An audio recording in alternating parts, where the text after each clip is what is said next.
Welcome. The Sloan class of 2015 welcomes you to the Sloan Summit of 2016.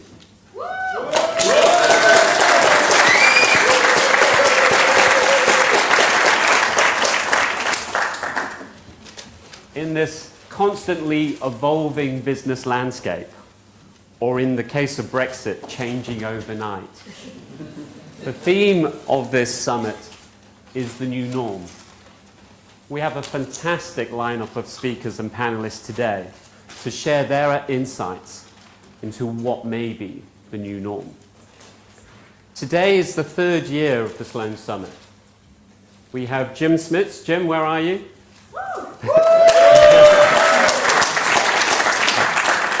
Leanne, Mihai, and others from the class of Sloan 2013 to thank for initiating the 2014 first Sloan Summit. Can you believe it that we have over 170 registered attendees today, which is amazing for an event which is only 3 years old. We have 10 of which, 10 or more, who I suppose we call our Platinum Club members, who've attended all three. And we have 40 plus who I'm pleased to say are repeat customers. We have some here amongst us today who are Sloan's going back over 30 years. And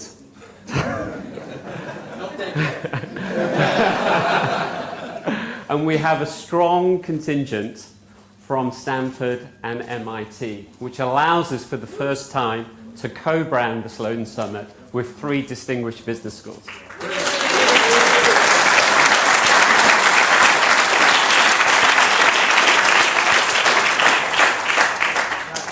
I'm also pleased to say that we've sold the global TV rights and we are being live streamed. So if you want to turn around and wave to the camera, people from all over the world, especially Sloans, and you know who you are today. And I'm sorry you can't be with us in this packed auditorium, but we hope you enjoy the summit as well. So the Sloans share things. We share a desire to learn, a desire to understand, and a desire to share that knowledge. And I think that's why we're all here today. Today is not just a reunion, though. Today is an opportunity to spend a day together, to hear about insights, to network, and to have discussions. One of the key things about the Sloan community is getting us all together, making us a stronger and better community, and dare I say it, a stronger and better brand, even better brand. What I'd like to do now is thank some of our generous supporters, London Business School, of course, MIT School, and the Stanford Graduate School of Business. I'd also like to thank some of our other supporters. So, Hiver, I'd particularly like to mention. So this is our events partner. Now, Hiver is in the LBS Incubator. It's a startup, and you can support them today by downloading, using, and giving feedback to the team. Now, the founders of the team are in the audience, Olivia, Andrea, and others.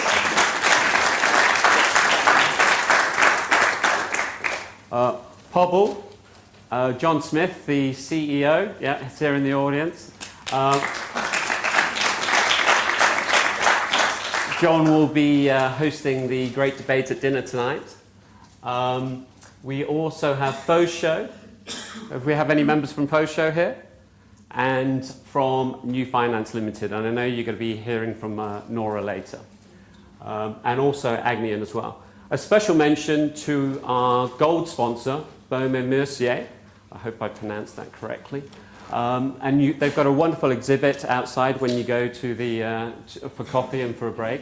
They've been a gold sponsor, supporter of us, And they've also very kindly donated one of their classic watches to the auction we have today. The auction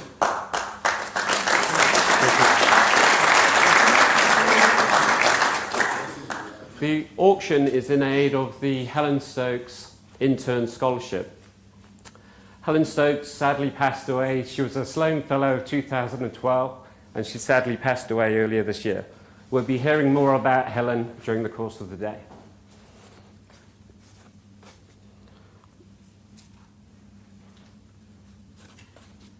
So, we're almost ready for takeoff. It's my job to do the flight attendant duties now. So the fire exits are there. In the event of an emergency, please can you reconvene in Sussex Place, which is outside the London Business School, between Regent's Park. I'd ask you to put your phones on silent.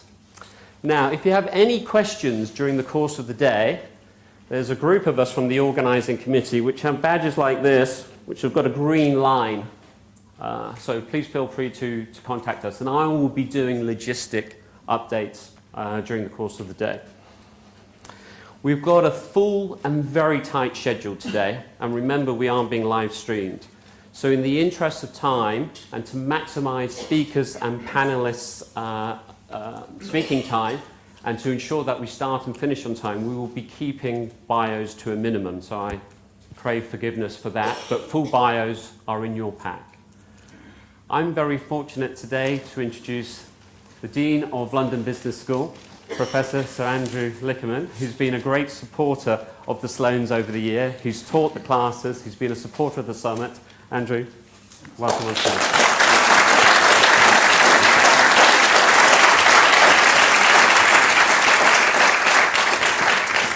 Great to see you back. Fantastic.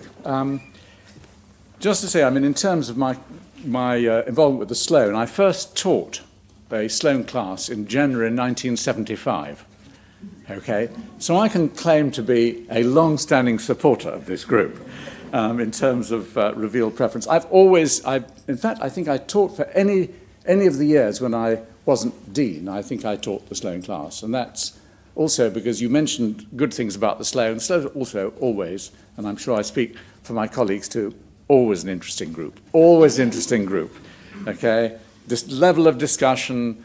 Level of contribution from the class, always great.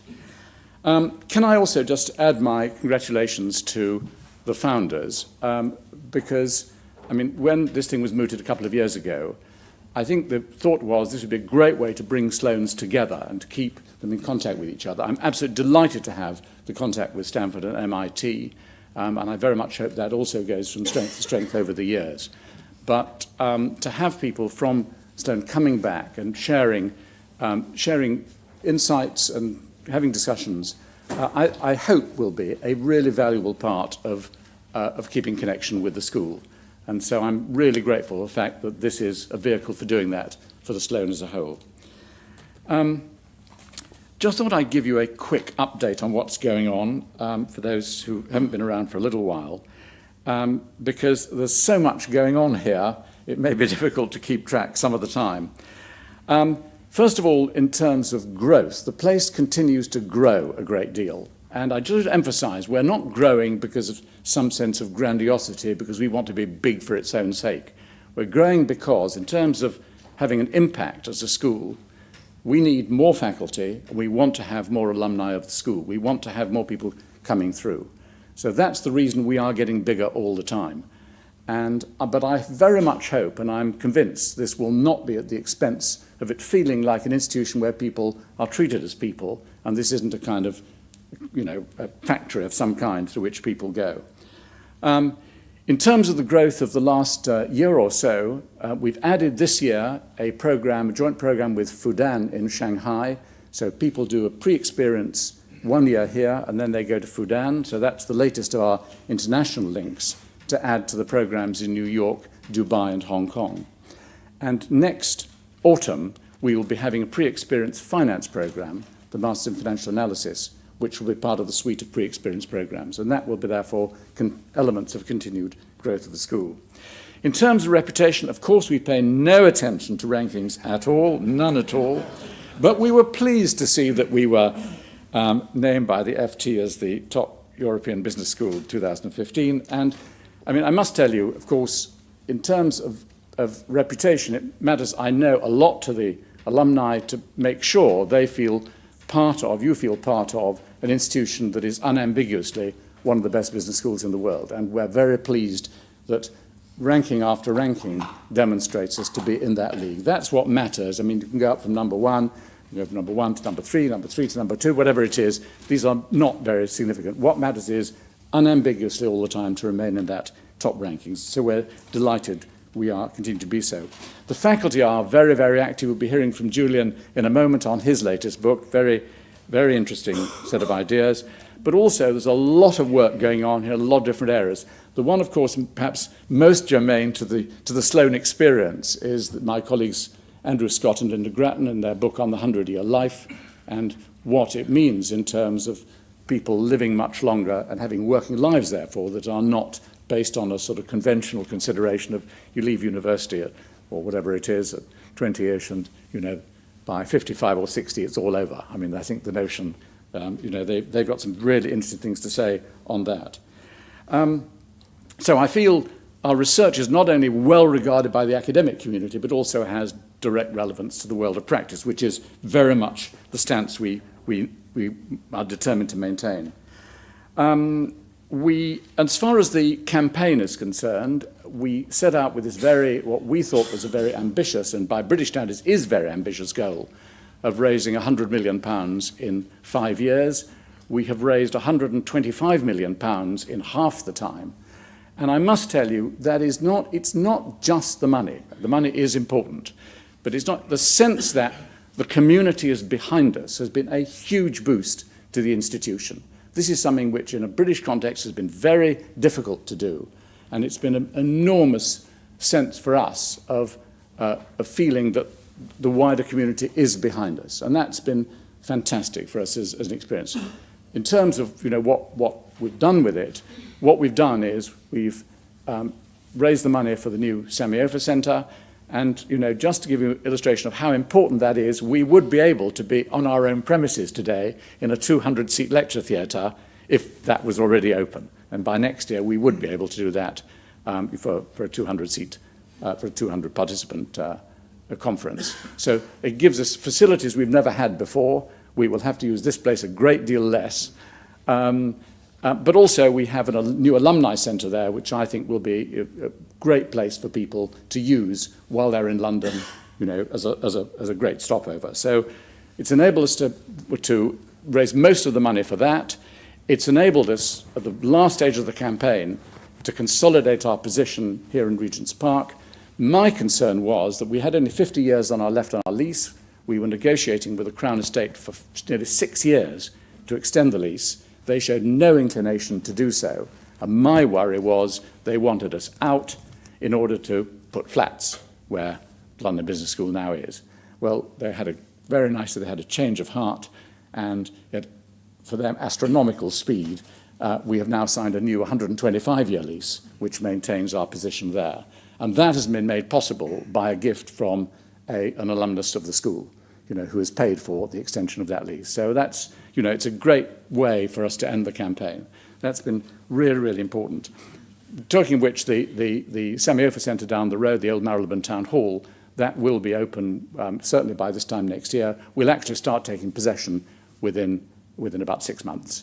I mean, so we'll start moving things down there. There's no intention, by the way, of filling that. This is expansion space for the next 25 years. This is not something where we suddenly have 1 million new courses or anything like that.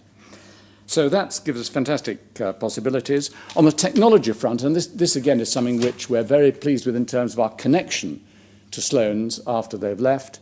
We're doing more and more, which enables us to do things digitally so that we have remote learning possibilities. We've had 3 MOOCs, we've had webinars, but there's a lot of stuff which we're doing which potentially we can share with our alumni community over the years. So the digital element to what we're doing, I believe, is incredibly important. So that's just a rundown of some of the things. I could go on for a long time, but I won't, because you haven't come here to listen to this. You've got a great programme during the course of today. Just to say, I mean, in terms of the Sloan programme itself, the Sloan programme is unique, and it's something which is very special to the school. My sense, and I go back to this 100-year life notion, is more and more people are likely to want the kind of experience which says, let us pause in the middle of our careers, think about things, and decide which way to go. And I have the feeling this is a programme over the years that could be incredibly successful in terms of growth itself. Now, I say we won't rush for growth just for its own sake, but my sense is this is a very interesting thing for us to be doing. Can I just finally thank very much on your behalf the organising committee for having brought us together, as I said, the founders for having started the whole thing off, and thank you too for the speakers, those who are here already, for coming along today. This is, I think this is a great occasion, and as I say, I'm so pleased to have this, and may go from strength to strength. As far as I'm concerned, I'm right behind you. Thank you very much indeed. Julian Birkinshaw is well known to the Sloan community as a Professor of Strategy and Entrepreneurship here at London Business School. He holds fellowships and academic accolades which are simply too numerous to mention in the limited time available to us today. Suffice to say that, as an author of 12 books, I think that's 13 now, isn't it? And over 80 articles, Julian's credentials as a management specialist are unsurpassed. In addition to his academic achievements, Julian is a consultant to many large companies and regularly speaks at business conferences around the world. He is also the co-founder with Gary Hamill of the Management Lab, a partnership between academia and business which seeks to accelerate the evolution of management. It is therefore unsurprising that Julian was ranked 43rd in the Thinkers 50 list of top global thinkers in the field of management in 2015. We are delighted that Julian has agreed to address our audience today, and I welcome him to the stage. Professor Julian Birkinshaw.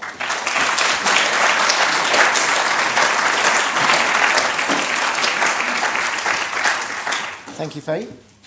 So it's a pleasure to be here again. Many of you will know me. I've been teaching at LBS for 17 years, and I've been teaching Sloan's on and off for about 10 years, so a good chunk of you have heard me speak. And I'm afraid that if you are a graduate of the last year or two, I'm afraid you've heard a version of this talk before, but it continues to evolve. You'll be glad to know that the story here is very much a live one. Fast Forward is the name that I've given to the talk. That's the name of the book, which is coming out in March next year. I literally just last week sent it off to the publishers. Stanford University Press is the publishers, so it's now working its way through the publishing process. Unfortunately, publishers still believe in kind of slow forward, if you see what I mean, because the time it takes from writing a book to actually seeing it in the public domain is often a good 2 years, which does make you wonder a little bit. Is it on mute? There you go. Is that better? Okay. I mean, I've got a reasonably loud voice, but that's even better now. So thank you for that. So I'm going to speak for about 30 minutes, give you some of the highlights of the book that I have written. Start with this slide. What is the honesty? How do you rate the honesty of the following professions? This is kind of interesting because, I mean, I'll show you the data which makes a particular point, which is that business executives typically rate rather low on this list, behind the lawyers, behind the bankers, behind the journalists. I don't have politicians on this list, but I suspect if I did have them right now, we'd be putting them way down. So there is actually a broader point about the feeling among the general public that all professions actually are lacking in credibility. I don't know if you followed this whole Brexit debate. Certainly the people who live here will have done. Michael Gove said, we've had enough of experts. He basically said, I don't care what the experts, the economists, the business professors say. We're going to go on my gut feeling rather than on all of this evidence. And that's a kind of a scary point. I mean, it's not really the point that I was intending to make here, but right now you have this massive concern that the integrity and professionalism of professions across the board is actually being challenged. I mean, the point I wanted to make here is business executives are not well regarded in the general public. Why is that? Because, as a general rule, most of us are absolutely, full of integrity, full of well-meaning, full of trying to do the right thing. And I guess the answer is that once in a while something bad happens. And something bad, you recognize all of these. This, of course, refers to Volkswagen's emission scandal. You all remember the credit crisis. You all remember BP's problems in the Gulf of Mexico. When you look at behind the scenes at any one of these, what you see, of course, is, yes, you see a high-profile accident or a high-profile crash. But if you unpick the story, you see a kind of a systemic failure of management, of leadership, inside the companies in question. Something badly went wrong. The most recent one, Volkswagen, and we don't know exactly what happened, but clearly Volkswagen as a company, as a corporation, was condoning people breaking the rules. Now, they weren't explicitly saying break the rules, but they were creating a culture in which rule breaking was allowed to happen. There was a sense that you've got to solve a problem whatever way it is possible. So for me, that kind of reminds us that the management systems, the management methodologies that we use in large companies today need to be improved. We need to think seriously about what I call management innovation, coming up with new and better ways of working so that big companies can actually regain their position of trust and integrity in society. So I often think in terms of innovation as a spectrum from the very obvious bottom of the sort of stack here, from basic process innovation to technological and product innovation, to these sort of higher order forms of innovation. Innovations around our services, but more importantly, innovations around our whole management systems, and innovations in terms of our business model, the basic choices we make about how we make money, how we add value to society. And to sort of simplify the story enormously, I think that the top level of the stack is the one that we spend less time talking about, but ultimately is the one that's most important. We should actually be trying to think creatively all the time about better ways of working rather than just better products and services to sell to our customers. So management innovation and business model innovation, that's really, for me, the place where there's the most potential value to add. Management innovation in particular is my theme today and has really been my theme for the last 5 or 10 years. As Faye said, I created with Gary Hamill this thing we call the Management Innovation Lab. In fact, if you're a Sloan from about 2005, 2006, we actually ran an elective course. We called it Adventures in Management Innovation, the first time there'd ever been a course on such a subject. It didn't last very long, unfortunately, but it was a very interesting kind of experiment in new ways of working and thinking. One quick observation on why management innovation matters before I get to the kind of the guts of the talk. Bit of data from 10, 20 years ago, looking at across industries, different industries, and the extent to which the companies in those industries were investing in new information technologies. Very, very simple sort of split going on between those made a lot of investment, those made very little. And then also the extent to which they innovated their workplace practices. In other words, if we put lots of money in information technology and we don't actually do anything creative with it, in other words, if all we do is sort of invest in making our existing processes work more efficiently, we don't get a payoff. The only real payoff comes from both putting money into technology and then also creatively thinking about how can we work better? How can we work more effectively rather than just more efficiently? So innovative work practices, management, innovation, as I say, that is my big theme. And I really believe that we can find, lots of creative ways that haven't yet been offered to make our big companies in particular work better. And I'm going to give you a language and a framework for how I think we can do that. Okay, a very, very brief dive into history before we get to the kind of the big idea in this talk and in this book. Go back in time, go back to the Industrial Revolution and follow the emergence of the industrial age. And if you've ever studied economics at high school or university or whatever, you know that the basic factors of production were labor and capital. How do companies make money? they take labour, they take capital, they sort of squeeze it together, and the capitalist sort of surplus comes off the top of that. That's how you make money. Ford's Model T Ford is the sort of the epitome of that.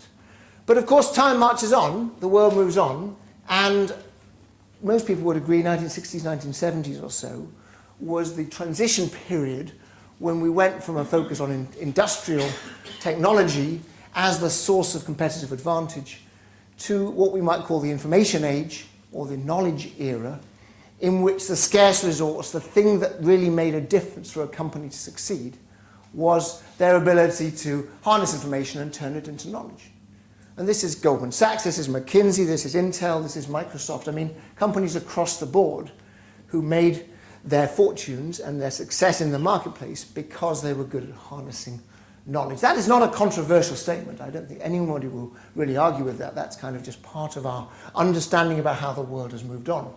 But it does make you say to yourself, what's next? You know, is it possible that this information age in which we live today will go on forever? Or is it actually equally possible, or even more likely, that at some point we'll say that the information age has, shall we say, peaked, plateaued, and that there will be something beyond that? And so the game I'm playing in my mind here is to say, you know, is it possible to imagine a world in which information is ubiquitous, in which search costs are close to zero, in which information is no longer a source of competitive advantage? You know, you can argue quite easily that we sort of live in that world already, because there are so many ways in which we can harness information that are actually identical to those of our competitors, that gets us into a place where we no longer really looks like a source of advantage. And let me just kind of nail that point a little bit more clearly. If we believe the proponents of big data and business analytics, we would start to go down the route of saying that the only way we can succeed in today's business economy is to actually be better and better at doing that side. But guess what? For every benefit, there is a cost. When I look at the big data movement, I see a dark side to it. I see analysis paralysis. I see companies getting stuck in trying to gather more and more information and actually failing to make any decisions about it. I see this blind faith in data without any thought for the kind of the sources of that data. A loss of differentiation. If everyone's got access to the same stuff, guess what? It's very difficult to get an advantage out of it. So for me, the dark side of the big data movement, if you like, is that it no longer provides us with the edge. We have to do this. This is necessary but not sufficient. We have to continue to invest in information and knowledge. Of course we do. But the question is it enough? And my answer, of course, is it is not. So let me just make a very, very narrow and specific argument, which really then motivates, as I say, the big idea in the book, which is that in a world of ubiquitous information, what is the scarce resource? And my answer is, gosh, it's not even my answer. This is Herbert Simon's answer from 50 years ago. In a world of too much information, the scarcest resource is our own attention, our capacity to actually attend to the most useful and relevant pieces of information to do something with it. And so if you imagine that that is the scarce resource, that puts a premium on what I'm going to call decisive action, a premium on being smart enough to decide that I've got enough information and I need to act on that information now rather than spend the next months or years collecting more information. Is it possible that actually we can have too much emphasis on knowledge in a business context? Probably not, but it is possible to imagine a world where we become obsessed with, shall we say, logical, rational, quantitative knowledge. Okay, we're all trained in things like accountancy and engineering and science, right? We all love the idea that everything can be put into a spreadsheet. It can be boiled down to some sort of net present value analysis, and we can decide whether to make an investment on that basis. I do worry that if we get too far down that track, we end up making what I'm going to call very sterile decisions.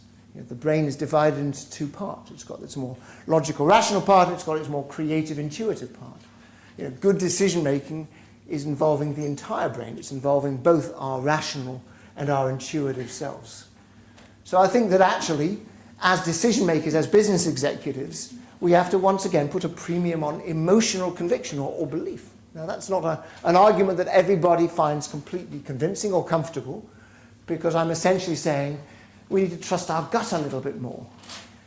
But of course, I'm not saying do that at the expense of actually gathering hard data. I'm saying let us be smarter about getting the right combination. There's one thing we learned from the Brexit debate, the Brexit decision, it is that increasingly people do make their decisions, whether they should or not, on the basis of emotional belief. They don't trust experts, they don't trust formal knowledge, they actually, to some degree, are swayed by emotional or intuitive arguments rather than hard logic. So, to finish the point, I'm going to try to make a case that, and I'm deliberately stretching the argument to make a point, which is to say that we are, as we get stuck in a worldview which is based around information and knowledge, we run the risk of actually failing to make smart judgments. And what that does is, in other words, it puts a premium on decisive action and emotional conviction as important additional factors over and above everything else. Now, has this always been important? Yes, it has, to some degree. But the reason I say it's particularly important now is because I think we are running the risk of getting a little bit stuck in this sort of big data and business analytics way of thinking. Why have I got those two images up there? Think back to Facebook buying WhatsApp for $19 billion. Incredibly decisive, based, of course, on intuition and gut feeling. Why is Jeff Bezos there? He's a master of actually doing both the analytical side of decision making, but also occasionally making these big, bold leaps. And he says very clearly, he says there's two different types of decisions we make, and we've got to be very clear which one is which. So that's my kind of push towards a greater recognition of the opportunities of being decisive and tapping into our emotional conviction as decision makers. Now let me move to the kind of the big argument, which is the following. In a complex world, how do we manage, how do we organize, how do we create organizations which can cope with complexity? There may be some IBM people in the room. I apologize. I'm not going to be really rude about IBM. I'm going to get a little bit rude, which is in the following sense. IBM is a terrific company, but it's an enormous company. It's $100 billion plus. They have essentially a four-dimensional matrix structure. I've got friends who work there. That doesn't mean everybody has four bosses. It means that there are four dimensions overlain in the company at any time. Why are they doing that? Because they are trying to grapple with their clients' biggest, most complex problems. They're creating an organizational system which is as complex as the world in which they're competing. There's an academic theory behind that, Ashby's law of requisite variety. There's nothing wrong with that, but it does mean that IBM as a company now, of course, is very, very complex, very slow-moving, struggling to grow, really in a little bit of trouble. I mean, an excellent company in many respects, but quite an inert company. And we all understand, I think, I'm not going to go through this list, the downsides of excessive complexity. You recognize these things. They are all facets, manifestations of an organization which has become just too complex for the people in it to take initiative, to take responsibility, to get things done quickly. So these are side effects of a complex world. There must be a better way. There must be a better way of organizing. And my answer to that question about what that better way is to start off with this very simple insight, which says that rather than fight complexity with complexity, we need to fight complexity with simplicity. We need to go the exact opposite direction from the one that feels comfortable. So if the world is complex and hard to predict, if it's impossible for us to understand and build an organization to cope with every contingency, what we need to do, in fact, is to dramatically simplify our way of working and to give the people actually doing the work much more degrees of freedom in terms of how they act, how they make their own decisions, if you like, on the front line. And this is an idea that's been around. It's been around for years. A military doctrine has now moved in this direction. A lot of organizational theory has moved in this direction under the rubric of self-organizing or emergence. And there's even a whole bunch of thinking in the world of traffic management. There you go. I know there's quite a few people from India here, and I stole this slide from the internet. I, like most of the people in the room, have traveled in India and indeed many other places where the rules of the road appear to be a little bit, less clearly defined than they are in London. I'll just show you 30 seconds of this just for fun. I mean, it's really nothing that a group like the Sloans hasn't seen many, many times before.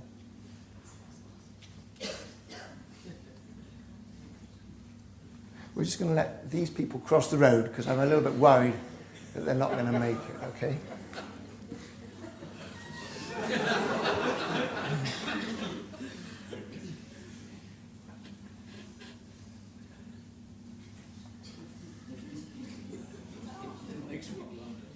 Yeah.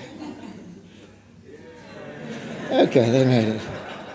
Okay, we can pause there. So, they seem to make it every time, fortunately. Now, what's the point? Look, you've all got your own interpretation of this, and if we had a bit more time, I would actually kind of get you to spell this out.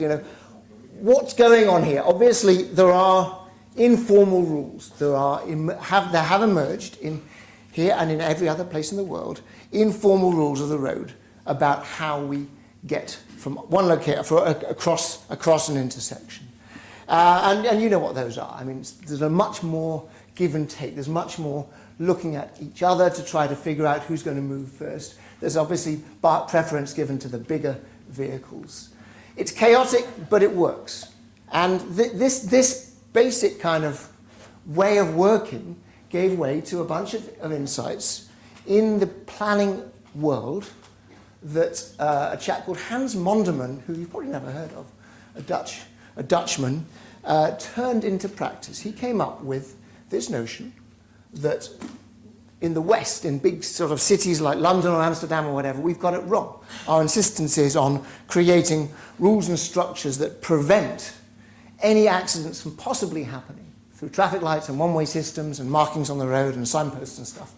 And what they've done in London and Amsterdam and goodness knows where else is essentially they've told us as drivers that we can't be trusted. We can't be trusted to figure out things for ourselves, so they're going to create a bunch of rules. Hans Monderman said to make our road systems safer, we have to make them more dangerous. We have to actually create what he called shared space, which is his own version of what you just saw in that Indian city.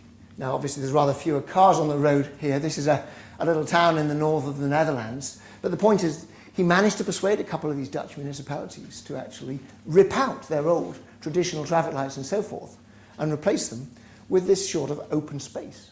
And you know exactly what happens because, you've been to these sort of intersections. In fact, if you go down to Exhibition Road next to the museum part of town, you've seen a version of that anyway. The cars figure out quickly that they're not being told what to do, so they slow down, they adapt, they figure out, they take stock, and they find their way through. When Hans Monderman put these experiments in place, he discovered, of course, to his delight, through a very careful experiment, that people were actually moving quicker through the intersections and with no more accidents, fewer accidents. It worked. And for me, this is just a beautiful example of an analogy, if you like, to how big organizations can and should work.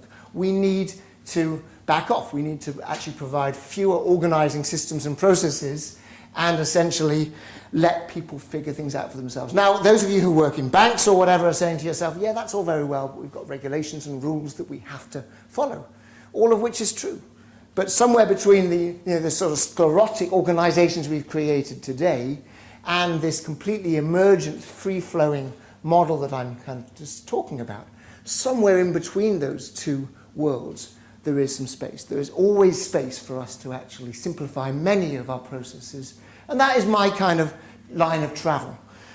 But in order to give this some precision, and this is really my final major point, we need a language and we need a way of thinking that helps us go from the kind of bureaucratic world in which we live today to this new way of working that I'm kind of imagining. Here is my metaphorical way into this discussion. Go back to the last sort of business reception you went to. Maybe it's when you got together with your fellow Sloans yesterday, this morning, someone you didn't know before, and they say to you, what do you do for a living? How do you describe, what is your answer to that question? What do you do for a living? Well, we've got three generic answers to that question. One is to say, here we are, pull out my business card. I'm John Smith. I'm the marketing manager from XYZ company. Very efficient, but the risk of that is that people tend to obsess over your job title. I don't know if you've ever done this or on either side of the fence. I remember talking to a captain of industry. I'm not going to mention who he was, but I was introduced to him, and I introduced myself. I'm Deputy Dean of Programs at London Business School. Julian Birkinshaw's my name. And he looked at me very quizzically and said, how many deputy deans are there at London Business School? He wanted to know, essentially, how high up this sort of pecking order of deputy, associate, whatever deans I was. In other words, am I worth, shall we say, talking to? So look, fortunately, as you probably know, there are only 2 deputy deans at LBS, so it was a reasonably worthwhile position to be in. But my point is a very simple one, which is if you introduce yourself through your business card, you are defining yourself in terms of your formal position and your position on the org chart. What are the other ways of doing it? You can, metaphorically speaking, share your CV, okay, your vita. You know, our MBA students are very good at this. They're always looking for a job. And as soon as they're introduced to somebody, they'll rattle off all the things they've been doing. Nothing wrong with that in a certain context. In other places, it looks a little bit gauche. But it's certainly a way of introducing yourself. You can introduce yourself, define yourself in terms of your knowledge and your experience, rather than your formal position.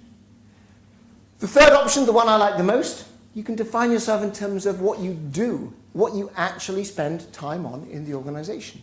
You know, lots of academic studies by, for example, a chap called Henry Mintzberg, where academics kind of follow chief executives around, figuring out how they actually spend their time on a day-to-day basis, you know, chunked out in sort of 5-minute blocks. And of course, the answer is how people actually spend their time is very different to how they describe their work. So what we do on a day-to-day basis in a cocktail party, that's far and away the best way of doing it, right? You can actually talk about a little anecdote, a story. People love stories. It makes you seem human, often a little bit self-effacing, and it gives a little bit of colour to what you do in the workplace.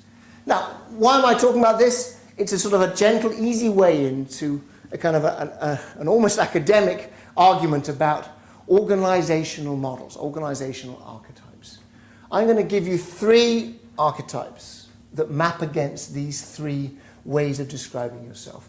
The first one is a very old friend. Thank you. I'm running out of time, but I will make sure it works anyway. An old friend, bureaucracy. Bureaucracy is defined as, you know, essentially formal rules and procedures. My position in the chart tells me that I can tell you what to do because I'm the boss. I can pull rank over you. Defining yourself in terms of your knowledge and experience, the counterpart to that is what I call meritocracy. We all know the word meritocracy, right? In fact, if I asked you today, most of you would say, yes, I work in a meritocracy. I'd like to work in a meritocracy. What does it mean in very, very precise terms? It means knowledge is privileged over position. In other words, if I am experienced in a particular area, if I've got some insight which is important, I can override the view of my boss. So I work as a department chair at London Business School. London Business School is a meritocracy. You know, my colleagues, my junior colleagues, delight in disagreeing with me at every opportunity. And they only show up at meetings if I think the meeting is worthwhile. It's called a meritocracy, and we kind of grow to love it after a while because it means that nobody can just fall back on saying, do it because I tell you. We have to have a proper debate about it. Here's the problem. Both bureaucracy and meritocracy, in their own way, are very inwardly focused and actually quite slow. You know, if in doubt about what to do in a meritocracy, we just have a formal committee. We debate something. We debate it endlessly. In a bureaucracy, you fall back on rules and procedures. So, this is the third point, and this is really the kind of the big idea here. This is not my term, adhocracy. It's a term that I borrowed and kind of refined and thought about very differently. I'll give it a very, very specific definition. Adhocracy is a world in which action is privileged over knowledge or formal position. So it's an organization in which, of course, these other things still matter, but on the margin, when push comes to shove, it is better to do something, to try something out, to experiment, to go and talk to a customer to solve a problem, rather than to debate endlessly or to fall back on the rules. Now, these three coexist in any organisation, but the point is that the adhocracy is the sort of the rarer beast. I'll just give you a couple of examples of what it means, and then I'm going to close. Here's a classic example. You all remember the original Apple Macintosh project that Steve Jobs created, took a bunch of people, put them in a separate building and told them, your job is to create, this insanely great product, this new computer system. They had no rules. They could spend money however they saw fit. Their job was around speed and getting something out there quickly. That's adhocracy at work. A kind of fun example, some of you will know Valve, which is a big Seattle-based gaming company. They have 300 employees and no managers. There are no managers in Valve. There's a big boss, Gabe Newell. Everybody else is essentially then equal. And when you get hired in Valve, you're not given a job. You are basically told you are hired to be looking around for the most valuable work you could be doing. So in Valve, your job is to find an opportunity. So that's adhocracy, right? I've now been hired. Let me figure out which project team needs my help. Perhaps I need to create my own project team. Perhaps this area here needs work. We're not falling back on experience or processes. We're falling back, if you like, on action. And if any of you think that's a bit of a crazy example, let me just remind you of a couple of very sort of commonly used techniques. There's a whole movement called the Beyond Budgeting movement. And there's a whole movement, if any of you have got an IT background, you'll know all about this. The whole agile software development world, where you break software down into these little sprints and scrums and things like that. It's a very much adhocracy-based way of looking at the world.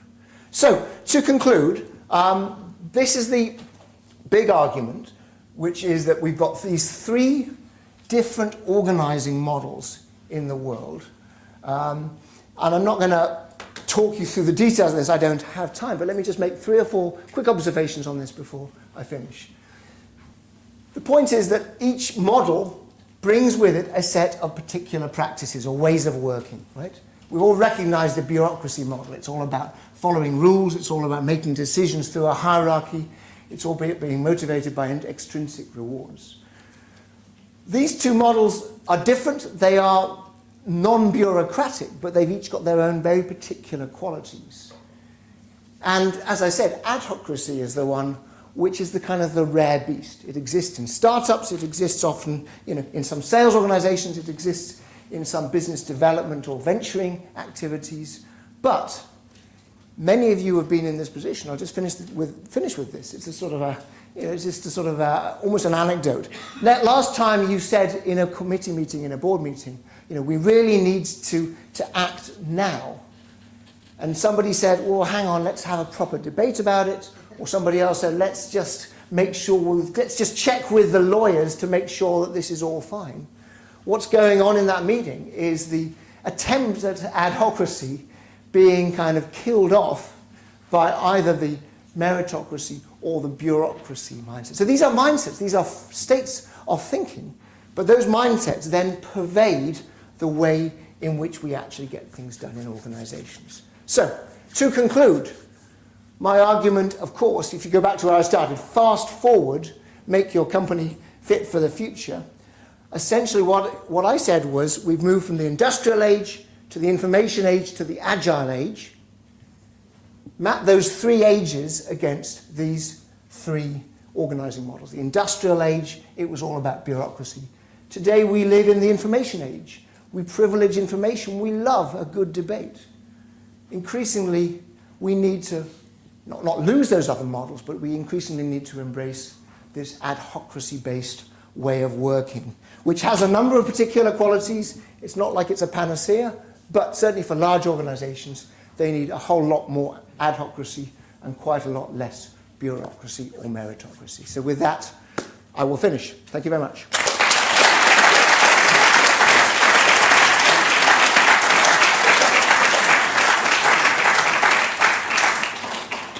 Julian, thank you very much. I think that's given a number of us some things to think about. We have a few minutes for questions, and we have Francesca and Alison in the audience with microphones. If you have a question, could you please raise your hands so that the holders of the microphones can see? We've got Francesca, thank you. Hi. Question. It looks like an interesting model. I saw this model before in a couple companies. One was named Enron, one was named Lehman Brothers, and a couple others. Yeah. What is actual difference between what these people were doing and what is it? You know. So, you know, we've got this spectrum, right? We've got the spectrum from, you know, sclerotic, bureaucratic, inert companies to companies doing interesting and slightly on-the-edge things, right? And some of those companies take that approach too far and they tip over into screwing it up, excuse my language. And you've got to say to yourself, what did they do wrong? And clearly in those cases, they were action-oriented, they were entrepreneurial, but they had not put in place, whatever you want to call it, the infrastructure, the integrity, the values that ensured that people took those entrepreneurial actions, you know, for the interests of the company rather than for the interests of their own personal pocketbook, if you like. So there's no simple solution, you know, because what one option is to say, well, let's give up completely on adhocracy and let's just make all our companies bureaucratic. That's not a good answer. A smarter answer is to say, okay, can we learn from where, you know, the Enrons and the Lehmans of this world went wrong? Can we figure out how to create an organization where we have a very clear set of values, a clear purpose, and mechanisms for ensuring that people don't go too far out of line. And then within that box, we are enabling all these adhocracy type approaches. So, you know, gosh, it's much easier to say than to do, absolutely. But I think that we mustn't learn the wrong lessons from those, because in both of those cases, you know, we had either executives who were, you know, criminals, or we had people who were being allowed to continue to do things long after they shouldn't have been. So. I'm interested to know more about the shift from industrial to knowledge to action-oriented, based on labor capital, data and logic on one side, and then how it got to action. Because action was always the purpose for both the previous ones. Yeah. And I believe that networking age is much more important progression. I think we've had this conversation before, haven't we? You're not convinced? Fine. Absolutely. You know, you've read widely. We had quite an interesting intellectual conversation, if I remember, because you're tapping into somebody's knowledge which I'm less familiar with, and I'm tapping into some that you're less familiar with. So your argument is networking rather than agile. Is that correct? So, you know, I'm not going to say that's wrong. I wouldn't be so bold as to say that. I would say that I kind of like the fact that you agree that we need to look beyond the information age. I do actually have enormous sympathy with this idea that, you know, whatever comes next is a lot to do with relationships and empathy between people.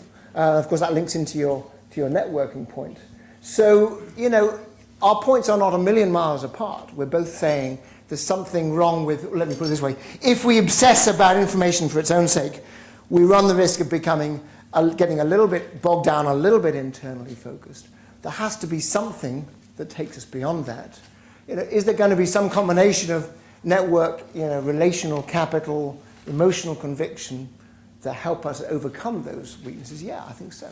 So I'm afraid we're not going to finish this debate now, but you're not wrong. I mean, I think we could actually kind of get to quite a good place if we discussed it at greater length. There. Julian, you just have focused with adhocracy quite strongly, it seems, on purpose and values. People together under that question there in terms of networking, it strikes me, where does the whole concept of teamwork, team working fit in? Yeah. Because networking can be group working, where we're interested in your opinions, we're gathering more information, more data to build our knowledge, but the teamwork seems to, in its truest form, to set out a commitment to follow the decision of the team or the leader of the team. Where does it fit? A couple, lots of potential angles here. So first of all, adhocracy is about putting action first, and that doesn't necessarily mean individual action. In many cases, it is actually going to be team-based action.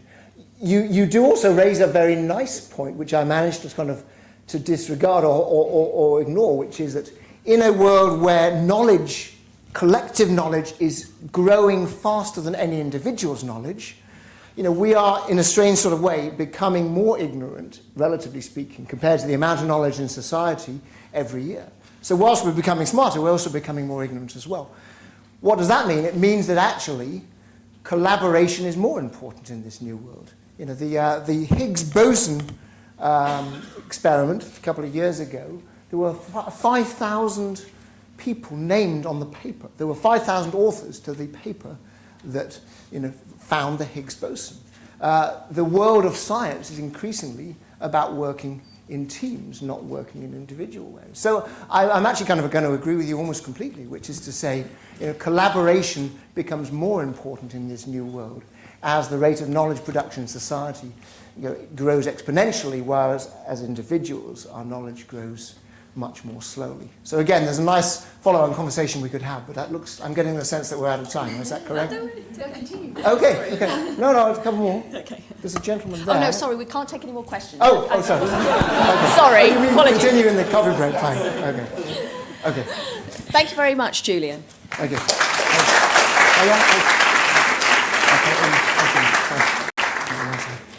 Thank you very much. And thank you all for being here. And now it is my pleasure and my privilege to introduce you to Carla Zico. Carla is Sloan 1993. She's one of the most influential women in her generation. She was former CEO of Brazilian Telecom, and she's currently member of the board of directors for Allegiant, E2B, and what's the other one? Yes, Alcatel-Lucent. So please welcome Carla in her presentation, and please give her a big, great applause. Thank you.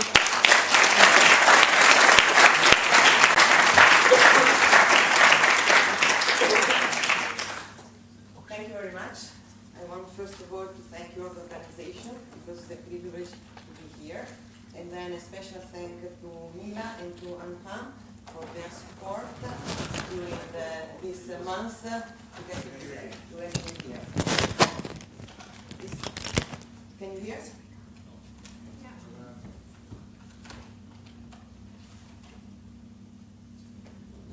Hello? Yes. So I have 30 seconds more. Since I know that time here is tight. So anyhow, I repeat my thanks to everybody. And then I want to have a special thanks to Professor Biksham because he just gave me a good link to my speech. And this is the only slide that you will see about my speech. Just from that is a little bit provocative, you know. You don't run a company with Excel or PowerPoint, but then I could have said that you don't run a company with big data, that you run a company just only by technology. And by the way, I have been always in a technology, I've been working in the technology sector. So for me, technology is, I was hitting technology, you know, for more than 25 years. So it's not important. Well, because, and just now I heard that they were asking, well, you know, we see this organization, and then Enro, WorkCom, and I think that I missed something of this big collapse. They have this type of organization. So do you really believe that this company really fell down because of the type of organization that they were in? No. They fell down because of the people. Because I think that what is missing today, that we are trying to cover up with knowledge, exactly what I say, with data, with everything, taking, by the way, away accountability, is about people. We have to go back to people, both at the top and down. Then I will also, I heard here about ethics, exactly. What is really scary for me about that list of lack of ethics is about business people, but even lawyers, okay? Because lawyers, they should be the one in reality to have more ethics.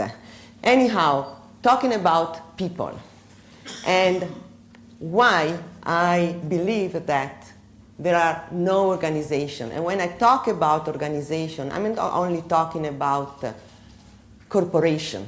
I think that people in any type of organization, whether they are public administration, school, everywhere, if they are not put in the right context, if they are not, don't have the right model to follow, and if there is not the right leadership, no matter how, at the end they will fail. I was appointed President CEO of Brazil Telecom on the date of my 30th birthday. I was a woman, Italian, that was asked to run one of the 3 major carriers in Brazil, Brazil Telecom. So, and by the way, in a very male, strong male environment. All my first top level of the executive, they were at least 10 years older than me. So when I asked to the chairman when they offered me this position, they told me, oh, you know, Carla, because you are very well driven, you make things done, and then you know you are different, and we need something different. As for today, I don't know what means different, what it means for difference, because I never ask a question if I don't know the answer. So I prefer to let it down, but anyhow, I have to run a company that was the result of the split of the Telebras system and was in the process to become from a state-owned company to become a market-driven company. Again, back to people. How to engage all these people. And out of the 3 major carriers, Brazil Telecom at the time was the ugly duck because they have the less revenue. It was giving service in the poorest state of Brazil. Brazil has 26 states, and Brazil Telecom was covered 11 from north to south. Just to give you an idea about the distance, so the completely different culture in each of the states is that from the northeast state where Brazil Telecom was given services to the southeast one, it is almost about 5 hours flight. So it means in 5 hours you almost do London, New York. And so I have 11,000 people, that were waiting for me to act. And of course, the problem for me was not to have an idea from a business point of view, operational point of view, what to do.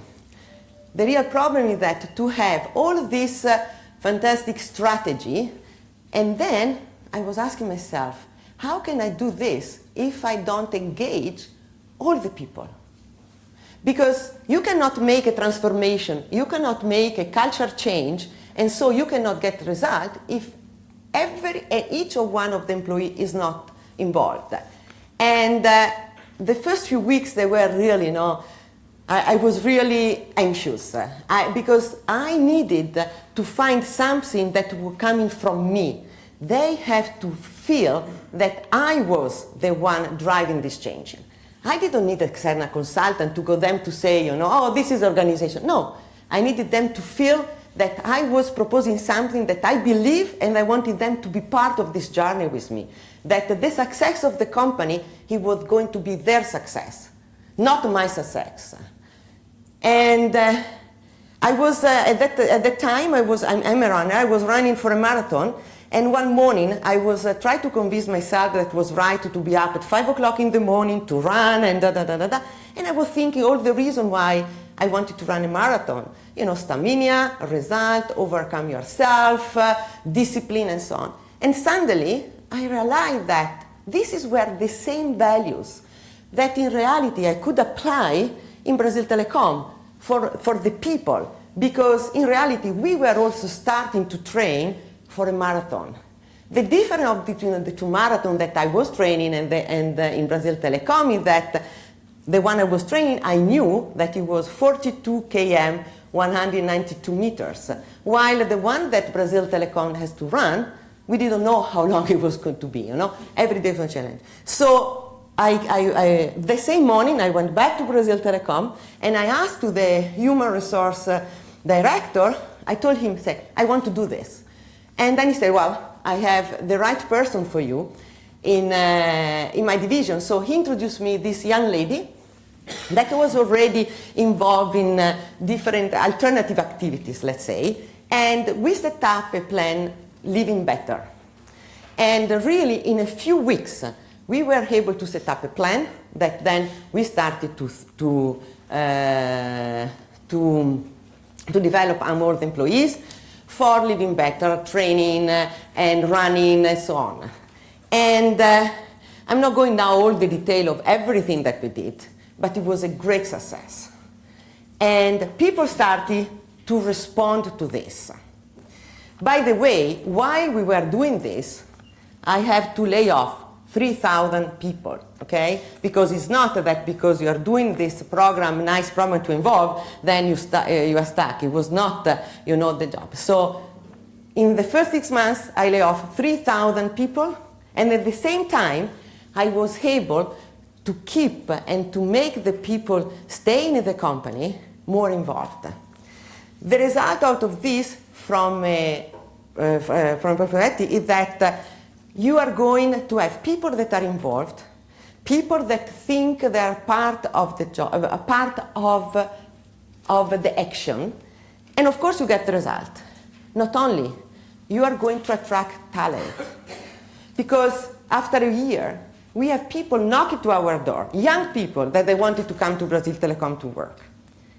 And then I realized that this same concept about well-being could become also a very good marketing and commercial tool. And we started a program where we started to sponsorship athletes and sports. And in 2 years, Brazil Telecom became the second largest sponsors in Brazil after the government. And this gave a great impact about how the Brazil Telecom brand was perceived. Before, we were just a local regional brand. After 2 years, Brazil Telecom became a national brand. And of course, this effect you got on the result. And last was to use sport for social responsibility. At the beginning of, in 2001, 2003, social responsibility was still at the beginning. Nobody was talking about that too much. Even, in the publicity company, they have to describe a little bit, but was not something important as it is now. Now there are investors that are looking, what is your role in terms of social responsibility before to invest. At that time, it was not like that. And actually, we started this program to support, the needed kids, to support seniority, to do program where really Brazil Telecom, and this is great, again, great return. Because unfortunately, companies are not a charity organization. Company has to give also profit. So, and we have this group of people. And all of this, it was done by me and 3 girls. Because I set up an office, a special office, that I was running after 6 o'clock in the afternoon. And so it was like a second job, but it was complement to what we were doing, of course, in the company. And in 2003, Brazil Telecom was prized as the best running telecom operator in South America. And then also the following year. So in 2 years, we have been able to become, from the black duck, we were the white duck. And how? Because of the people. Because how we were, and when I say we, because it was not only me. Of course, an organization is defined by its leader, but is also defined by the people below. And the result, if there is a success, is because of everybody, of all the people. While I think that if there is a failure, when there is a failure, the failure is because of who is leading. You cannot think that one of the problems that you have today, and then I will go back a little bit when we are talking about ethics, is that there is no accountability. Today, everywhere, in our political work, in corporation, in government, bureaucracy, there is no accountability. When you need to have subcommittee for everything, at the end of the day you ask yourself, so who is responsible? Who is going to make this happen? I remember that once I received an email, I was in the CC, there was a problem. I don't remember now exactly what was the problem. And there was this guy that was sending to another guy and then to another 30 people, there was this problem. So I didn't do anything because I never answer when I'm in CC. So I just was looking, what back and forward, back and forward, back and forward, back and forward. Then I asked my secretary after 3 weeks to print all the emails. And I have almost, I'm not joking, 2.5 meters of email, back and forward, back and forward, back and forward. So I called the guy that originated the email. And I said, okay, after 2.5 meters of email, have you been able to resolve the problem? And the guy told me, I know, because I asked the guy who answered me, okay, I said, you are fired.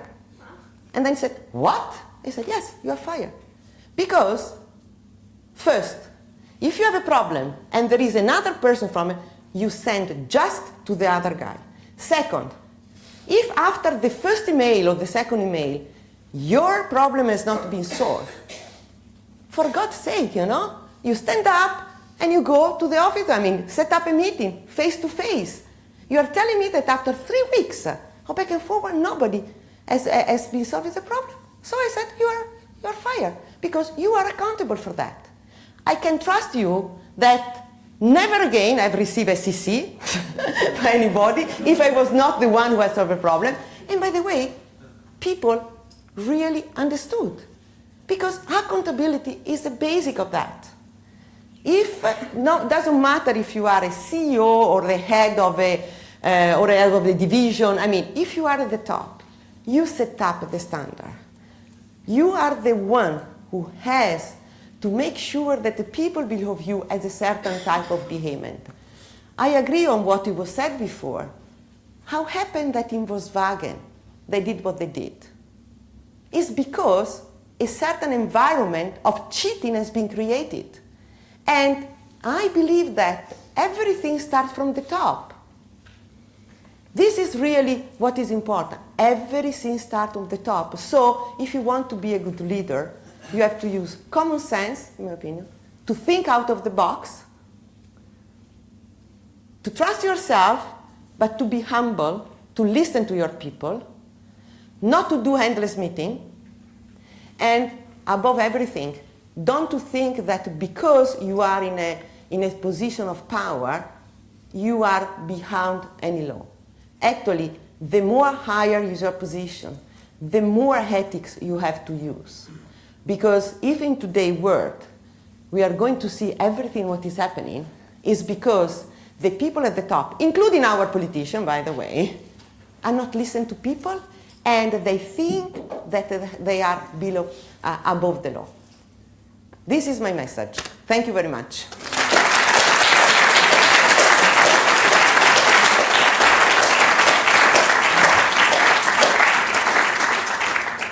Thank you very much, Carla, for this fantastic presentation. It's been really interesting, and I can see some things that you said that happened to me as well. So yeah, thank you so much. We're going to have some questions, please, over there, this lady. Hi. So I think there's a little bit of a controversy or contradiction between the message that you and Julian were both giving. So on one hand, you're advocating emotional conviction, make a decision, take responsibility. On the other hand, success is for the team and failure is attributed to the leader. And so that is exactly why people are trained their entire life in the corporate structure, not to base their decisions on emotional conviction, but have all this data, have all these other people that give them this ability to make the decision or whatever it is. So, which is why entrepreneurship has a lot of risk in it, whereas in big companies you try to completely stay away from it. So how do you kind of reconcile act according to your emotional conviction, like you did something that wasn't standard, and you expected that executive to make a decision, and that was the reason he was not making any decision at all. So anyways, maybe both. I don't your question, okay? So reconciling making a decision based on emotional is being accountable for that decision. How am I accountable for it if this is my gut, this is my intuition? And it's difficult to explain. I don't have a ream of data. 1.5 meters of emails. No, I think, okay. And this is my position, then I don't know if you don't know, but I am a very rational person. But most of the time, my first idea, it comes from something that is different. Because you have to think something different, otherwise everybody will do that. And then you support with that. Of course, is what you are saying about corporation, how they behave today, and entrepreneurship. I think that, and we go back to his slide about bureaucracy and a lot of control subcommittee. Personally, I believe that today, in the companies, especially listed company, we spend so much time in just to follow the rules that and even at the level of board, okay, where today board are really part of the company, okay, it's not like 20 years ago. Today, and we spend so much time, to follow the rules that we lose track and to focus on more about talking about strategy. What is going to be the next step of the company? And why this? Because, if you remember, following the collapse of Aaron and WorkCom, we started to have this corporate governance and so on. And nowadays, there are so many. The problem today is not gut feeling versus data. The problem today in this company is that there are so many rules, and you can be accountable for decision in a certain way that can be only civil, penal, criminal, and so on, that people that is why they're stuck. I personally believe that we should have less rules, less regulation, because when you have less rule regulation, it's easier to follow that. And people are very clear about that. Now, no matter how many rules or regulations you have, if we are talking about ethics, I think that is about each of us and our character. You don't need to know that you cannot steal in a company. You don't need to have somebody else to tell you. Come on, otherwise you shouldn't be here. But this is applied to the CEO down to the last guy in the company. I was going to say something. Sorry, here. Thanks very much. Great presentation. Just a question, if you could offer some practical advice to people that find themselves in organizations where the tone at the top is actually toxic or terrible, either because there's been a change in leadership, a new CEO has been appointed, because I absolutely agree that it is very important, but for the rank and file employees, it's quite difficult. I give you the advice that I did. I always follow. You just leave the company. Okay? That you can.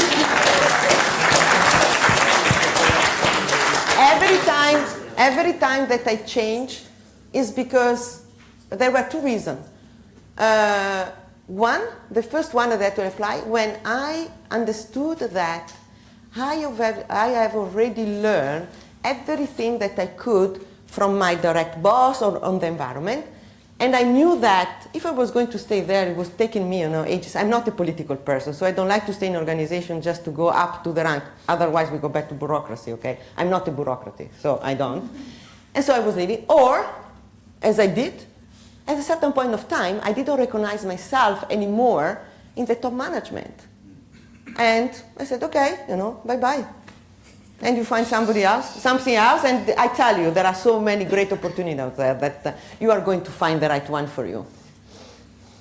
You don't have to adapt yourself, you don't have to adapt yourself. Because I like to work, and I think that you have to, I think that you have to go to every morning to work with a smile. And if you don't do it, I think that you're losing your time. There, some questions?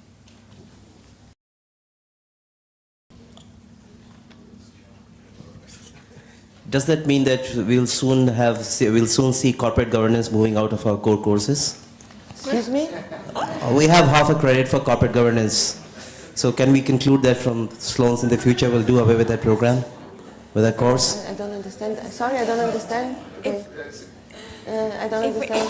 If we have a course on corporate governance, which the Sloan's team. And I guess the question is, should we get rid of that course? No, but I think that I think that like everything, at the beginning the meaning to do this was good. Then, at a certain point of time, and unfortunately, it's because it's in the end of bureaucracy, okay? Because corporate governance are made now by bodies that want to control. This body who want to control the people working there, they don't have a clue on, most probably have never been working in an organization.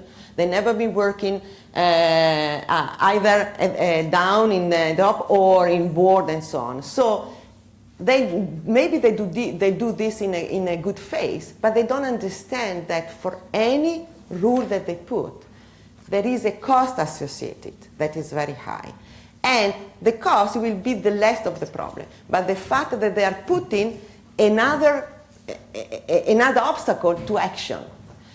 What is really scaring me, and now I'm going to be really extreme, is that if we go on like this, at the end of the day, we will see the less best people running public listed company, because you are going to see bureaucracy, the one that really accept that. And then the really ones good, they will prefer to stay in the private sector or to serve their company because they will feel more free to act. But this is, of course, down the road, and maybe it will never happen.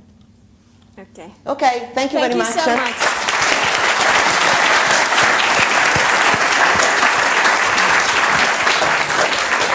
much. Insights.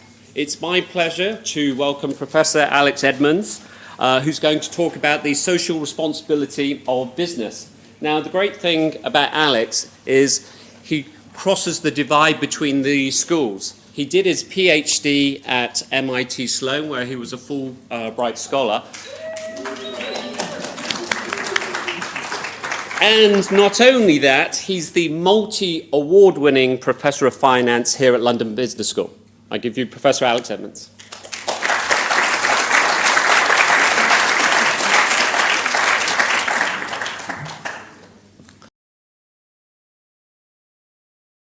A chance to address you all. So what I want to do over the next 20 minutes is to address just one question, but I believe it's a fundamental and important one. And this question is, why do businesses exist? What is the purpose of an organization? Is the purpose to earn profit, or is it to serve a purpose?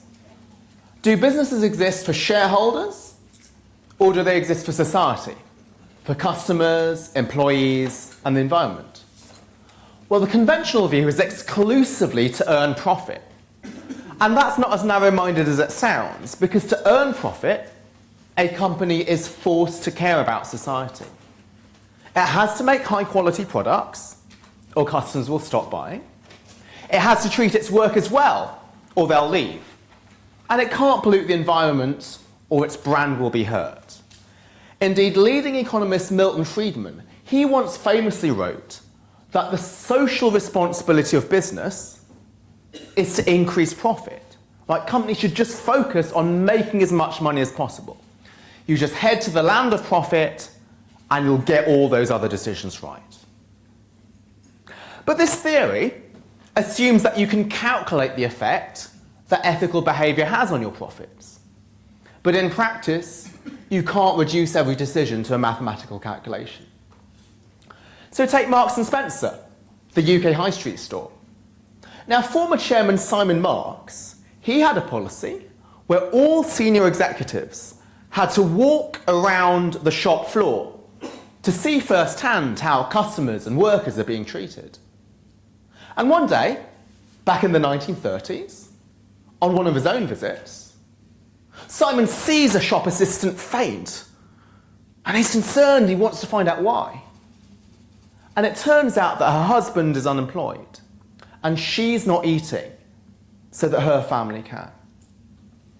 So the very next week, Simon launches a policy to provide nutritious meals to all his staff at nominal prices. Why? Well, Milton Friedman would say, do a calculation, right? If I provide nutritious meals, this many workers won't faint, so I'm going to make this much more money. Well, there's obviously no way that you can calculate that number. Instead, Simon's thinking was simple. I'll provide nutritious meals, even though it costs me a bit, because I care about my workers and I want them to eat well. Nothing to do with any calculation. And so that's the second view. And we call that second view corporate social responsibility. So you might see it as tree-huggy and out of touch, but it's actually not too different from the first view. It agrees that profit is a good thing, but profit is only a byproduct. It's not the end goal. Instead, businesses exist to serve a purpose, to make products that transform customers' lives for the better, to provide employees with a healthy and enriching workplace, and to preserve the environment for future generations, even if you can't calculate the bottom line impact of doing so. And if you do that, profits will come naturally. So take this guy, take George Merck when he appears on the screen, former president of Merck Pharmaceuticals. Now, his mindset wasn't, how do I make as much money as possible selling drugs? But it was, how can I use science to save people's lives? Now, back in 1942, penicillin was still a new drug. It hadn't been sold outside the lab before, it was too expensive. But George takes a punt, and Merck becomes the first company ever to manufacture penicillin at a large scale. So this is a photo of Ann Miller. She's a 33-year-old woman. She's living in New Haven, Connecticut. Her husband is Ogden Miller, the Yale University athletics director. But on March the 14th, 1942, Anne lies dying in a hospital bed. She's stricken with streptococcal septicemia, which she suffered after a miscarriage. Her fever has been 104 to 106 for 11 straight days, and everything the doctors have tried has failed. Until penicillin.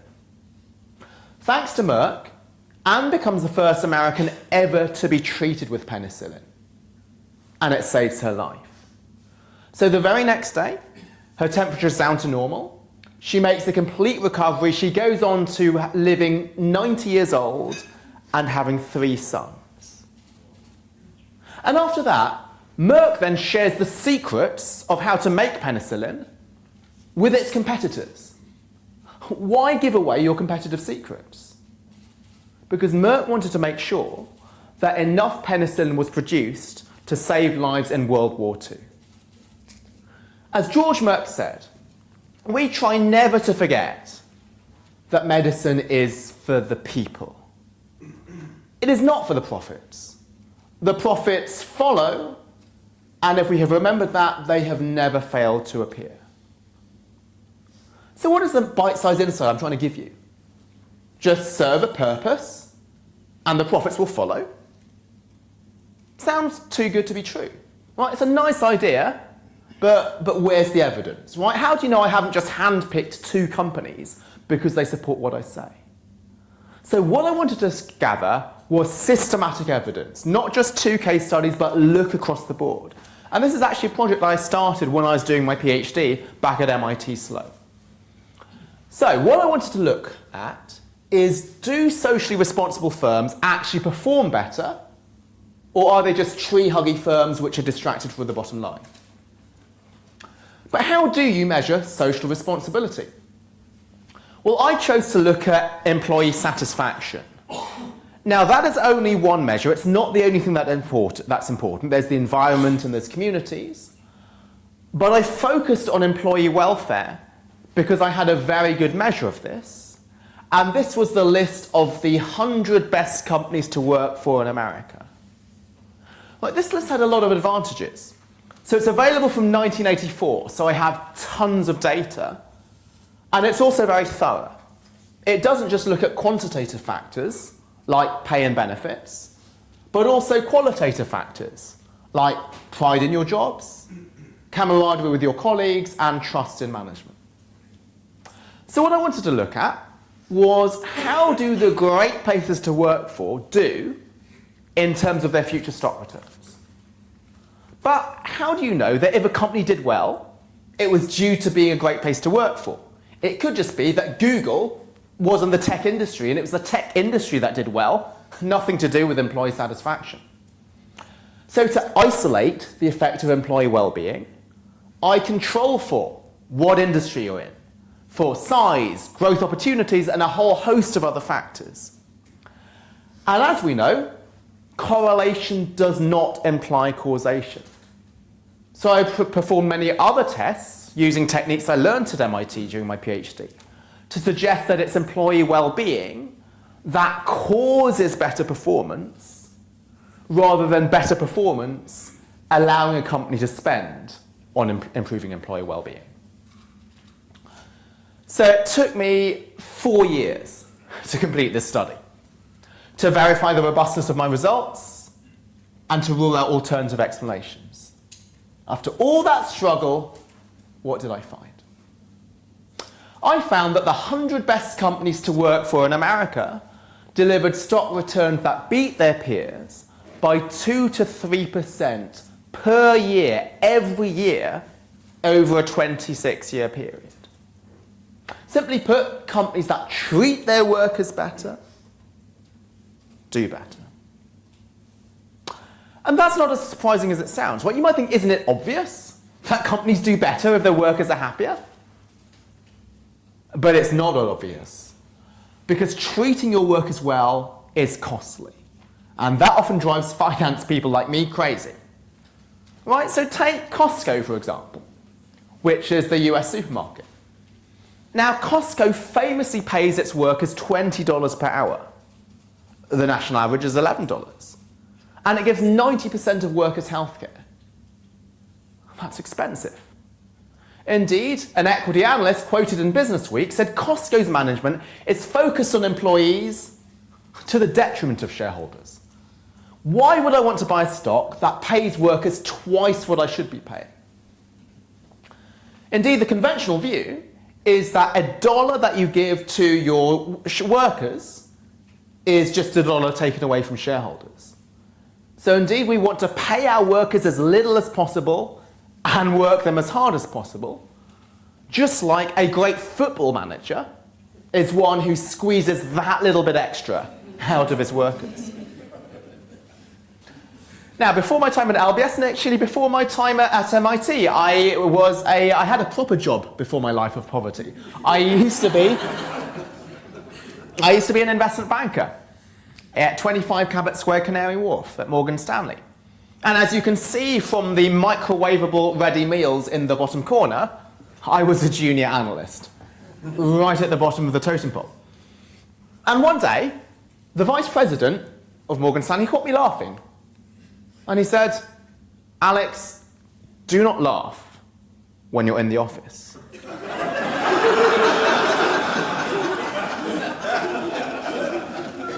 I am banning you from laughing.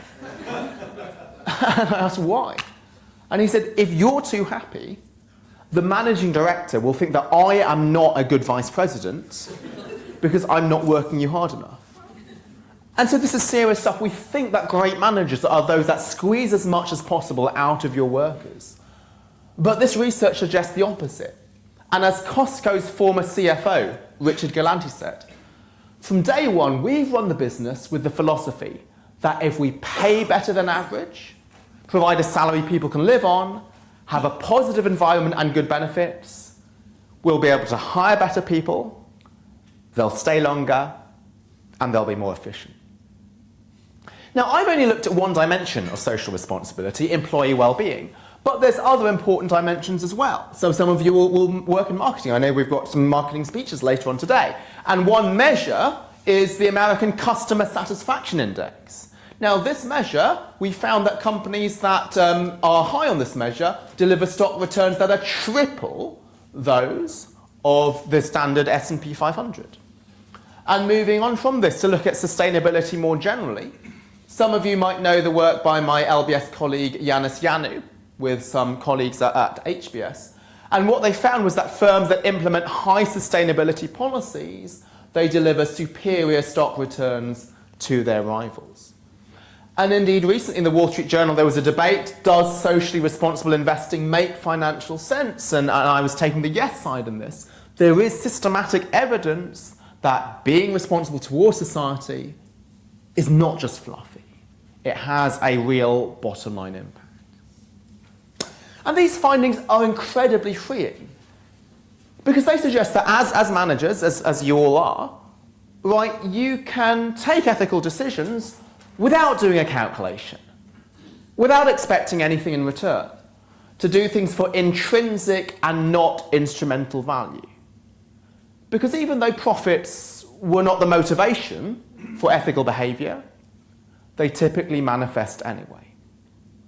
Caring about society is not at the expense of profit, it supports profit. Now, you all in the room are not just managers, but you are all investors as well. Some of you are professional investors, but some of you will just invest your personal portfolio. And these findings also have implications for your investment behaviour. Because as investors, you have the power to put your money into companies that reflect what you would like to see in the world. Now again, the conventional view is that if you invest in ethical stocks, you have to sacrifice financial returns, but these results suggest there is no sacrifice.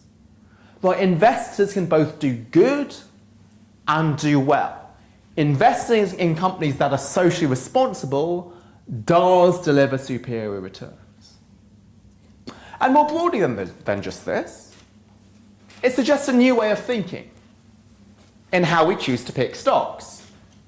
Right, the conventional view is we look at price-earnings ratios and earnings and dividends. But the results suggest that actually some of the most important dimensions of a company's value are not captured in the numbers. They're in how you treat your workers, they're in business sustainability, they're in your innovative capability. So we should look beyond the short term and the quantitative and look to the long term and the qualitative. But how do we do that? Can you measure social responsibility? Well, actually you can. So even though you can't quantify social responsibility, you can measure it. Right, there's many measures that exist, right? True Cost and Sustainalytics, they measure environmental sustainability, and Calvert and Asset4 have a whole range of social responsibility measures. So put your hand up in the audience if you've heard of all 4 of these measures. Right, some of the most senior executives today haven't heard of it. But that's precisely the point. Right, most investors have not heard of those measures because typically what we do is we focus on the numbers. So because most investors ignore this, if you use this information, it will give you a competitive advantage. Using financial information which everybody else uses is old news. but this is where the future of investing lies. Indeed, I find that perhaps because the market is so short-termist, perhaps because the market is so focused on the numbers, perhaps because the market, like the analysts in Business Week, wrongly thinks that employee-friendly companies are tree-huggy, I show that it takes the market 4 to 5 years before it takes this information into account, even though this information is public. Right, so you could buy the best companies 3 years too late and still earn superior returns. So think long-term value, not short-term numbers. And similarly, we shouldn't dump stocks at the first sign of trouble. So, investing in your work company costs money today, but it takes many, many years to appear. So if we sell a stock just because it hasn't hit its earnings target, we pressure managers into focusing on short-term earnings.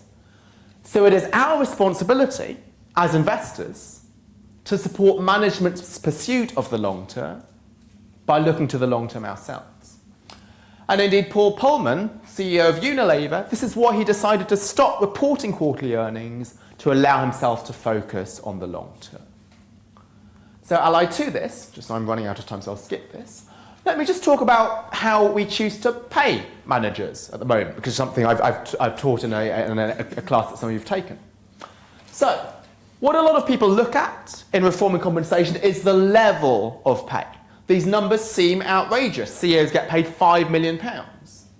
But really, when you look at the average firm size, which is 7 billion, apologies for the typo, that's only 0.7% of firm value. Well, this is not to say we can be blasé about 5 million just because we're dividing it by total firm size, but what I'm suggesting is that there might be other dimensions of incentives which have a much more important impact. Right? We found employee satisfaction has a 2 to 3% effect. This is a basis point effect. So I think that much more important than the level of pay is the horizon of pay. If it takes 4 to 5 years for this to show up in the stock price, we want to give managers equity that vests in 7 years rather than vests in 3 years. Right? So I know that we create headlines if we're a policymaker by saying we're slashing pay by 50%. But the goal of compensation isn't to write headlines. It's to create social and shareholder value. And expanding the vesting horizon is what will achieve this. So just to go back to the question I started with. Why do businesses exist? To earn profit or to serve a purpose? Do businesses exist for shareholders or for society, customers, employees, and the environment? What is the answer? The answer is yes. But how can you answer yes to a multiple choice question? Because it's not multiple choice. It's not zero sum. It's not either or. It's both and. Businesses exist to serve society. And by doing so, and only by doing so, will they generate profit in the long run. To reach the land of profit, follow the road of purpose. Thank you very much for your attention.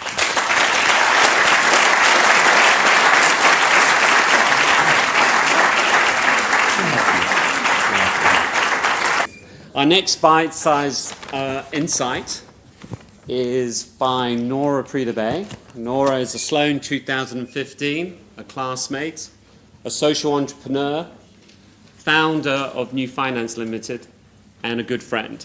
She's going to talk about a subject close to her heart, financial inclusion. Nora. Thank you.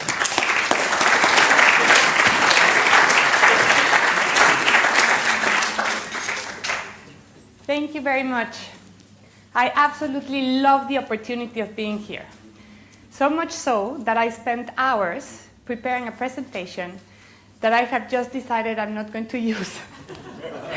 But the reason I'm not going to use it is because I was asked to talk to you about financial inclusion. But if I just talk to you about financial inclusion, you will go away from here and you won't remember anything. So instead of talking, I would like you to experience financial exclusion, or I want to immerse you into the world of the financially excluded, right? So let me, if you see, I talked about two different concepts that I think are misunderstood. So let me just allow to clarify those. Financial exclusion means having absolutely no access whatsoever to financial services. 2 billion people around the world have absolutely no access. And 4 billion people in total are either unbanked or underserved by financial services. Now, financial inclusion is actually giving them access, but fair access to asset-building financial services. So that's the difference between the two. Okay, now, I do need to find, because many times when we think about people that are financially excluded, our minds go immediately to the very remote rural areas, right? Like the very poor. And it's not necessarily like that. So I would like to show you a picture. Let me just find it now, because this is all that I skipped. Okay, so this is Karen Montserrat Perez. And she used to work with me. That's another story I'll tell you about later, but I ended up in one period in my life owning beauty salons in Mexico.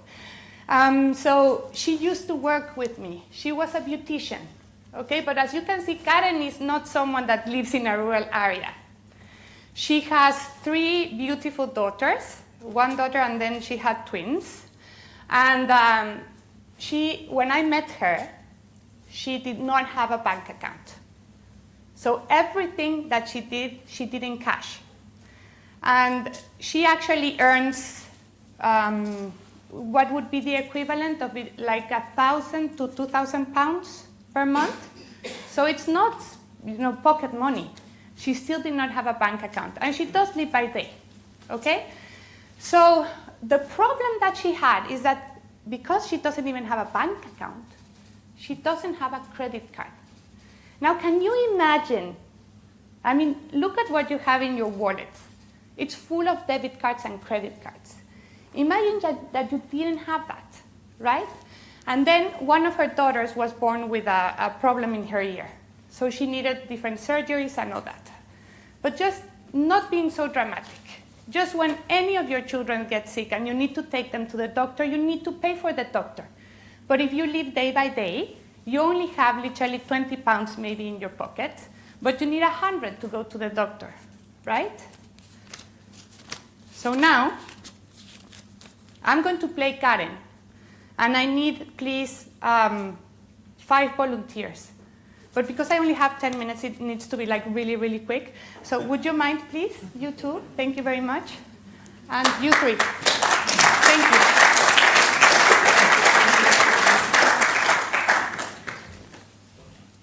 Hello, thank you very much. So you each, you're all beauticians in the beauty salon.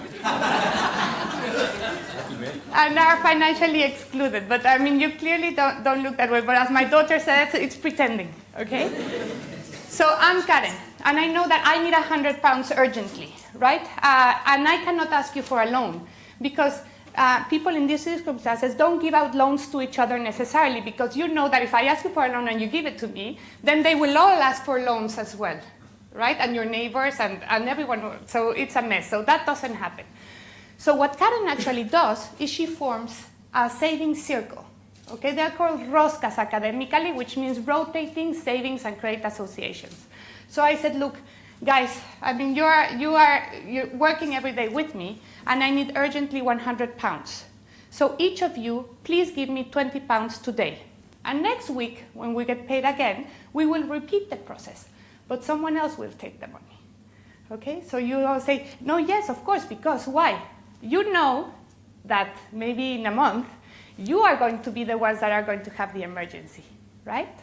And you also like to participate because you can say, well, it's a disciplined way of saving. Or you will say, I want to take the last term because I know that I need to pay for my son's birthday party, okay?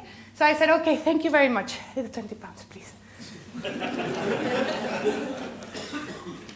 So you see, I got the £100 and I can now go to the doctor and pay for the doctor.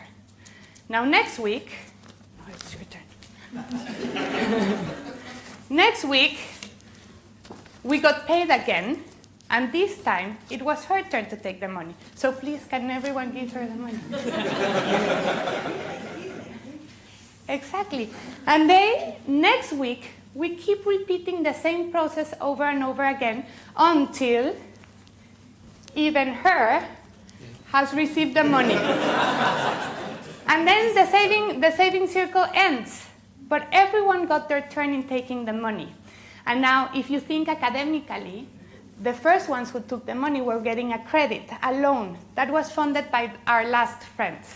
And the last friends were just saving in installments. But there is absolutely no interest charged between them because they're friends, because they're colleagues, because they're supporting each other, and because they don't really care about the time value of money. When it's, it's usually done weekly. So thank you very much to my volunteers.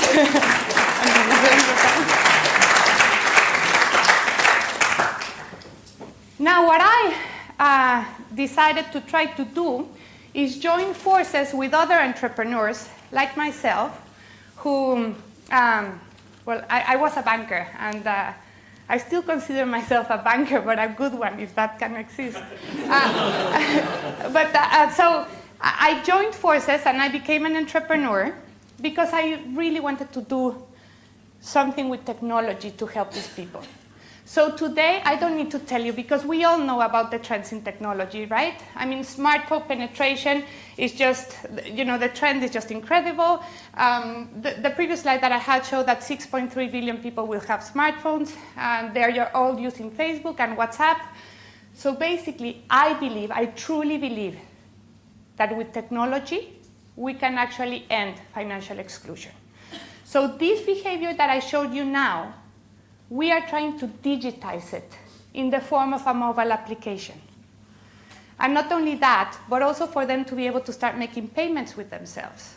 Or maybe even their savings circle with their sister who is now living in the United States. And so she cannot participate because she's not close by. But most importantly, for the first time ever, creating for them a financial identity.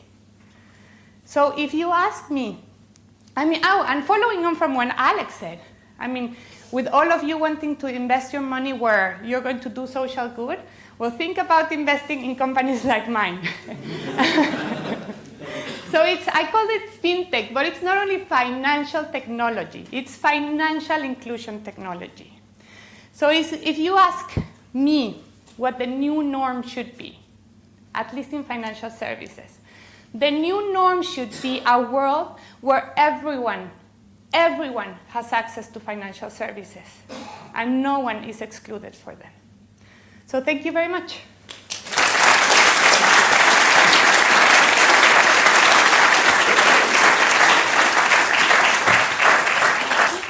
Questions or no questions? It's not every day you get to introduce a baboon who lists his place of residence as Baboon Rock.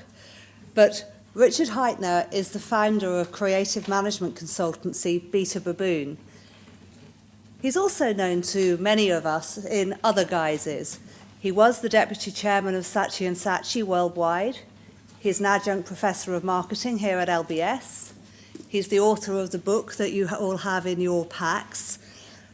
But today I'm hoping he's going to tell us a little bit more about his creative consultancy and what it is about life in the baboon troupe that he thinks we can all learn from. Thank you very much, Alison. Thank you very much. Thank you.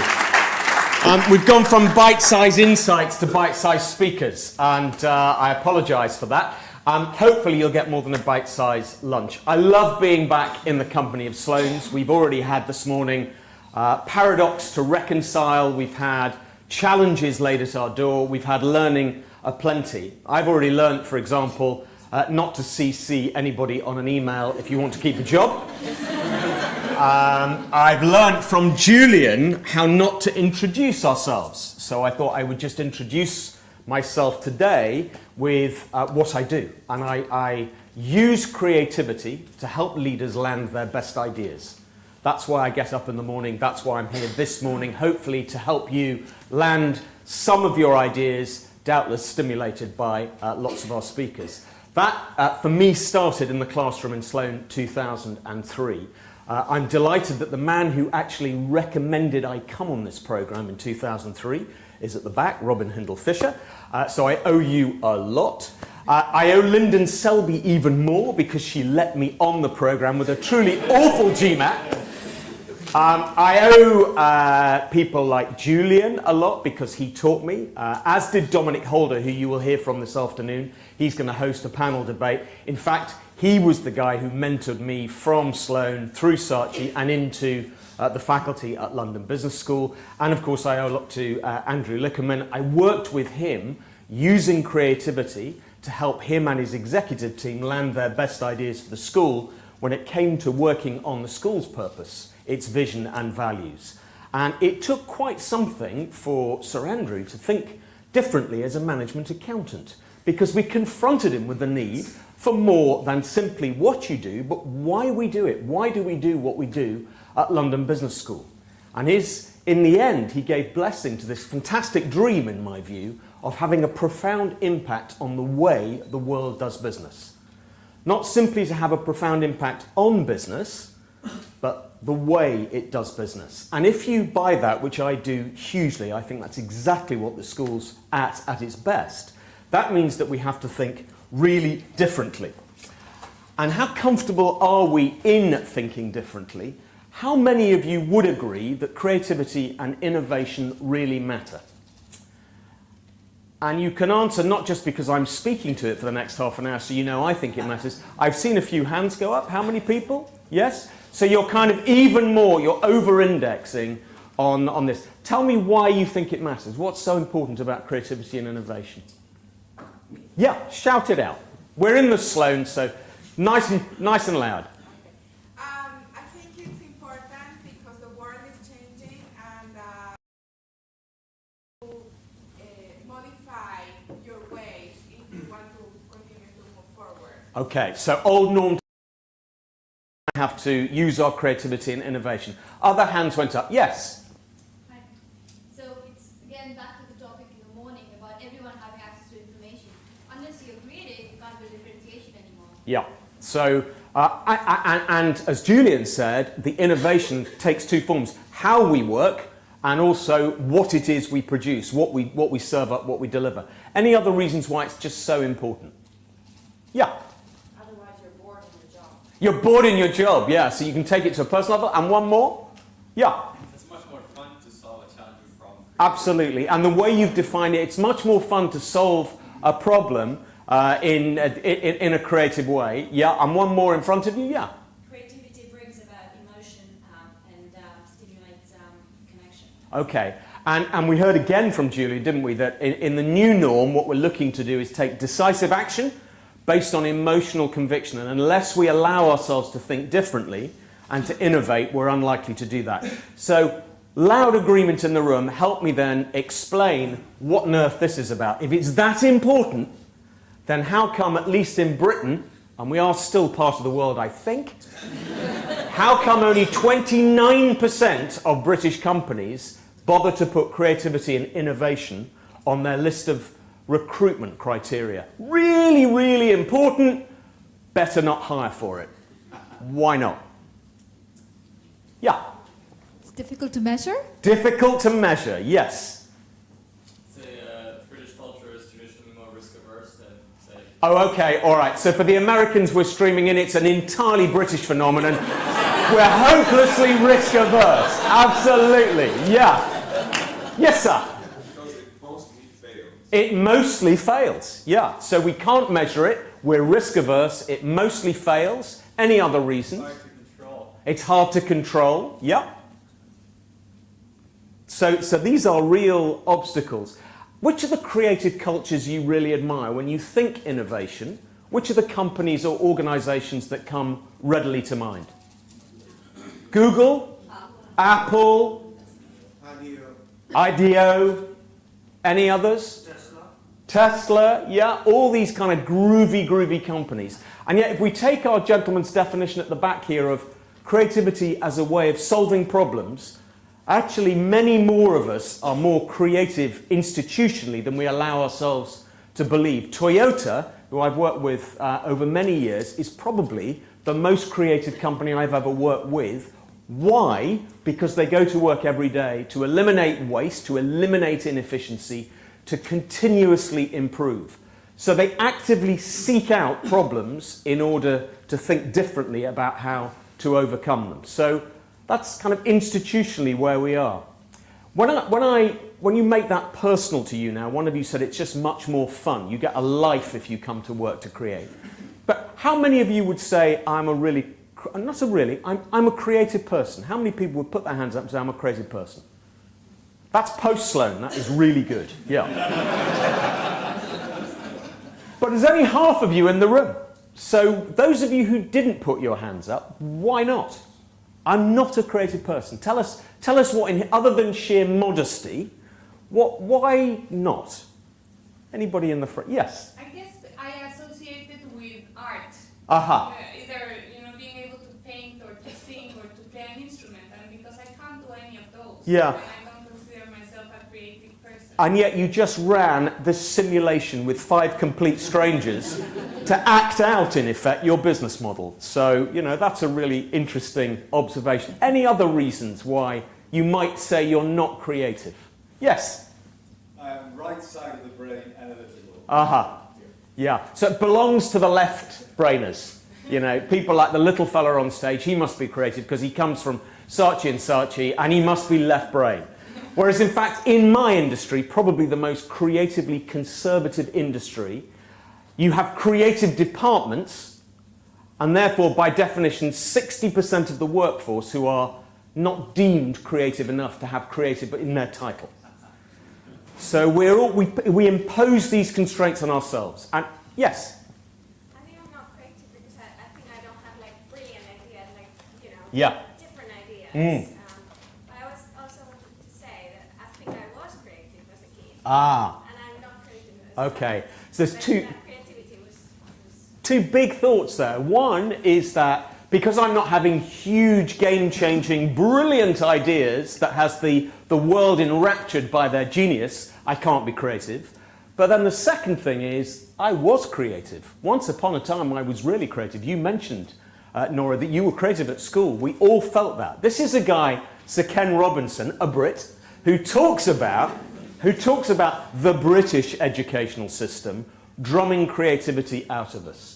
And he talks about the kind of iniquity of this. He's got a fantastic TED talk. He's created lots of literature around this. And he talks about this phenomenon, which I believe, by the way, is a global phenomenon, that mostly when our kids go through school, there comes a point in time where we're not interested in their essays anymore, their creative writing, their art, their music, their drama. What we're interested in is whether they can find the right answer to the question. We don't even give them that much credit for the working out in the margin. And in fact, what Sir Ken Robinson says about us losing our confidence over time is borne out by the work I do with leaders right across the world, across many categories, where the leaders themselves have lost real confidence in their ability to think differently and to create.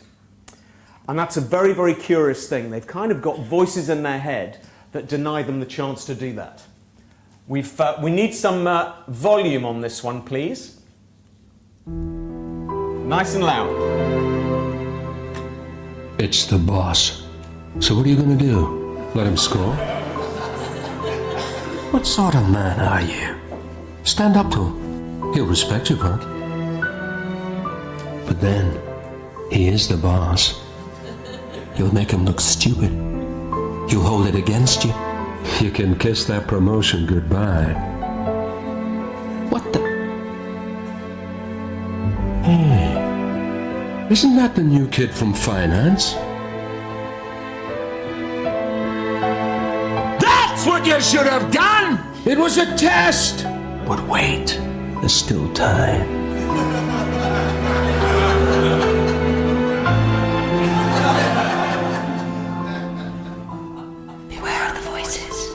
For career advice worth listening to and thousands of jobs, visit monster.co.uk.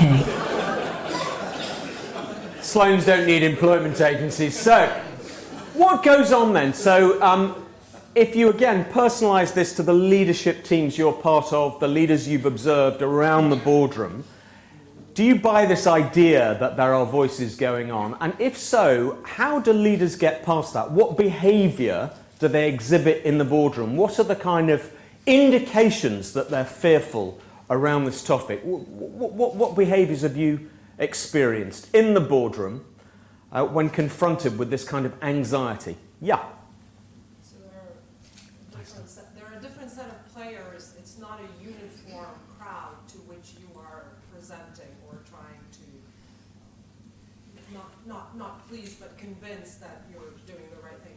Yeah, so there's a diverse cast of characters, and they'll have a different view of this, and they'll see this through a different lens. What are some of the sayings that kill creativity in a boardroom? Where's the data to back it up? Where's the data? So yeah, absolutely. Show me the evidence. The phrase, we've always done it this way. We've always done it this way, yeah. Failure culture. Failure culture. Who else is doing this? Show me someone else that's done it. Yeah, exactly. Oh, if this is such a great idea, show me somebody else who's done it. Oh, they're doing that. We'll do that too. That's really smart thinking differently, yeah. Anything else? What other sayings? That's right, outside our core competencies. And there's also this kind of idea of leaders are, in my experience, they start getting very clever around, the chat becomes terribly clever discourse, which is a clue and an indication that they are masking some kind of terror of going somewhere untested, where there is no data, where you can't back it up. So the kind of the work I try to do in helping leaders get back to reconnect with their creativity starts with this piece of advice that I heard a really smart-ass Sloan ask Professor Rob Goffey at the capstone in 2003.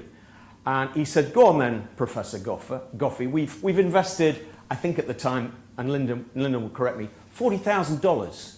And the opportunity cost of a year out doing the Sloan.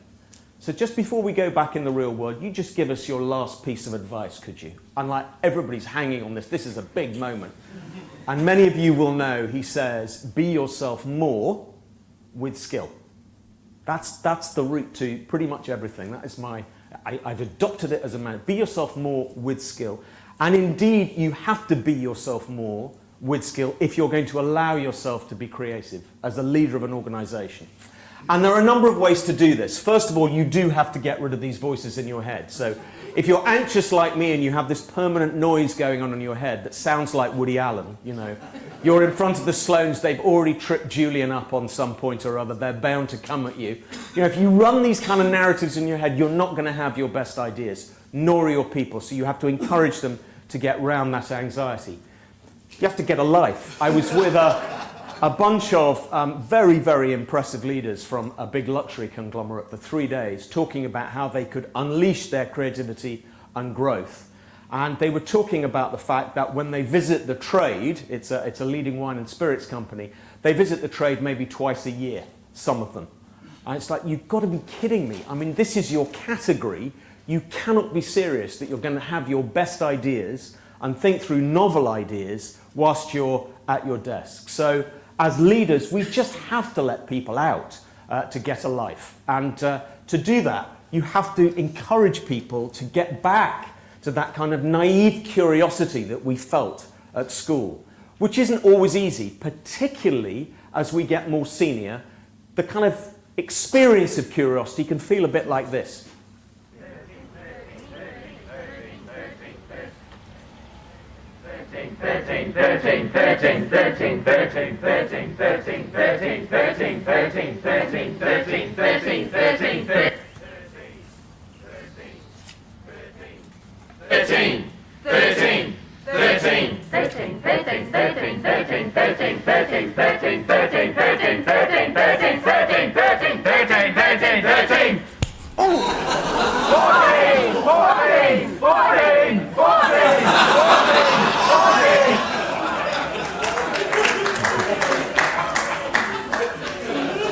I apologise to Jim actually, because Jim has seen that movie. We've now got creativity on the kind of as an elective programme which wasn't the case in 2003. So I think you might have seen that movie. You knew what was coming. It still made you wince.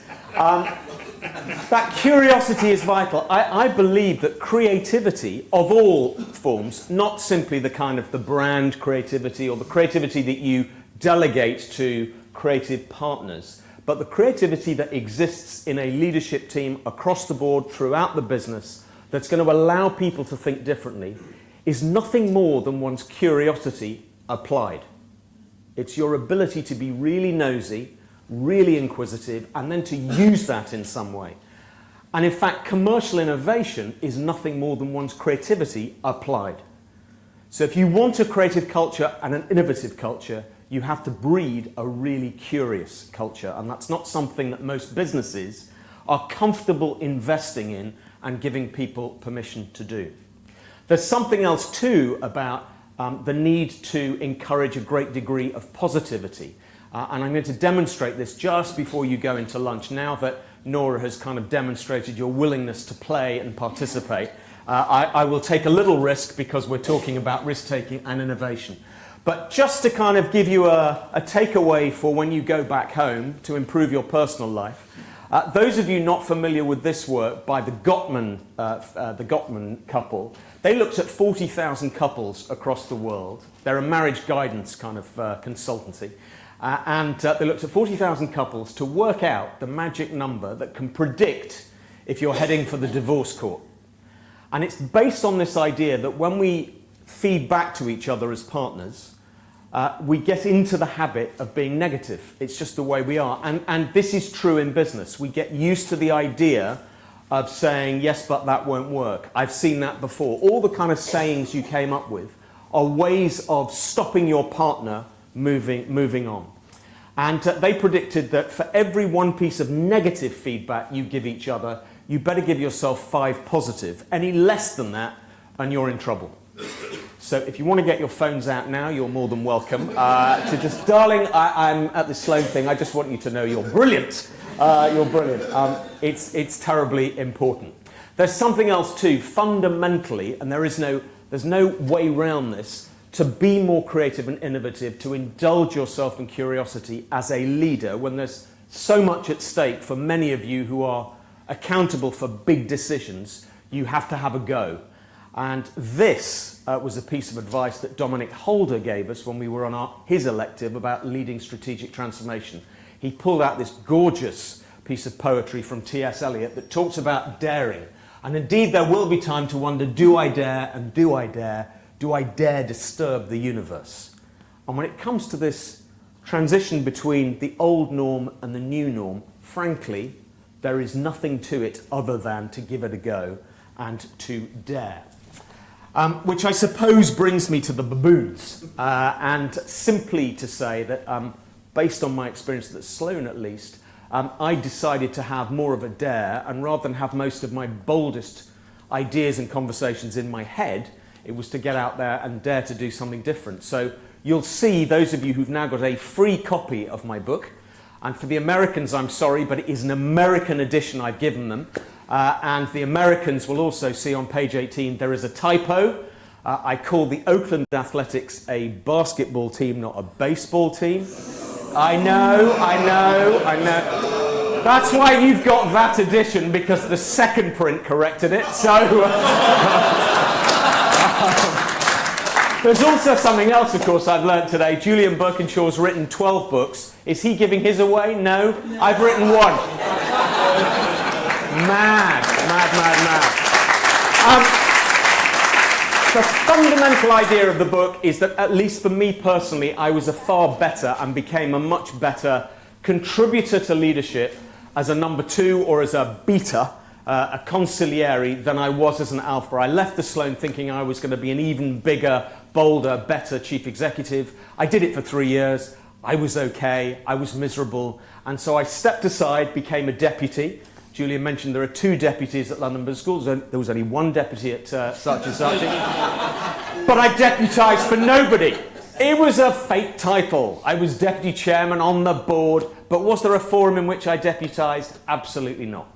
So, but I had 3 people working with me. That was it, instead of 1,800. And I was gloriously happy, still am. I took those people out recently, and we're now on our own as a baboon troupe.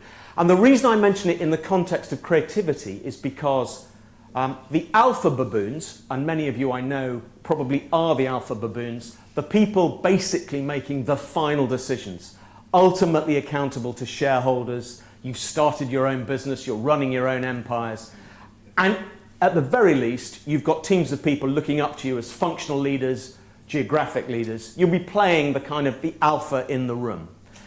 We're also, all of us, probably answering to some other higher being, so we're also playing, as I call it in the book, a consigliere, some role as a C, so there are A's and C's.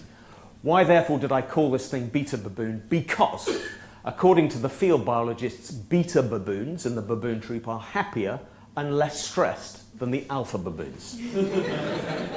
So I called my company Beta Baboon. I then took my team on a little field trip, to be curious, to Devon Zoo to go and look at the baboons. And I proudly told the head of mammals why I'd called the company Beta Baboons. And he said, yeah, but as you describe what you're looking to do, actually, if you observe it, you are more like the female baboons than the beta baboons.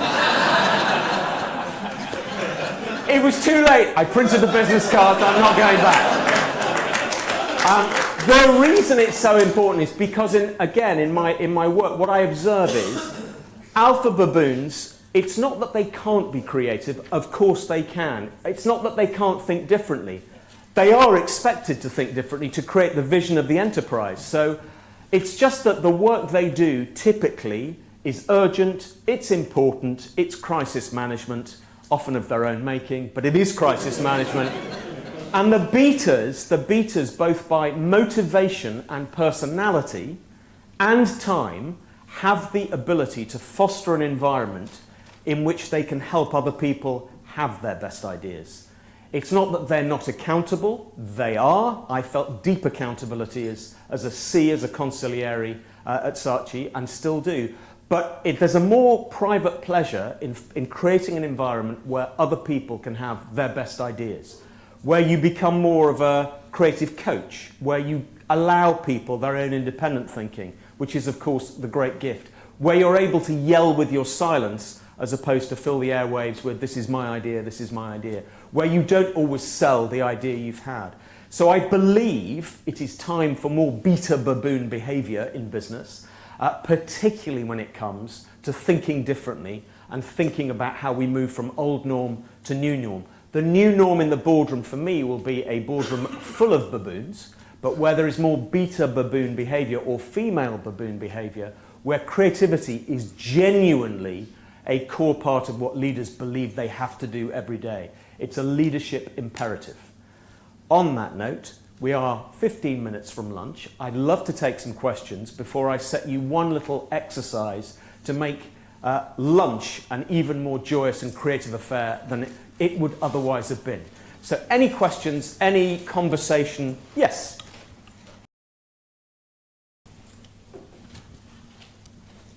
Hi, I'm one of the Americans. I want to ask you a question about getting the incentives right. Yes. So you're basically advocating more creativity at senior levels, but Yes. you know that the people that manage creatives always make significantly more than the creatives do themselves.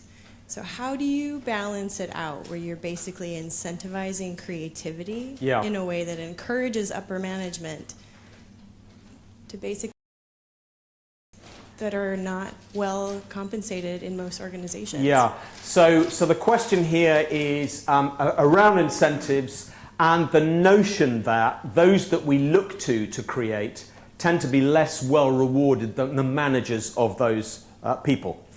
And in the work I did actually for Julian Birkinshaw on his course around parenting corporate advantage, read the article, it's brilliant, I looked at the most creative companies, and those that elevate creativity, actually there is no disparity of pay. It's seen to be an equally important role. So if you look, for example, at the great companies like Pixar, you will find the most rewarded people are those who take prime responsibility for innovating and having the ideas. I worry a lot, and had this issue in an organisation I was consulting to, where the creative director, in this instance it was a science institution, so the head of research, the research director, who in my view is like the most critical person in the organisation, was on the organogram, was reporting through to chief executive, and as a trustee I fought very hard to make sure that on the organogram actually there was, and it's a partnership. If the artistic director, the creative director, the plant, the shaper of all great ideas isn't of prime importance in the organisation, that says a lot about the organisation's lack of attachment to the need to innovate. And last thought is that I don't believe it's any one person's role, any one discipline's role. I think that the change is it's part of everybody's job, and it should therefore form part of everybody's incentives. Yeah. Practical question. How would you test someone's creative skills at the interview? Yeah. Well, I think skills at the interview, I think if you go to the heart of what I'm suggesting, you look for clues about how curious they are, how open-minded they are, whether they have the humility to say, I don't know, and mean it sincerely. All these things are behaviours that underpin a truly creative mind, in a sense of someone who's keen to see problems where they exist and fathom a way around it. So I would go to the kind of behavioural qualities that underpin it, as opposed to, here's a pair of scissors, can you find 100 different uses for it? You know, which is going to tell you nothing. I have a question here. One here? Regarding creativity, I'm one of those out in New York. One thing that I've noticed recently, because I'm advising a lot of large companies, the board of directors of these companies, especially banks, right? Majority homogeneous, white males, been in the company 10, 15 years, think alike, went to the same schools, mostly the same schools we went to. Yes. How do you create an environment where the boardroom has no blacks, no minority, no women, no gays, because it's all white males from the burbs of New Jersey, all think alike, come from the same schools? Yeah. And it's absolutely critical to cast a diverse set of people around any table. At Saatchi, and I learnt this post-Sloan, when I joined Sloan, I took over responsibility for Europe, Middle East and Africa. I was given Toyota to look at, and I had an issue with some of the work that we were producing, and we were getting punished by Toyota all the time. And when I went for some coaching with my boss, he asked me what I was doing to bring more creative thinking to Toyota. And after some really lame answers, he said, I just don't understand you. You're so risk averse. Why have you not flown in our most creative minds from Africa, New Zealand, Latin America, the US, Russia, to cast a random set of people to crack this problem? And I said, but it's going to cost a fortune. He said, it's going to cost a fortune if you lose the business. You better get these guys over here. And he taught me that by producing very quickly random sets of people to attack a problem, you get incredible things. On the elective I teach, I bring live challenges into the class, and I put people in teams they've never worked with before, highly diverse, and within literally 9 hours they're producing ideas that the clients are kind of keen to adopt. So it's critical. Diversity and its impact on creativity, there's loads of academic literature on it. The key is to sort it out, act on it, dare to do it. Yeah. In terms of the titles people are given, have you seen how that manifests into the kind of behaviors exhibit? When you have people with the title chief, yes. I mean, they're trying to behave as alphas, and your proposal was, how do you get them to be more creative and more team players? Yeah. Have you seen a shift in titles and their behavior? So a plug for introduction, I have a real go at all the titles. The Chief Risk Officer, the Chief Visionary Officer, who sounds like he works for an optician, I mean, there's all sorts of, we've all got a chief. It's ridiculous. And it does it absolutely, just like I said, if you call somebody a creative, then they start to behave badly. If you call someone a chief, you're basically saying, go on then, permission to be an alpha, with all the excessive kind of stereotypically bad behavior that invokes. So you need a democracy of ideas, a diverse cast of consigliere around you. That's going to foster more creativity. We have one over here. Yeah. Yeah, so it's all well and good to try and create more diversity, and I think that's critical. And it's also a lot easier to create a creative culture from the start in a startup or a small company. But when you have a company that's a large organization, how do you actually foster creativity in those that are not used to doing it, and how do you change the culture? Okay, there's some wonderful work by Teresa Amabile. It's quite old, at least the original article. It's a Harvard Business Review article from 1999, and it's called Creativity Killers. And for a brilliant, in my view, exposition of how to foster a creative environment and how to overcome things that inhibit our creativity, there are three things you have to focus on. First of all, you have to have, according to Amabile, expertise. And it's amazing to me that most of the companies I work with kind of leave their expertise aside when they want to start innovating and creating new solutions. You know, R&D, amazing expertise. Pharmaceutical companies, you know, whoever you are, there is a basic expertise. That's part of being able to spot a problem, solve a problem. There is then motivation. And the motivation, she says, is both intrinsic and extrinsic. Critically important is intrinsic. What's the nature of the challenge? Am I going to be working with people I find really kind of provocative? What's the time? Do I have budget?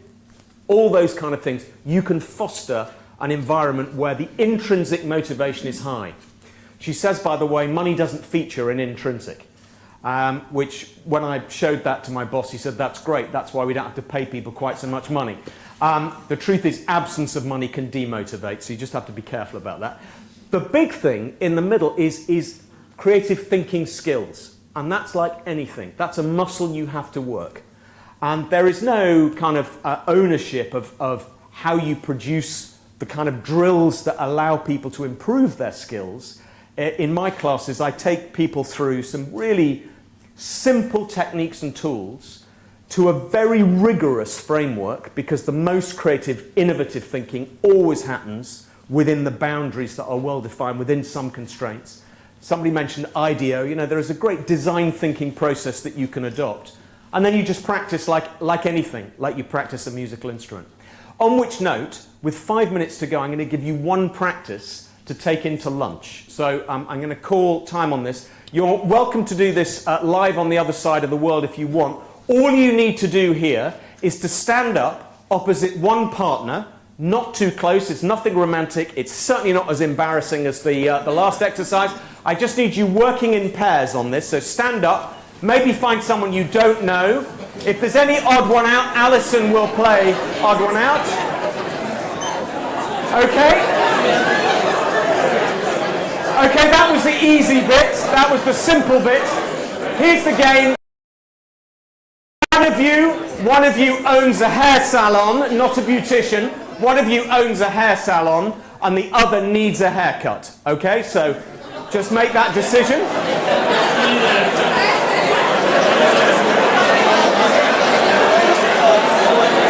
Okay, right. One of you owns a hair salon, a hairdressing salon. The other needs a haircut. Here's the game. The person who needs the haircut says to the salon owner, "Good morning, I need a haircut." And the person who owns the salon has to reply with the two words, "Yes, but." "Yes, but we're closed." If you need the haircut, "Yes, but as you can see, it's urgent." "Yes, but," and you have a conversation, and all the rule of the game is to say "yes, but" as you open your response to each other. Clear? Off you go.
Don't move. Don't move. Stay where you are. Just a quick show of hands. How many people got a haircut? Just take a quick look around. Okay, for the people watching in, you can't see, but 2 hands went up, okay? The Sloans, as ever, disobeying the instruction. Right, now, switch roles, and if you were the owner, you now need the haircut, and if you needed the haircut, you now get to run the salon. You cannot say the words yes but again in this game. You merely have to answer each other with the words yes and. Okay? Off you go. Good morning, I need a haircut. Yes and. Yes and. Yes and.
Very good.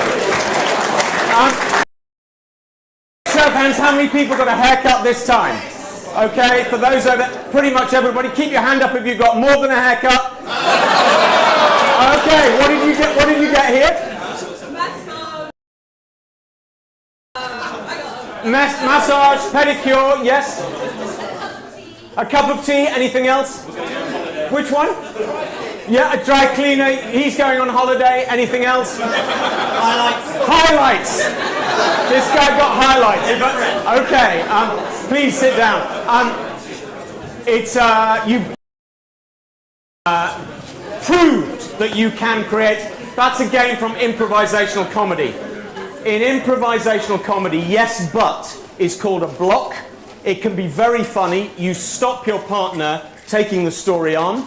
As you saw, if you yes but each other, which we do in boardrooms and businesses across the world, we stop people even meeting the challenge we set. Get a haircut, virtually nobody met the task. You say yes and, you meet the task, and you take the story to unexpected places. Nobody thought of massages, pedicures, highlights, holidays, and everything else you got when I asked you to get a haircut. So as you go into lunch, as you go back to your boardrooms, and indulge in some baboonery, learn from the improv and yes and each other. By the way, I played that game with the senior leadership team, the commissioner of London's Metropolitan Police. And they really got into it until one of the assistant commissioners, when he was playing yes and, he just looked at his partner and went, yes and, you're under arrest. So, thank you very much for a lovely session. It's back to lunch.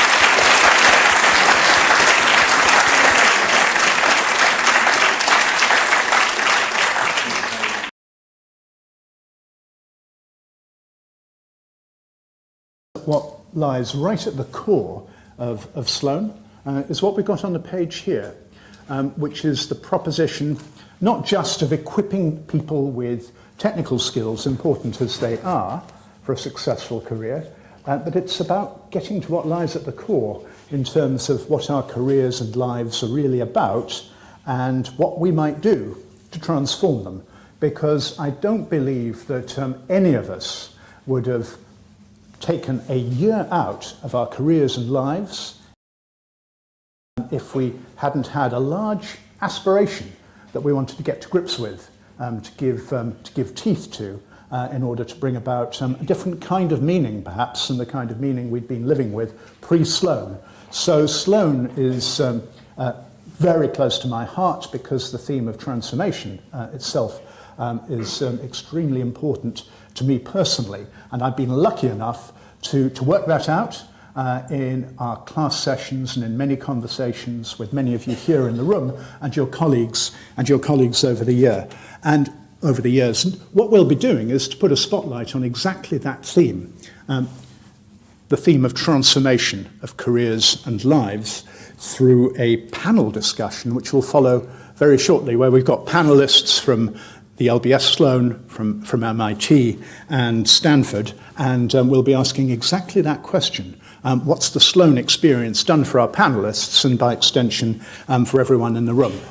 Let me say a few words first, reflecting back on the past, because, and I must apologize to some of the more recent Sloans who'll have seen a picture, LBS Sloans, who'll have seen a picture like this before. But if I cast my mind back to, let's say, 1995, when I first appeared on Sloan, the world looked a little bit like this. Do we have, by the way, any people in the room who enjoy sailing, enjoy getting out on a boat on a beautiful day? Yep. What kind of day is this? That one's small. You got light winds and you're headed downwind. It's a lovely day, isn't it? It's a lovely day. And we've got that gentle tailwind coming from behind. We can see out onto the horizon. And I can't quite make out what's going on at the back of the boat, whether the skipper there might possibly be enjoying a glass of gin and tonic as that boat is underway. Now, without wanting to resort to hyperbole, back in 1995, for a lot of us, the world looked rather like this, which was to say, the Cold War was over, there were the relatively gentle macroeconomic tailwinds, and as we looked out into the future, well, we could follow a steady course. And that might well have been the case, not just for our businesses, but also for ourselves, as we thought about the pattern that our careers might follow. That's casting our minds back 21 years to the way the world might have been. And you know what? At that time, strategy professors like me used to say that what you need if you're going to succeed is to have a clear vision. That's the star out there in the top right. By the way, have you noticed that invariably the good place on those strategy slides is in the top right? And if you ever look at the pictures that your children put on the fridge at home in the kitchen, you'll always see the sun in the top right, won't you? And I think the strategy consultants have been able to plant that cognitive psychology hook. So up there in the top right is the good place that we're aiming for, which we might contrast with where we are today. And then we'd ask ourselves, if we're business strategists, back in those days, 21 years ago, what are the steps that are going to close the gap, the resources that we need to put in place, the opportunities that we need to grasp? And we'd be able to follow in a stepwise, sequential way that path to heaven. Any problem with that? What might it rely on? What might it rely on? So it does rely on us being able to see out into the distance, out to the horizon. For those of you who perhaps come from the IT world, and I know there are a number in the room, you might remember in the old days the waterfall style of project management. Again, we need a great degree of certainty and foresight and vision in order to entertain that view of what we're about.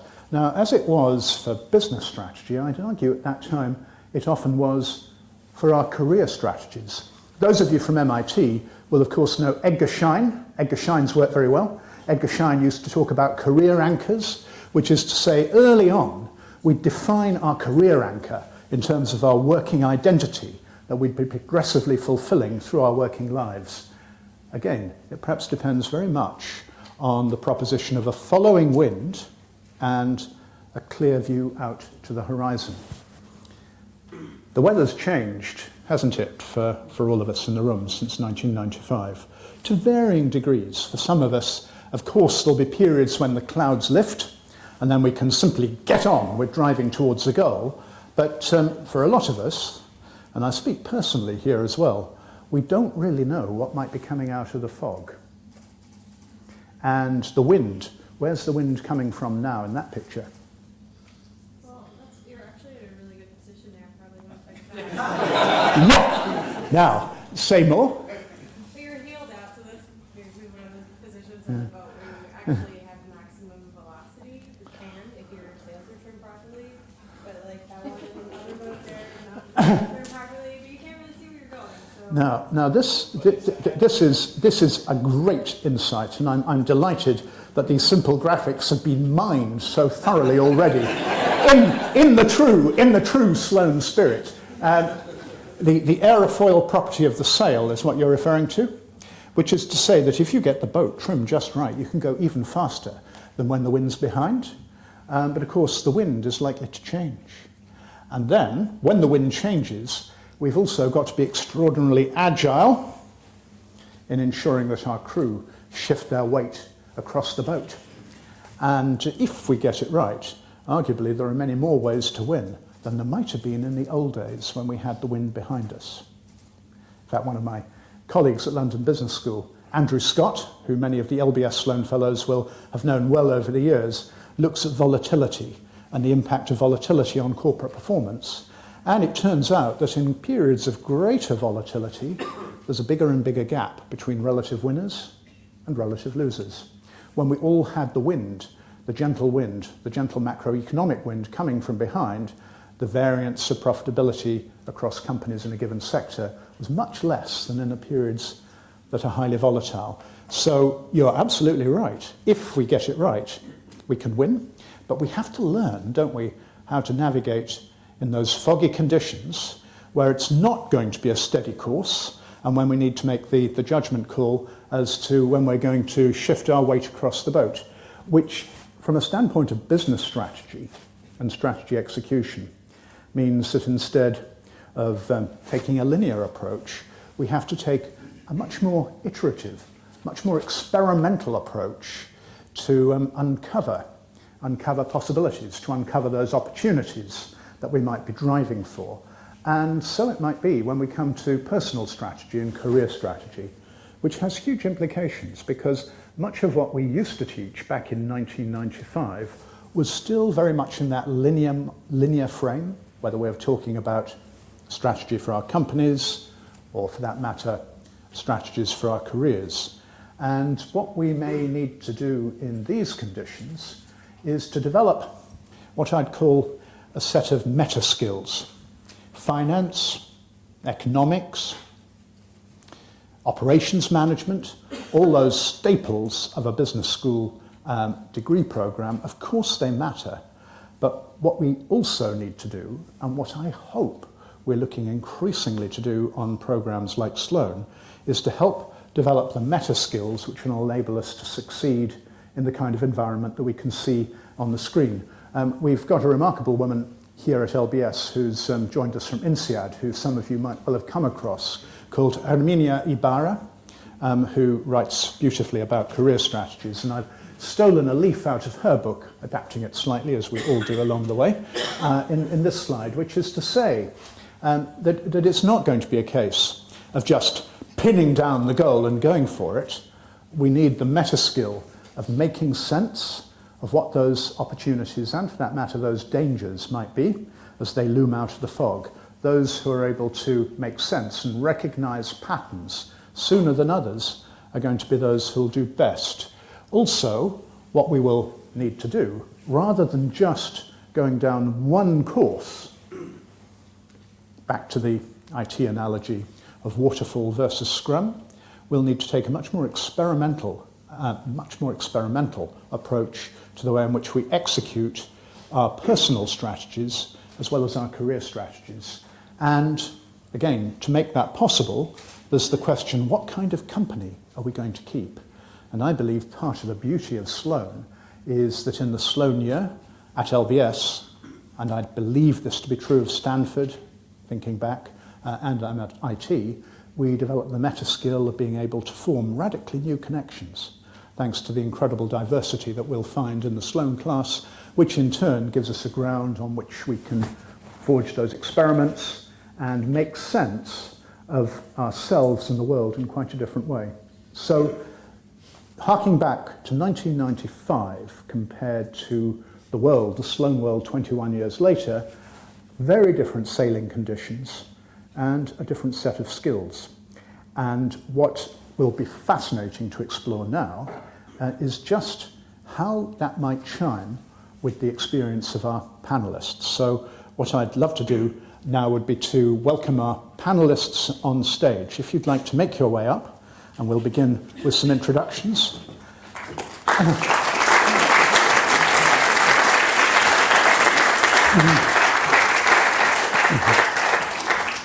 And first of all, just on my right is Niall, and as we read across the room, we've got Rupert and Gil and Robin. So could we give, in the true Sloan tradition, a huge round of applause?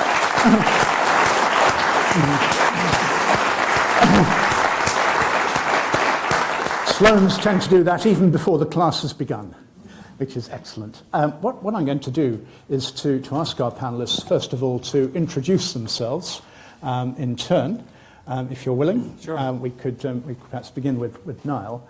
And the exam question is not too tough a one. Why Sloan? Perhaps in the context of where you had come from and what you're doing now. Sure.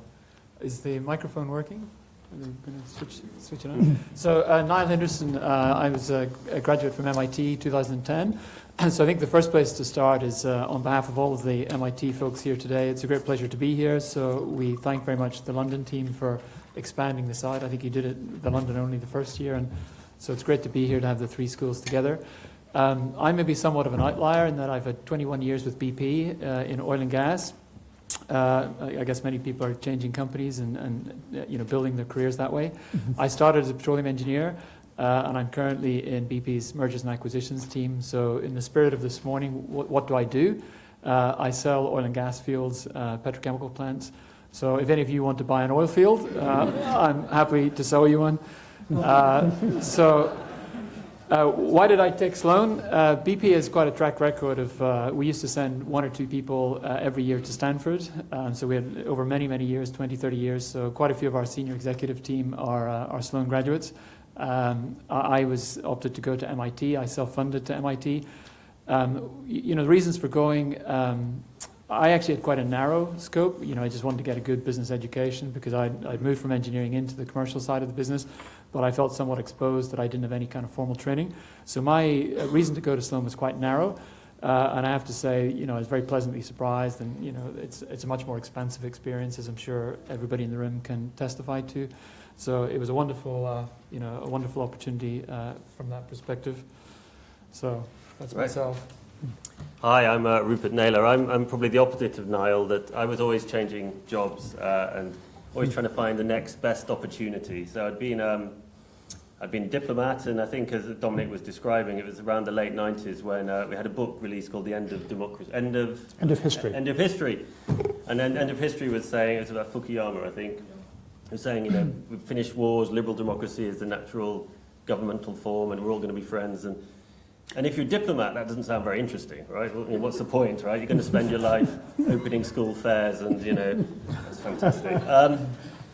And I don't know if you remember the late 90s, any of you, but you go to a party, everybody would talk about how much money they were making, and there was me earning, government salary. Oh my God! So I changed into banking, naturally.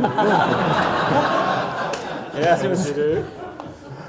I should have known that once they started hiring me, they should have, things were about to go south. And it wasn't long after that, I don't think that's correlated, that things went south in banking. And, I had a couple of great years, working 365 days a year as an M&A banker. That was fun. And I thought, well, what industry can you rely on? What industry can you rely on? And what are we always going to need? And I thought, telecoms. So I went into a telecoms company. I was in Japan for a lot of this time, into a telecoms company in Japan. And, my business analysis was clearly not what it might be, although they hired me for a strategy role. And that was all great. And I went into the business to try and help them buy other businesses, and I ended up selling the business I was in. And I got sent back to the UK, and that was good. And then they sent me to Jersey to set up a telco. And that was cool, and we set that up. And then they said, no, we want you to go and do the same in the Isle of Man. So I don't know if you know where the Isle of Man is. Maybe some of you do, but it's where you get the rain, basically, in the Irish Sea, where the rain stops because there's a little bit of a mountain. It's a terrible, Anybody here from the Isle of Man? I'll chat to you later and apologise, but it's just not a very aspirational place. So I thought, where the hell is my life going? What have I managed to do? And then I met a guy called Michael Geary, who some of you may remember, but he was a Sloan. And he was rhapsodising about this programme, about how fantastic it was. And I'd missed the MBA boat because I'd just constantly thinking about money rather than life. And he talked to me about it, and I suddenly thought, well, what a great opportunity to just reset and have a think about what my life's doing, and the fact I'm ending up on a tiny island rather than running the biggest company in the world or being a diplomat or something. And so I decided, let's take a year and figure that out. Gil. Hi, Gil from Stanford, originally from New York, actually. So engineer and computer engineer by training and practice, and I started a data and analytics company about 6 years ago, and kind of grew that between New York, London, and Bombay. Actually started in the UK.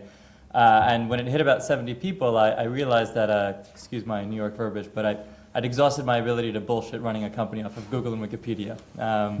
And maybe needed to study some formal business skills such as finance, accounting, marketing, etc.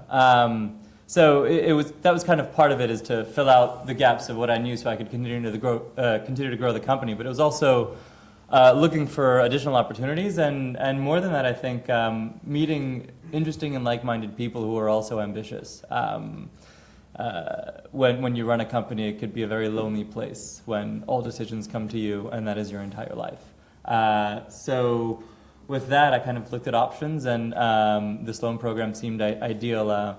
I know I might look young, but I'm 34, so a little too old for American MBA programs. And I chose Stanford, and it's literally been the best year of my life. It's been absolutely phenomenal. I just graduated 3 weeks ago, and more than kind of filling in the gaps and opening up new opportunities, it shifted my perspective, and I learned a plethora of things that I didn't know, which has been phenomenal.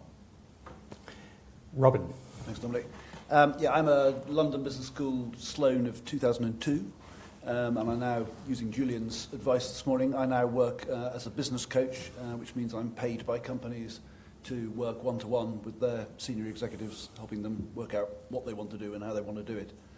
Why Sloan reminds me that I'm a fairly contrarian person. So I was in a very small minority in my year at Sloan, in that I did Sloan thinking I didn't want to change career. I thought I just wanted a year out of what had been quite an intense time for me in my career prior to that. And then I imagined I'd then go back into my old industry in financial services and sort of live happily ever after. Virtually everybody in my class was doing Sloan because they wanted to change career, so I was a bit the odd one out in that sense. And I found I'm the odd one out the other way around, in that I've probably made a more radical career change than not quite everybody, but certainly I've been a small minority of people who've made a more radical career change. And that was 7 years after I'd done Sloan. And I remember the guy who ran Sloan when I first started telling me that it'll be the second or third job after Sloan that will define whether Sloan has been a success. And I didn't really understand what he was talking about when he told me, if I'm honest. But I now realise that really was a great observation and great advice. And when I look back on the career change I've made, I wouldn't say I've done it because of Sloan, but I wouldn't have done it if I hadn't done Sloan. Great. So our panellists have very kindly put spotlights on themselves as they were at the point when they were making that decision to come on Sloan. And of course then the question is, well, how did it help? Perhaps it's early days for you, Gil. How would you hope it'll help you looking forwards? So I think there are three main things that I feel like I got out of this Sloan program beyond just filling out in the gaps of my knowledge and skill sets. One has really been the people, both on a personal and professional front, and both those within the Sloan class, as well as the MBA class, as well as the alumni, as well as everyone involved in the GSB community, and now I think the broader Sloan community, so I'm glad to be here. Kind of that network is tremendous. I mean, having Eric Schmidt, chairman of Google, is one of my professors. The perspective that you get is so drastically different than anything I could have possibly imagined. So really, that's the third item, is the perspective. So people, the friends, the experience itself, the network that I've built, and the perspective that I have on business in general, and on the outlook of my life. I mean, Stanford has a very cheesy, idealistic tagline of change lives, change organizations, change the world. And somehow the idealism brainwashes you, and you kind of get bought into it. And I think it's taught me to think much bigger about the opportunities and the things that I'd like to do, and my future trajectory. And Niall, you've followed ostensibly more of the steady course, with the wind behind you. Yes. Well, how's the Sloan impacted your career within the context of BP? Sure. I mean, the steady course was abruptly disrupted. So I came back into BP about a month after the Macondo accident. So it was anything but a stable transfer. But I think, so I got the business skills, corporate strategy, finance, which I use today. I got the opportunity to work in the US, which I might not otherwise have done. I got the opportunity to work in M&A. But the thing that really I got value the most from my time at MIT, and it's to use the school's logo. So MIT's logo is Mens and Manus, which is hand and mind. And to graduate from the Sloan program at MIT, and it may be similar in London and Stanford, you had to take a practical entrepreneurship class. So you actually had to do it as opposed to learn the theory of it. I took one at MIT called Energy Ventures, and it was all about how to commercialize, in my case, a piece of solar technology. So I loved that. A guy from a big corporate background suddenly getting the chance to do entrepreneurship. And as a consequence, outside of work today, I spend a lot of my time working with social entrepreneurs. There's one alumni here, Leanne, up in the back from LBS. I've been supporting Leanne in an energy poverty project in the last few months. And I also work pro bono, CFO pro bono for a small solar company in the UK, which is making building integrated photovoltaic panels so that the panel's in the window itself. So that's a new dimension, which I simply didn't have before. But Sloan clearly is a good bedrock for your linear progress through a big corporate, but it's expanded the horizons so much more outside of the big corporate. And as you're saying, even in the same company, in the same organisation, it's not as if you've got the same steady wind behind all the time, by any means. By any means. Rupert, how's it impacted you? Well, I suppose I was always working for big organisations, and so I set up a venture with a couple of guys while I was at Sloan to invest in telcos, and that made millions, actually, really brilliant. Unfortunately, I left before it made all that money. Sadly, because unlike the other two people I was with, I needed to pay a mortgage and do stuff like that, and I could only go so long before I finally ran out of money. So that was a shame. They were very successful. They were very grateful when they made the money, but that didn't give me anything. So that was a bit of. So then I just thought I've got to get some money. So I went into consulting, and I remember Lyndon Selby saying to me, "God, you're not doing this. You cannot go into consulting if you've done the Sloan. I mean, what a waste of a year." And I did, but that's what I did because I just needed some money. But I kept thinking about it. Yeah, she's totally right. But, you're sort of stuck in there. You're working so hard. You haven't got time to think about it. But it did, I guess, give me that sort of sense of, well, what should I be doing? And so, I'm definitely hard to fit into jobs. But a headhunter approached me about this job that required somebody who'd set up a company before, which I'd done, and been a consultant. So I suddenly realised I'm pretty rare and pretty special, and that was felt good for once in my life, rather than people saying, "Well, you've never done this," oh God.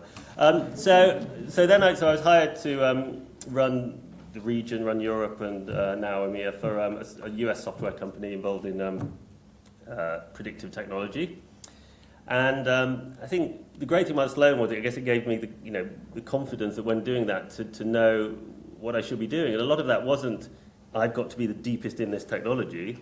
It's I've just got to talk to people, listen, and trust my instincts to the right degree, and we'll do well. And it's been an incredible journey. We've grown massively over the past few years. I'm hiring loads of people. I was at Bain, you see, and I had a Bain partner applying for a job to work for me. which was quite good. So it shows how it's sort of come all around. That, having worked as this consultant all these years, they actually now wanted to work for me.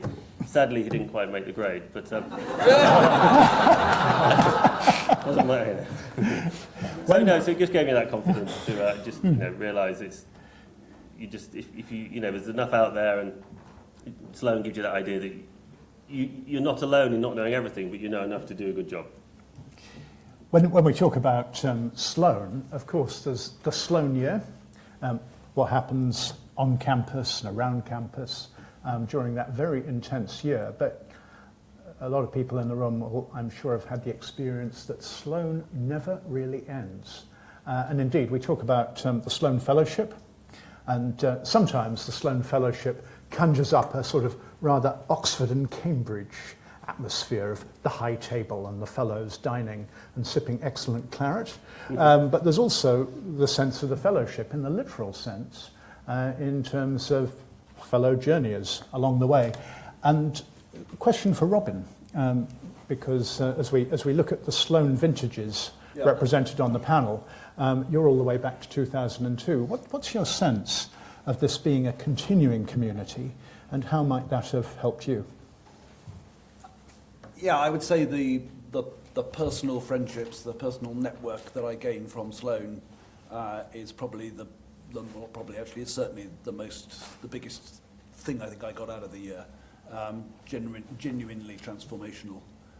We were, I'm sure, like all Sloan years, we think we were pretty closely bonded. We certainly partied a lot, but we've remained pretty close. I think we won some sort of LBS prize for having the highest participation or something in our 10-year reunion.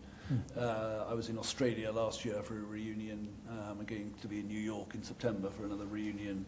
I'm godfather to one of my classmates' children. So I'd say it's much more on a personal level that it's had a massive impact on me. I'm probably not typical, and I haven't really used the Sloan network, the Sloan Fellowship, particularly to help my career. But there certainly are others in my class who have found the connections and the use and sense of being introduced by classmates to other aspects of the business. I say that hasn't particularly benefited me, largely because I haven't sought it. But the personal aspect has genuinely transformed my life. Can you say a little more about that personal aspect? Yeah, I'd led a bit of a sheltered life, I suppose, before I did Sloan. I'd been to a very traditional British boarding school. I'd been to a very particularly traditional British university. I then worked, as we say in Britain, in the city, so in financial services, in a relatively conventional, well, not relatively, actually very conventional background. I'd hankered after going to London, but to business school in my mid-20s, and for probably the wrong reasons decided not to. And I'd always fancied the idea of being in a business school environment. And one of the things that really attracted me of the Sloan program was the nationality diversity. I think we were pre a bit of a reorganisation of Sloan, so I think there were 59 of us, and 34 different countries were represented, and we were not quite 50-50 men and women, but we were pretty close. So there was that diversity. I would think I was only about 3 of us who came from financial services, so I was mixing with people with completely different nationality backgrounds, completely different business backgrounds than I'd ever experienced before, and that massively opened my mind, and I think my emotions as well, in a very positive way. I'm sure what we've been hearing resonates right across the room. This would not be a Sloan gathering if there weren't a multitude of questions bubbling up in the room. So let's open to the floor. What questions do you have for our panelists? And we've got some roving microphones. Very occasionally, Sloan gatherings can be a little shy, but that doesn't last for long, in my experience. David.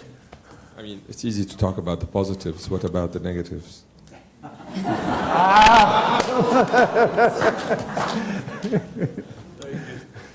Good. Well, I can have a go. I have to say my first 6 months back after Sloan and my 21 years at BP, those were the worst 6 months of that entire period. And I really lost my way. I felt disoriented because you get so much stimulus and intellectual stimulus at the business school and with the cohort, and suddenly you find yourself back certainly in a big corporate in quite a small box. It's very, very difficult to adjust. It took me a few months to do that. Building on that, what advice would you give for people who are kind of coming out of Sloan imminently? Because we've got 2016ers scattered around the room. Well, I mean, I think for me, the biggest thing that I took out of Sloan was, and it was a quote, one of our leadership speakers. There were many speakers through the year, but the one I always remember was at the very end of the second semester, and we were in the New York City trip. And he challenged the class to say, look, the Sloan year will be the best year of your life if you can answer 2 questions. And the first one is, if you can define what you want to contribute, so what it is you want to leave behind. And second of all, what's your life's purpose? And so if you can, the bit that I would encourage people leaving Sloan is if you can think very carefully about what it is you want to do with the second half of your life or the third of your life. And try to match your life's purpose with your professional work so that the two are aligned. I think that's the greatest challenge, and that was where I struggled when I came back from Sloan because I thought they were misaligned. So if you can get your purpose and your professional work to align, I think you'll be in good shape. Something that we do on the LBS Sloan program early on is to ask Sloans to sketch out their dream job on finishing the program. And then the sneaky second assignment is if you roll the clock forwards, how many years? 60 years at least. What might the funeral eulogy be like? And then do we see any connection between the two, which would come right back to that question of purpose. And I believe that, again, runs very strongly through the Stanford program as a theme. Now, we'd had David's question. How about the negatives, which by the way, is a great Sloan question. Sloans are renowned for challenging, which is what makes it so much fun as a professor to be with them. Could there be anything negative about life on the Stanford Sloan? I think the beginning is a little people because I used to joke in the beginning that it's like a sick social experiment to take people that have been working for 10, 20, 30 years and are used to being experts in their field and always knowing the answer and always being ready to lead and speak up, and putting them in classrooms where they know absolutely nothing. And what generally would happen is people would talk absolute rubbish. And I think that there's that learning curve of recognizing that you know nothing about the topic and you should think first, and really being humbled. And I think that's an incredibly valuable lesson that you learn initially, and then you get over, and then you start to engage much more productively and fruitfully. So a negative that turns into a positive. I'd say the other negative that I think that there is, and this is something that perhaps the 3 schools can work on together, is perhaps an understanding the market of what Sloan is and what this experience is, because there really are only 3 schools that do Sloan as it is. I think there are a few more that are doing kind of later stage full-time education programs that are immersive, and I think there's a tremendous amount of value to it, but I don't think there's a lot of awareness in the market and industry about that, and I think that's a challenge. Now, we had a hand going up, and we've got a microphone in hand. I have a question. Work that you've done with a lot of senior executives in coaching, which I assume is a group very much like this one. What trips us up? What do we all need to work on? I'm not saying it applies to the Sloans in this room, but I think the biggest subject that I work with pretty much all my clients, and they are typically between youngest would be sort of mid-30s, the oldest are up to 60s, and people on boards and so forth. And even at that stage, and this picks up on some of the themes from this morning, I think people in the business world still underestimate and underrate the importance of what I would call the relational aspects of what we do in work. Still, people concentrate on the what, not on the how. They concentrate on what needs to be done rather than how we're doing it. and tend to concentrate too much on process and not enough on people, and particularly people's interactions with each other. So I'd say it's not advice, not sounding particularly relevant to any of you, but that's what I would say from my work, my coaching work, would be my strongest observation.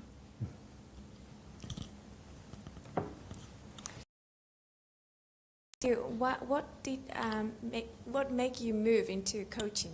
What triggered that interest? I think partly the time at Sloan and the sort of stepping away from the career conveyor belt was the start of the process.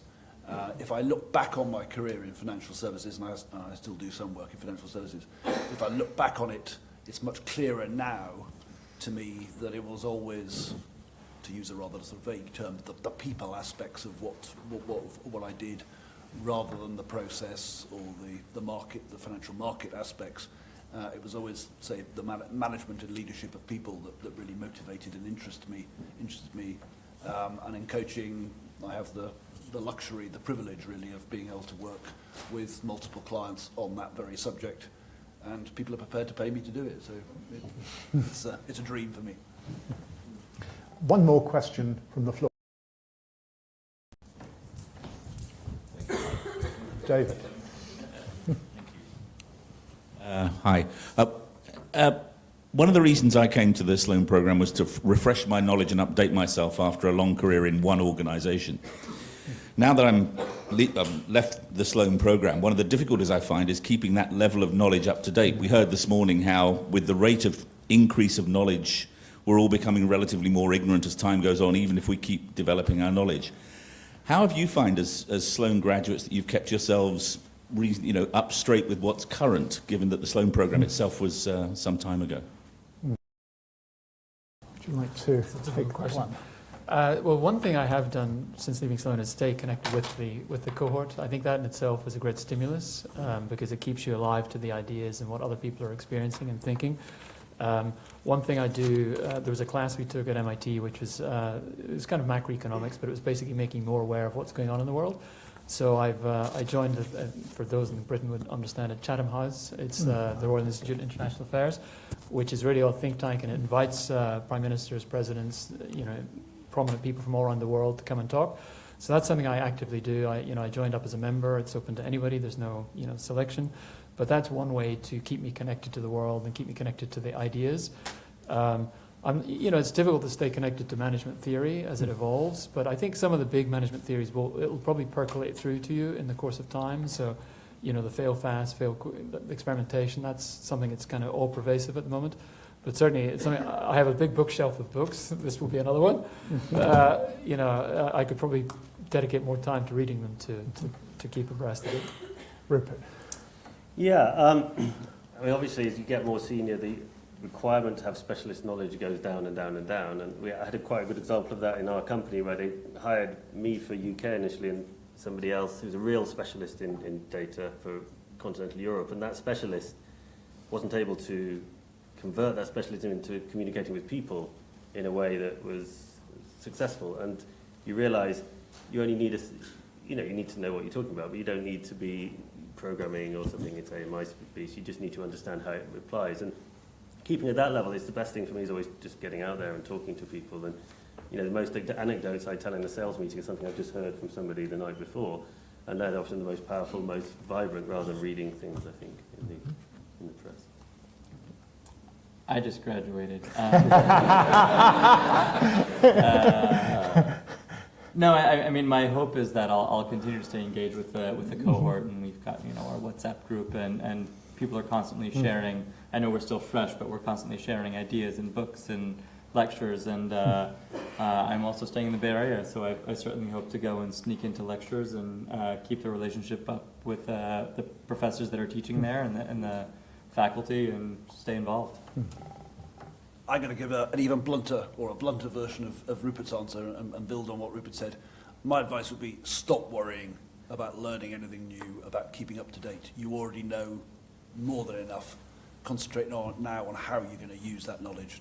And by the way, Robin's becoming one of our profs as a mainstay of one of our exec ed programs on strategy execution. And as a footnote to that, you know what one of the best ways to learn is? To teach. Because you've got to be one chapter ahead of your class in that textbook. So, building on that excellent question of how do we keep learning? Should we keep learning? Reflecting on what you'd like for those coming after you, because the Sloan program is something that has evolved, will continue to evolve in all three schools. In what ways would you like to see the Sloan program evolving in future? Because this is such an extraordinary opportunity, as Gil was saying, such a rare opportunity for full-time mid-career education. We are incredibly privileged having been part of something like this, and I'm sure we'd all want to shape the very best for those who come after us. So as a final question for each of the panelists, what would you want to see Sloan become? Perhaps we could start with you, Niall. Well, certainly, I mean, I echo the thought. I think the Sloan brand, we talked a lot about it when we were at the school, but I think there's strength in them, in the three schools, three very prominent schools. So I would like to see that to be, more prominent. But for me, I mean, I haven't thought about this in terms of repositioning, market positioning relative to other schools or other programs. The beauty for me for Sloan was it gives you, the time and the place, the environment to really take a pause and think about what it is you want to do with the final chapter of your working lives. So it gives you that space to think about that and align the meaning that you're seeking to get in your work. But it also gives you the cohort and a group of people that you can share those thoughts with. And I think that's very unique because I certainly, through my work colleagues and family, friends, wouldn't have the opportunity or they wouldn't be disposed to those types of conversations. So for me, it's about thinking it's a space to think about what you really want to do, and then having the cohort to support the evolution of your thinking and to encourage you as you think about that. So for me, that's the core of Sloan, maybe more so than the technical skills. So I'm not thinking about repositioning relative to other programs. I just think, there's a place in the world for programs such as the three we have. And we have a multiplier effect, which is apparent in this very room. So the Sloan brand becomes progressively stronger. The more we do, the more we run events like this, the more we build a network effect. What would you like to see Sloan become, Rupert? Well, if I combine two things, one thing Robin said, which is true, which is people often say it's the second job after Sloan that really is the one that matters. And the fact that, I don't know about you, but I felt very rushed on Sloan. Everything was happening so quickly. The year was just disappearing. It's almost like if you put those two concepts together, it's as if you need, say, a couple of weeks, maybe 2 years after Sloan, when everybody comes together, because you don't always have time to process everything going on. And I come to something like this today, and I'm full of ideas and starting to sort of open myself back up to all this way of thinking about the world, but it's too short. I'm going to go back on Monday and be, wherever I am. So I think that might be helpful. Of course, there's the problem of how many people will be able to make it, and people have moved on and gone to a different country or something, but something like that would solve those two problems, I think, that have been raised before. A Sloan turbo that might come sometime after the main program. Is it turbo or top up? Or, like being in the reserves almost. Every couple of years you get called up for active duty. I like that. What would you like, because you're freshest among the panelists in terms of closeness to the program as it runs on campus. Is there anything that you'd like to see it doing differently? So I think, and I don't know how it was for LBS and MIT, I think one of the greatest challenges is these are one-year programs and there's very little overlap from one year to the next. So I think that kind of sense of continuity and learning of the culture and of what it means to be Sloan is kind of lost. So if there's a way to kind of bridge that a little better and to have more inter-year and perhaps inter-program integration, I think that would certainly help in terms of acclimating faster and being able to take advantage of everything that Sloan has to offer. So I think that's one aspect, and the second is kind of what I mentioned earlier in terms of, I think the Sloan programs definitely do reinforce one another, but even more than that, I think there's a very strong place for education for executives, kind of mid-career education beyond the EMBA. And I think there's a tremendous amount of value in that, and it's something that I've realized. And I would love to see that as a more formal category that is understood, recognized, and that more people do. I think there's a lot of value to those that miss the young MBA boat when you were 26. A couple of our colleagues on the faculty have recently published a book called The 100-Year Life. This is Linda Grattan and Andrew Scott. And of course, one of the immediate questions the 100-year life idea prompts is, will those 100 years be fun? But what they will certainly mean is that it's not just one more chapter that we're looking at, but multiple chapters. And to Gil's point, there's a very interesting question around how we may prepare people effectively, not for a career which ends with going on holiday at the age of 55, but how we prepare people to successively renew their careers, revisit their aspirations, so that in fact that 100-year life, if we do live that long, is a fantastic opportunity rather than a drudge. Robin, what would you want to see Sloan become? I'm going to make 2 points, one general and one very specific to LBS. The general point is, I think, for all three schools, I think push the dial away from skills training a bit further and make it even more personal development. When you're on Sloan, you think learning the skills will somehow be terribly useful in the rest of your life. It's not really. It's the personal development part that transforms you. The second point, I'm making a very parochial comment to London Business School, and I hope Andrew Lickerman's watching this on television, which is that the school has innovated, great thing, and changed, I gather, the Sloan format so that you can complete it in 7 months and then, excuse my language, naff off. I think that is a very bad thing to do. I think part of the experience.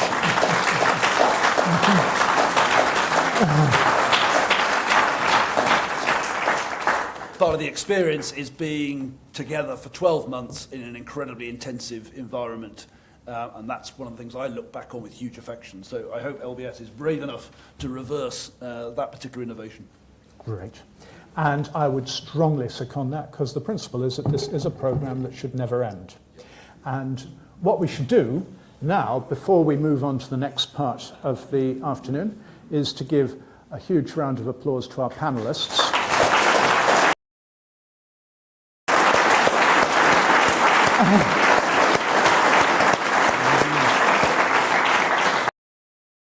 Amply shown that the Sloan story is absolutely not just a story about skills, nor is it even just a story about careers.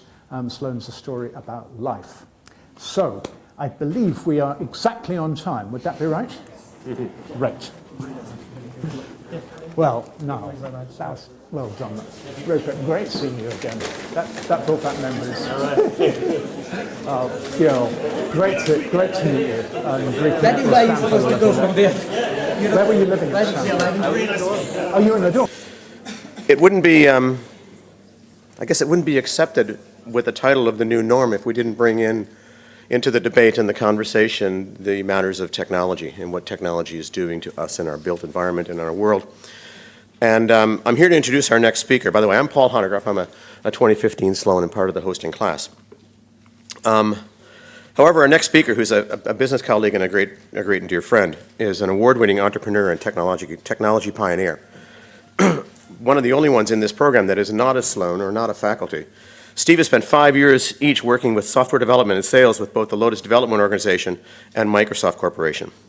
2005, he relocated to Europe and founded a company called Living Planet with the mission of creating and bringing to the market an advanced smart city technology through their creation of what they call the urban operating system. It's a fundamental backbone that creates a link to everything. Living Planet is leading Living Planet is leading the evolution of the Internet of Things to edgeless computing. Our own company, my property development company, has joint ventured with Steve on 2 projects, one in Birmingham and one in London, in terms of the implementation of that within the built environment. It's really fascinating. The company is a member of the UK Government Smart City Ministerial Forum.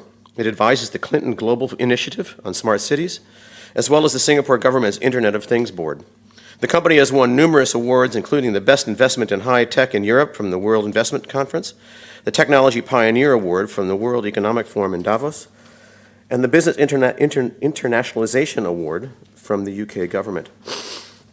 Of recent, Steve and the company at Living Planet have been the case study for a published book by the Harvard Business School called Building the Future. And interestingly enough, it's not a book about technology. It's a book about the way in which he built the organization through partnerships and relationships and teaming that was very, very unique and special, and maybe he'll touch on that with us this afternoon as well. And so with that, please join in welcoming Steve Lewis.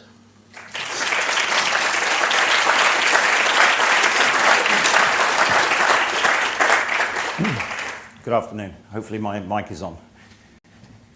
So I've got quite a lot of topics to cover this afternoon, and I'm going to try to do so without rushing through everything. As a little bit of background, I'm a software engineer. I started my life actually playing soccer, or football, as you guys might call it. And then through illness, I ended up transitioning my career into my hobby, which was electronics and software from quite a young age. I actually didn't go to college, self-taught, and then heavily mentored throughout my whole career, and I think it set the stage for many of the philosophies and the ethos of our company and the relationships we try to build. Also importantly, I'm 50 now. I've been in the software engineering industry since I was 17. Worked for principally US firms, which has also colored my view and my attitude to solving problems, I think mostly for the better. But there's also some observations, and having worked around the world, that I think regional, cultural differences sometimes bring really interesting outcomes, as well as create very significant challenges if we don't address them. And especially in Europe, that's very much the case. We started our company with a basic thought. In every other sector, in every other industry, technology has been and become ever more pervasive. And yet in the way we build the environments in which we live, whether it be cities, towns, and suburban places, we have rarely used any of the advances from any other sector. And it's not just technology, it's philosophies and how we think about things. Best practices that are commonplace in the manufacturing sector have yet to be implemented in the construction and development sector. And I thought that was sort of interesting. And secondly, when you look at the development market, if you combine all federal and all defense flows, the development industry is the largest single untapped market, representing trillions and trillions of dollars every year. And so it's sort of interesting that technology had never really taken hold in it. The last piece of our thinking was, well, if we were to bring technology to that space, what were its principal objectives? And it couldn't just be simply make it go better or faster, because cities are organic places where people develop hope and aspirations, and so we had to think about the economic, the social, and the environmental aspects. And we started, for a period of 2 years, studying what we might do before we ever wrote a line of code. We traveled the world looking at other people's best practices in shipbuilding and in submarine manufacturing, in aircraft, in automotive, and a whole bunch of related fields, and started to figure out just how screwed up we were in building things. About 40 to 50% of everything we build is waste. And when you think of the knock-on effects of that, the unintended consequences, obviously environmental, but also we build things and we make choices that cause the social fabric of society not to function incredibly well. At this point, when we were looking at how technology might converge with urban environments, we started to look around the world to see what else other people were doing. And at the time in 2006, 2007, frankly, there wasn't a lot going on anywhere other than a lot of smoke and marketing. And so we started to develop a model. And that model began with some thinking about how do we think about the development of cities if we were building them over again? What do we learn from history? What are the different contexts? How do we think about land use and geology and the environment that sits around it? How do you take care of the things that have to interact with it? How does society function? How do people interact? How do they learn? How do they live their lives? how do we improve quality of health, and a whole bunch of related things. That project called Planet Valley was the beginning of our very sincere research that has taken us through today and will continue for many years. At that point, when we began that program, there wasn't a line in our business plan to go build a city. It was very much an exercise where we could be provocative and bring a very large number of stakeholders and collaborators from around the world to think about these problems.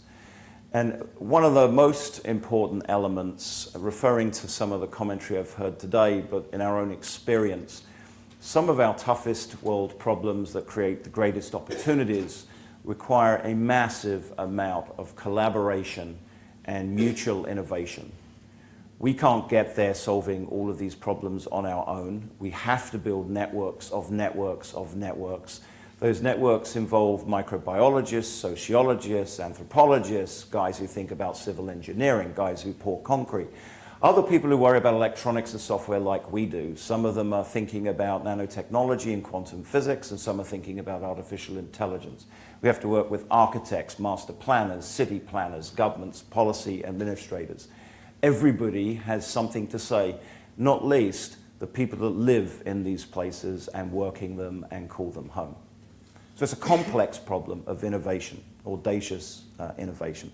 We were very lucky at that time to be approached by some professors at Harvard. One who ultimately wrote a case study that is taught at Harvard, looking at the business model behind our approach.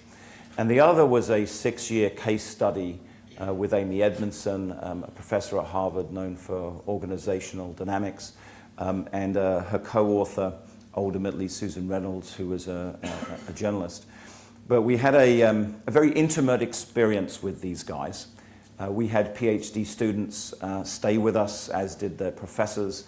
And over 6 years, I think we've gone through every success, every failure, and embarrassing moment together. The book that they wrote, we did not have any editorial right over other than to correct things that were factually incorrect.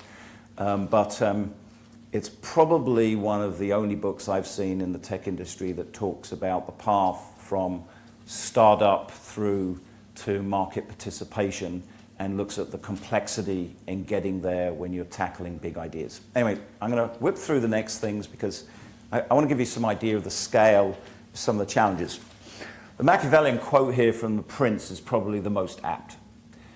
Because you're not only dealing with technological issues, you're dealing with social issues. The reason that we didn't used to recycle water in space is because astronauts didn't like sitting across from the guy who'd just gone to the bathroom drinking a cup of tea and wondering where the source came from. That was a social challenge in adoption of technology. And the same applies to political. When you start to disrupt and you start to enable, you cause different ways and flows that people interact and learn and share community together. And so you end up with pressures pushing back on you and creating that change that are some you can imagine and some came out of nowhere and you have to work through them. Cities are really tough things. They're really complex. The information we get from them is extremely messy. It's highly distributed. Most of it's happening in real time. We look at a piece of data and we frequently forget it's connected to other pieces of data, and teasing apart the meaning from it is incredibly tough. And most of us try to oversimplify in our industry, especially the tech industry. We get data from everywhere. A colleague earlier who was talking about the information age. While I don't disagree with his entire theory, the information age just started, in my view, because what we are able to sense today is a rounding error of what we can sense and anticipate in processing moving forward. And I'm going to give you some examples in a moment. The volume of that data is immense. And I'm not a fan of the big data crowd. That's just a lot of warehouses of data servers storing information that will never be used. There are more discrete ways to look at information. But we're looking at no longer just a few different types of sensors. Most of us have got one of these. We've got 5 or 6 sensors or actuators in here. in cities, we are looking at billions and billions of things giving us data. And moreover, we're working on a project that's been running probably 2.5 years now, Mike, right, roughly, biology, where we're looking at the convergence between digital systems and biological systems, both for sensing and also control, actuation, what biology can do for us. So we get a really complex world, digital, biological, and sociological. And when you get that data, you've got to make sort of fairly speedy decisions some of the times, whether it's an autonomous vehicle or a pacemaker or somebody needing an insulin shot, or whether it's just the weather is changing and I need to shut some vents on some buildings. A lot of those things happen very quickly, and some things take a little bit longer. Sometimes you can't automate everything because you need human intervention to make a crucial decision when it touches somebody's health or life or safety. So we think about these problems in cycles. I'm going to go back through time just a little bit. The box in the top left-hand corner is a picture from the Hubble telescope. It was launched in 1994. It's looking back at billions and billions of our former history. It's a big sensor, and it just happens to deal with light and light frequencies extremely well. It knows how to stay stationary in the air, to go point at things and to take the wobbling out and other effects that you get in space. But quite a sensitive beast, and improving all the time through additions in software and bits of equipment. To the right is a device we stuck on Mars. It has on board a laboratory where it can look at samples. We were hopefully going to find some precursors to life, but we were also caring about the geology and have things transmitting data back, and it's got about 250, 300 sensors on board. The one on the right is actually taking a sense of methane loss in San Francisco. Small number of sensors on a small number of taxis moving around during the course of a few weeks. The peaks represent how much natural gas is leaking out of the city. And of course, San Francisco gets jiggled a bit because of the geological faults and geological instability. But about 60% of all the natural gas that goes into San Francisco today comes out of the ground. And the reason we're looking for methane is because it's mixed with natural gas so that you can smell it if there's a leak. Down here, this is being mapped on Google Street View, so we know where it's coming out of the ground and how to go fix it. The next one is looking at humans acting when there's a fire, and we're looking at human behavior, and it's quite interesting. Right-handed and left-handed people do very different things, but they both scream. The right-hand side is looking at the use of microbes where we can start to direct them to do some things for us. And we've got to know what they're doing, and so we built a method to sense what a microbe is feeling and digesting and touching, and then tell it what to do. In this case, we've taken Tetra Pak, which doesn't digest in the ground, which you get your milk in and some other goods, perishable goods. And we send a swarm of bacteria after it to digest it in a number of different ways. And what we end up with is biofuel and clean aluminium film. It's digested the petrochemicals, the inks, the papers, turned them into sugars, reconstructed the chemical chains, and you end up with usable goods. And last one, we're getting into the atomic and subatomic sensing. This in a period since 1994. And now we're looking at subatomic particles, and we're looking at relationships between them. We're also an amazing sensor because most of us have some sense and intelligence in what we see. We are gifted with various forms of physical sense, and we've got empathy. And that data that comes from what we share and how we interact with it becomes extremely useful to adding context to our lives and what we can see is going on in an environment. We're also going to start and have started augmenting the human body. We see it not only in things like heart pumps and so on, insulin pumps, but we're moving now into the micro-gadgetry and the nano-gadgetry, where we're actually able to embed some things, have it float around, detect cancers early, read our physiology and present it on a very regular basis, enhance our eyesight and a whole range of other interesting things.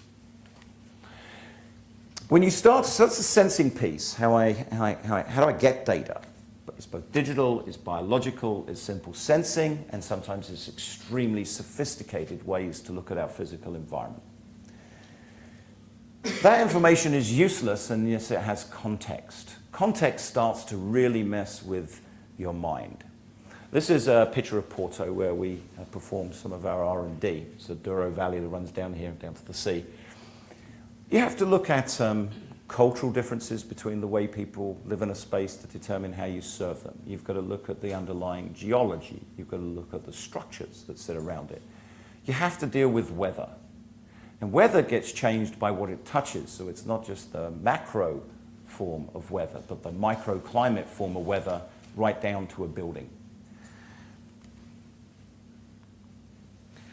We are surrounded by biology, microbes. And most of our body is made up of microbes. In fact, we would not survive without them in our gut and a whole range of other processes that are integral to the way that our human physiology works. Understanding microbes is therefore crucial to understand how do we improve health, how do we digest waste, how do we clean water, how do we react and create the microbiomes that are required to be healthy and safe. We have to look at how we use land. We were involved in a project in Brazil a few years ago, and a beautiful topography. But the developer just said, well, it's just too much work to think about how to use that topography to build on, so we cut off the top of the hills and we move all of that earth. And you're disrupting entire ecosystems by doing so. So we have to think about land use. But more than that, we have to start to think about where do we put resources that allow people to interact? How do they have localized access to education, to health, to safety, places where they're entertained, where they buy, where they come together as community? How do you distribute human activity to maximize the use of space, but also maximize community integration, diversity, and other things?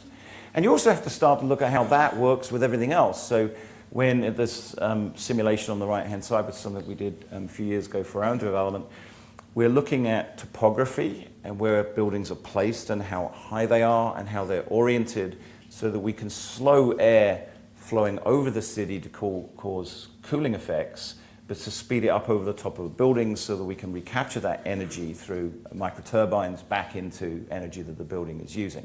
And so we have to start looking at that complexity. We have to look at buildings in the same way we do ships and aircraft and automobiles. Our big challenge in the development world is we don't use any of the same tools. We basically draw a picture frame and we throw a bunch of materials into it and we have a pseudo understanding of how they really function, not. And so we have to start to manufacture things that have a life cycle and we know how they're going to perform and how they can be augmented. So we've sensed a lot of stuff, we've got a lot of data, we've got a lot of things to think about, we have to add a lot of context, and then you said they're going, oh man, tough, very tough.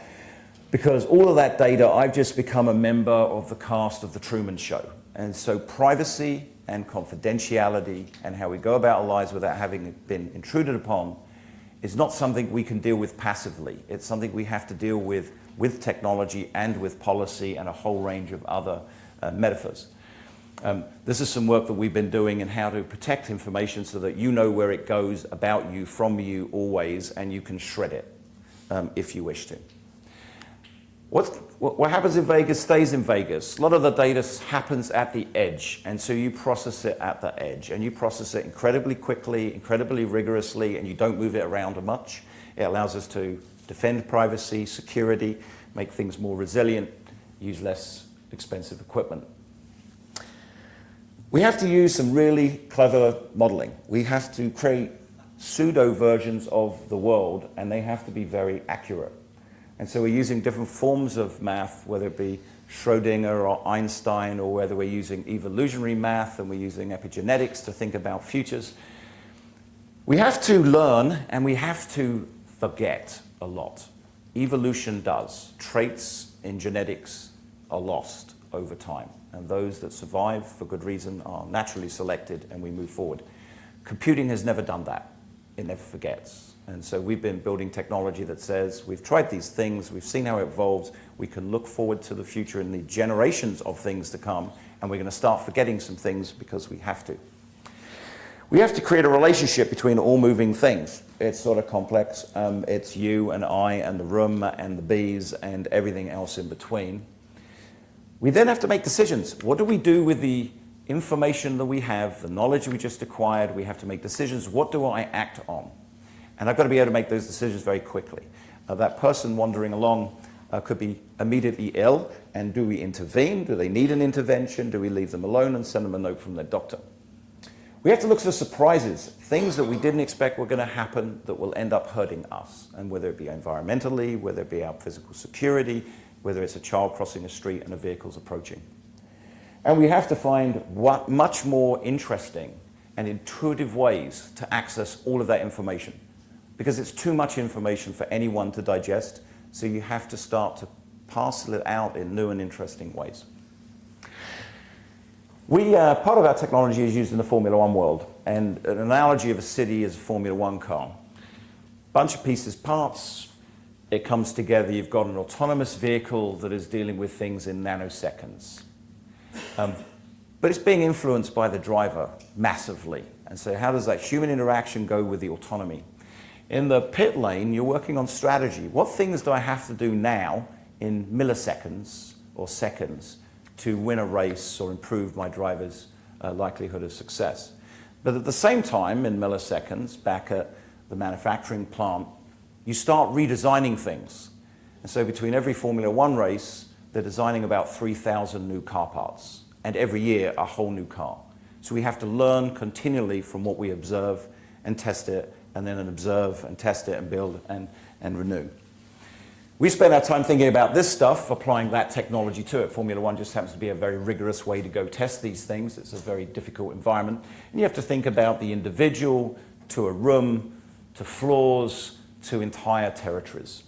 We built a thing called the Planet Urban Operating System, which I'm not going to talk about, but really it's an artificial intelligence platform that allows us to gather information and make controlled decisions while creating insight for humans.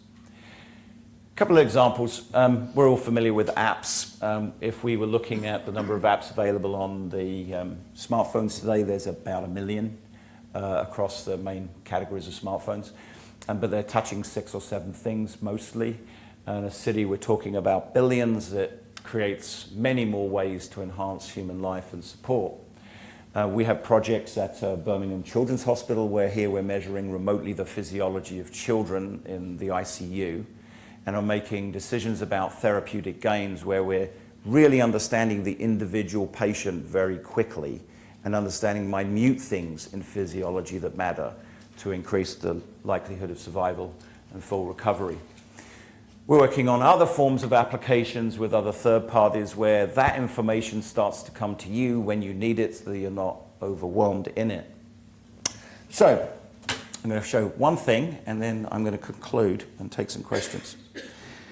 This is an example of just how far we've come. Could I just borrow you a minute, Paul? So this is just an application on my phone. I'm going to point at you. Can you just put your face in the box somewhere there? So what I'm doing actually is scanning Paul right now. And in the left-hand side is his heart rate and the right-hand side is his breathing in real time. And it's immensely accurate. And here we're using a camera, and every time his heart beats, his face flushes minutely. We pick up the capillary surge, and then every time he opens his esophagus, we pick up muscle movement. Extremely powerful application, but gives you some idea how this world comes to us in some meaningful ways. There was a commentary earlier in the first session. Julian made a thesis, I suppose, and he described organizations really in sort of 3 categories. Bureaucracy, everyone boo, meritocracy, where I think many people sort of center towards, and then adhocracy. Living Planet's business has grown out of these 2 buckets. We have people who had to move around our business, like Mikey, who came out of school, knew nothing about many of the roles he had to take in the company, but was smart and had to learn extremely quickly because we had to be decisive because we were tackling 800-pound giants in the market and only had so much cash to work with. We have to focus on action, be really decisive, and oftentimes in the absence of information. When you're defining a product 10 years before somebody knows they want one, you don't have all the information you need. You've just got to work on some of the best knowledge you have in sort of estimating, guesstimating, and having a set of testicles or the equivalent in getting there at the right time. No disrespect to the ladies in the room. But also, you can't have a top-down model or a bottom-up model. You have to have an environment where everybody gets to contribute their ideas. We have guys who started out in electronics or materials processing who have become experts in microbiology and nanotechnology. We've got guys who've come from software who've had to understand anthropology. We've had to, one, be very diverse in our skill set, but also be open to the barriers. We've got both experts and people who become experts or knowledgeable in fields over time by cross-pollinating, not just in our company, but the vast array of people that we work with both in research and in industry and elsewhere. We do have to touch bureaucracy in two areas. Institutions, some of them large corporations, who really struggle to move at the pace we need to, and government. And it's principally regulation. It's not always they can't move fast. Singapore government and some others move very fast on some issues, so do some other nations. But sometimes legislation lags what you could do and what you need to do. And so we try to keep as much of that out of the business. Our experts touch it at the edge where we have to deal with tax, legal, intellectual property, other legislative things. We try not to have any of that inside our institution, and we try to center ourselves on those two buckets because it allows us to move the fastest, to have the most meaningful and enjoyable employment experience. We're all learning every day, we're working hard together every day, and that just because you're doing something one day doesn't mean you will be doing that always. You will ultimately end up touching every part of the business in every way. Anyway, thank you for your time, and I'll take some questions if that's helpful. Thank you for that, Steve. Any hands, any questions? There's one up tall in the back.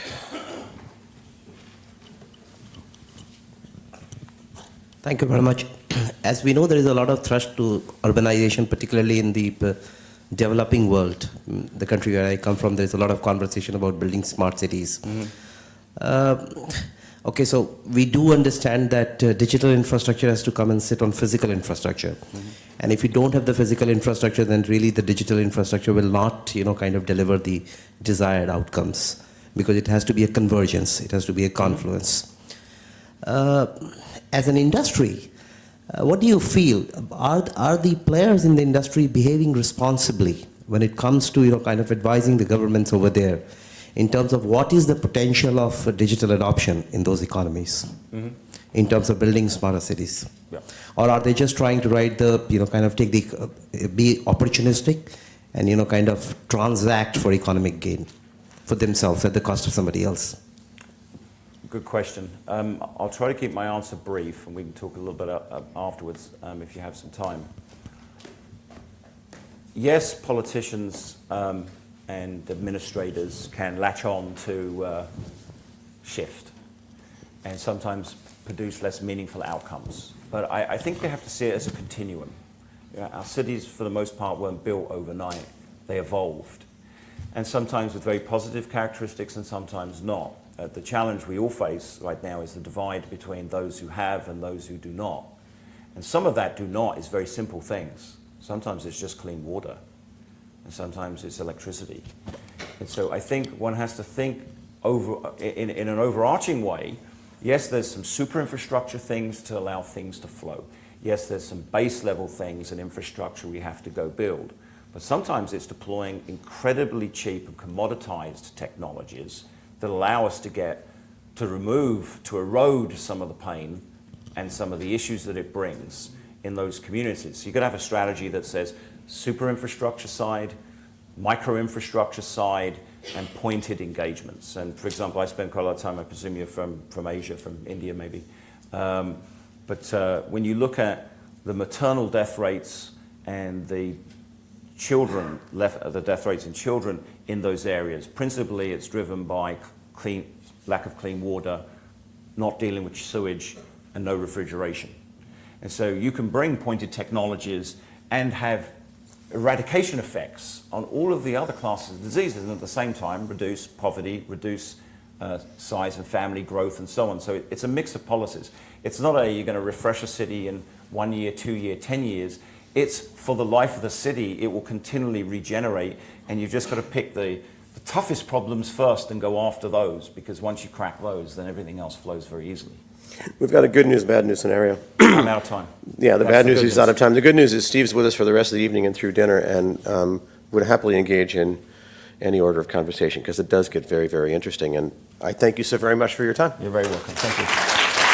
Here we go. Well done. Good afternoon. And welcome back. I have the pleasure of introducing Paula Sussex of Sloan 1996. Paula started her career in 1988 with Coopers & Lybrand, now PwC, and after working for about 8 years, she decided to do the Sloan program, and her decision was driven by the desire to acquire new skills. Today, Paula will share with us the challenges and opportunities of working with in the charities sector. Much further ado, Paula Sussex.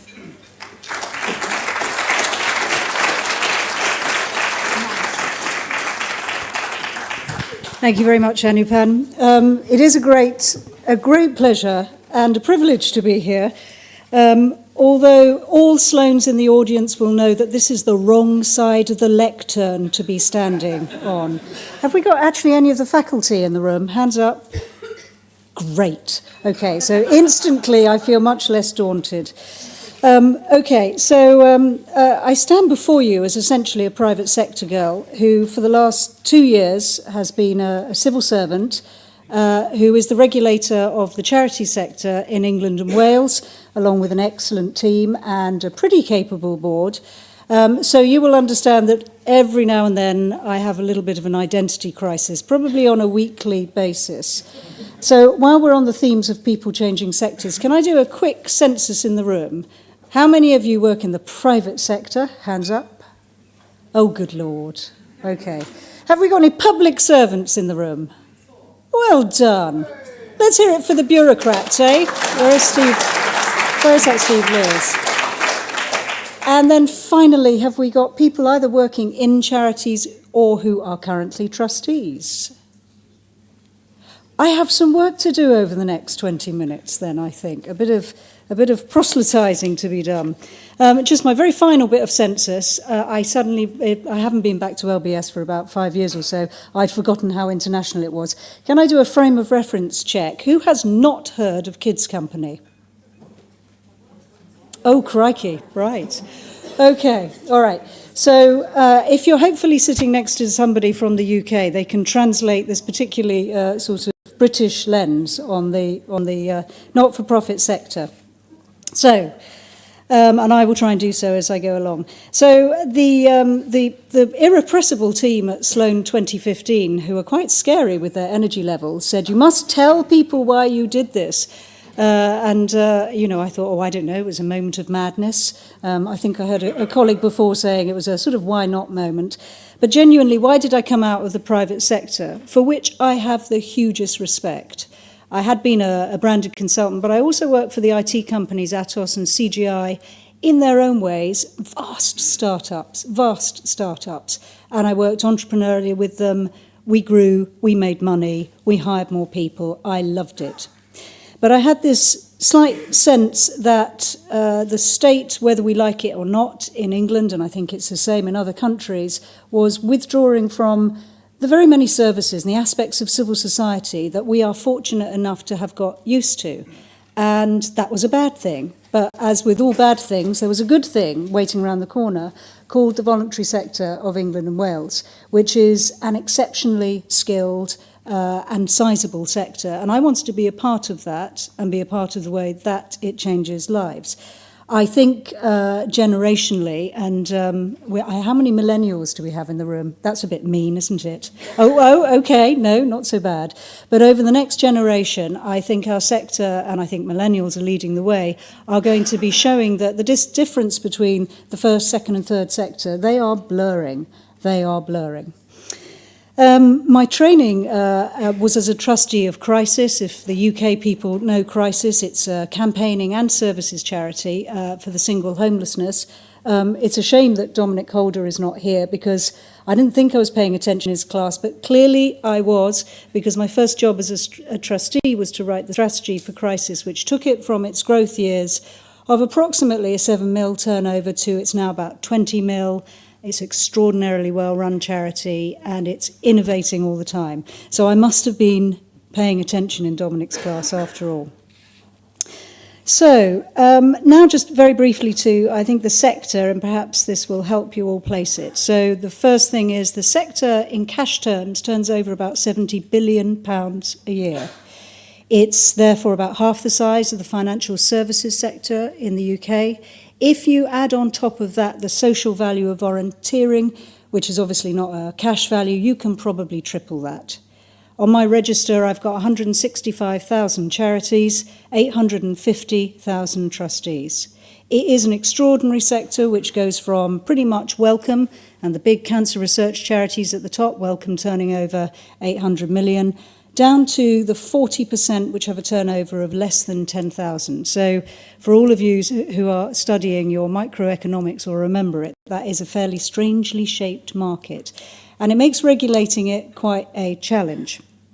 In the meantime, the Charity Commission, it's a statutory body, we're an independent regulator, we answer only to Parliament, which means I sit in those really rather funny rooms with peers, with funny names, asking funny questions. It's just like being back at London Business School. On a regular basis, I account to them, I don't account to government. We are only 300 civil servants. I have a budget of 20 mil, which is the smallest budget I've ever managed. And you will realise, and I had a fascinating conversation with a lady before about we need to use more technology. If you just look at those numbers, the regulator of 165,000 with 300 rather tired civil servants, you know that we need to do more of the technology that the previous speaker spoke so elegantly about, that I learnt and applied in IT companies, but probably the stuff that you chaps are now just, leading the world with. The regulator, I think many people who know the Charity Commission will probably imagine that we're a sort of nice, cuddly bunch, but we are first and foremost a regulator. So we're like any regulators in your own home countries, Financial Conduct Authority. The strategy is based around compliance and enforcement. We are quasi-judicial, so that means that I can, and I do quite frequently, freeze bank accounts, disqualify trustees, close down charities, put orders on charities to do all manner of things if we think that we have a regulatory and legal base for that.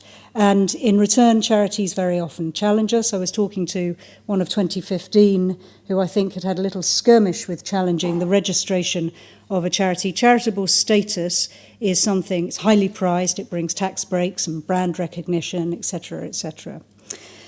So those compliance skills have been put to the test over the last year or 2 years because the sector has been extraordinarily challenged. And like any sector that is challenged, the behaviours often get a bit deviant and they go towards regulatory, shall we say, malpractice. And there are probably 3 factors that I'd need to talk to you about today before turning to the brighter story of the opportunities for the sector and how I think we get there, and vitally, your role in getting us there. So the first one is public trust and confidence, which we, along with a number of other bodies, measure. It's a statutory objective for us, and that has been assessed every 2 years since 2005, and for the first time this year when we measured it, it went from 6.7 out of 10 to 5.7, which is quite a drop, starting to take it not quite behind politicians and bankers and other groups, but getting it into a danger zone. And as we all know, trust lost. We have seen it with bankers and politicians. It takes a long time to come back.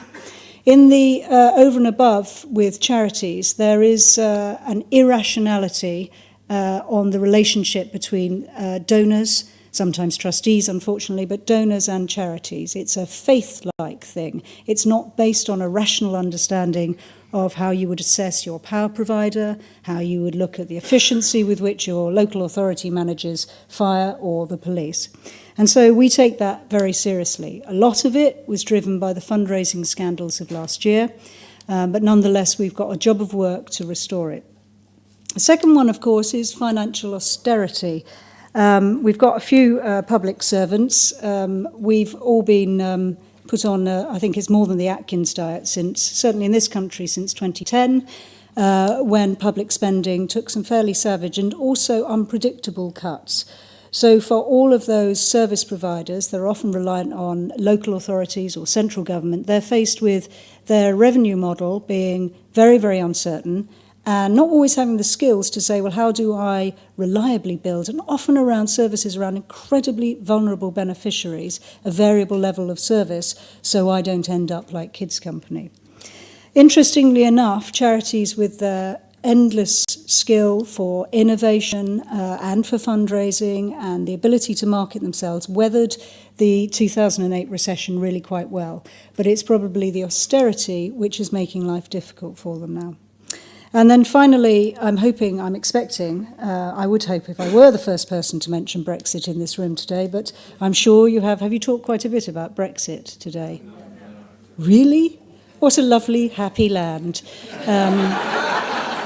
I so wish I'd been here this morning so I could be Brexit free. So Brexit has an impact on the charity sector. Some estimations look at, for example, Oxfam and say it could lose 10% of its top line. Oxfam turns over about 400 million.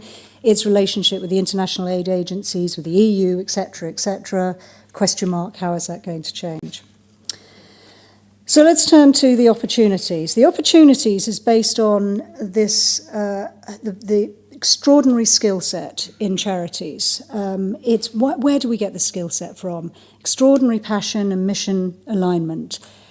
We regulate, but we regulate on quite a number of narrow items, so therefore the innovation in charities never ceases to amaze me. Charities have a brand permission, they have a brand reach, they can get out to parts of the community in places that the private sector sometimes can't, and the state sector is probably not doing so. So there's never really been an issue with technical skills or the ability to thrive and survive and to innovate and adapt. The challenges, I think, or rather those opportunities need to be shored up by an increase in, or a raising of the bar in leadership and governance. And this is something that, and again, this all comes back to me, if probably not from Dominic's session, but then from certainly the organisational behaviour. And we have a model which is based on trustees in governance. So along with all three of the sectors, the stewards or the guardians of charities are trustees. And in the third sector, the charity sector, it's even more acute. So for those of you who do remember Kids Company, we have an open inquiry on Kids Company at the moment, so no please questions on Kids Company. You'll remember that the focus was not only on its founder, Camilla Batman-Gellish, but also on the chair and the trustees, and that's because in charity law, trustees are responsible. And as with all sectors, we are looking at now, well, what do we need to change to improve the quality of trusteeship? Trustees are unpaid for the most part. They are a few of you, not enough, underline, in this room. But nonetheless, they need more support and training. We know that. How can we get them to them? The Commission is a regulator, but we're an institutional player, so it's been an absolute pleasure to connect the Claw Social Foundation with the LBS Leadership Institute. I hope they can do something via Dominic Holder. So that is one area where we as a bit plot player can say we need to raise the bar on the skills that trustees need. The second question I have, and for those of you who remember, I'm so sorry my references are UK-based, the Lord Davis report that questions did we have enough women on executive and non-executive boards, is have we got the pipeline of supply right? Of my 850,000 trustees, I haven't yet looked in too much detail in the demographic. I can tell you that the average age is 59, which raises a bit of an eyebrow for starters. I don't want to look at the rest of the demographic. I know it's probably not the best. So we have certain segments going into trusteeship. It isn't broad enough. So what do you do when you want to fix the supply side in any market? Just increase the funnel. You widen the funnel. So those skills of the people sitting in this room, the people sitting in the private sector, are not getting into the charity sector, in enough numbers. So if Brexit doesn't impact the Department of Business and Innovation and Skills, we will be knocking on their door and saying, are you going to lead the legislation into 3 days volunteering and making it mandatory? And then finally, the rules of engagement. So again, if you remember all the big scandals going back 20 years ago, 30 years ago, here in the States, it often points to a governance code. We too write the regulation for governance in charities. And I don't know if we've got it right. The regulator can't rewrite it on a whim. The regulator needs Parliament, it needs academics, it needs society to request that change. So currently, for example, there is no legal distinction between the role of the chair and the role of a trustee. I don't know if that's right. I go back to the fact that you have to ask us permission if you want to pay a trustee. Is that right in a modern, complex age where you're looking for some very, very complex business skills, particularly for these organisations with a turnover typically of over £100 million? We don't know what the answers to this, but we are supporting a number of initiatives in the UK, and I'm delighted to say that one of those rather strange and formulaic committees in the Lords has taken a year out of its schedule to focus on just the issue of the sector and charity governance. So we're very much hoping that some of those reforming changes will take. I think speaking to the previous speaker, I don't know if he's in the room, who said, man, this all moves slowly, these regulators, the public sector. Yes, it does, but we can be patient. So this sector has been doing amazing work since the time of the first Elizabethan statute. The first Elizabethan statute, 1601. So I think we can wait for a couple of years before we get to the best quality of governance that we can provide to our charities of England and Wales. I will stop there. Thank you very much. Any questions?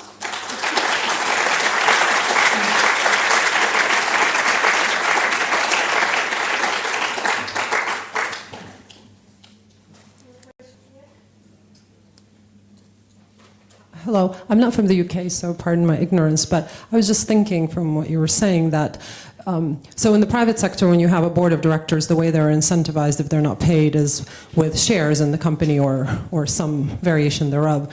Trustees of a charity, if they're not paid, they don't have shares, and so what is their incentive to serve as trustees, especially that you make them legally liable, and then you're surprised that the average age is 59. I was just curious about your thoughts on this.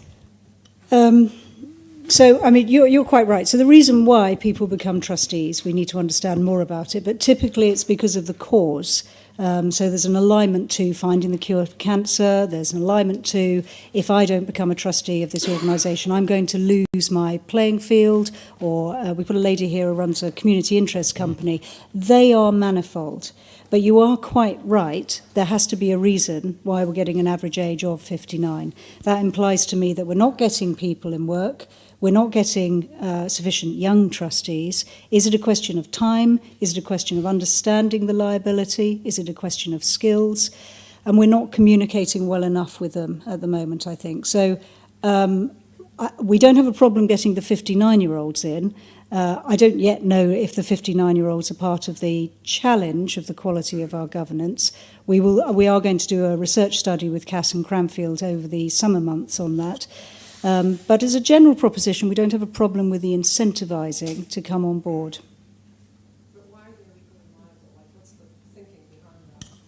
It derived, like company law, charity law mimics company law, that there is that stewardship and that ultimate accountability there.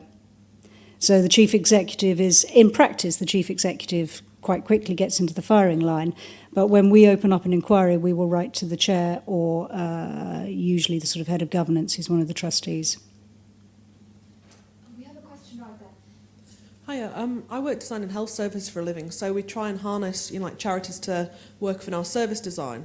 But we've had to stop doing that because the governance within the charities that we're using, predominantly healthcare charities, is just non-existent. And because we're held to account by the governance of the healthcare system, the charities just don't understand governance. And we've tried our best, and we've had to employ other charities to kind of like teach them. So what is the Charities Commission actually doing to bring up that standard of understanding? Because it's going to knock a load of charities out of the market. Yeah, so that is a very good question. So, we have an enormous amount of guidance, and I'm often told it's really helpful guidance on our website. It's buried behind something called gov.uk, which is not always the most helpful government content management system. It's not easily found. In short, we have a programme to digitise that because we need to be able to reach charities better. By the summer of next year, we're building a charity services portal. So each charity, each trustee will go onto its own landing page. We don't have the... Do we still use the expression stickiness in no, maybe not. Maybe that was my generation. So we don't have that intimacy with the trustees of charities to be getting that guidance, that support out to them yet. We don't have the channels sufficiently open. But you're quite right about, in places, the governance is shocking.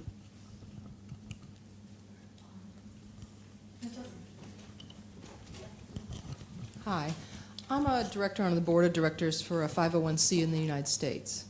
We're starting to do fundraising here, and I'm challenged by my current ED and board about the necessity to be regulated here, because it's not the case in the United States. It's a tax status.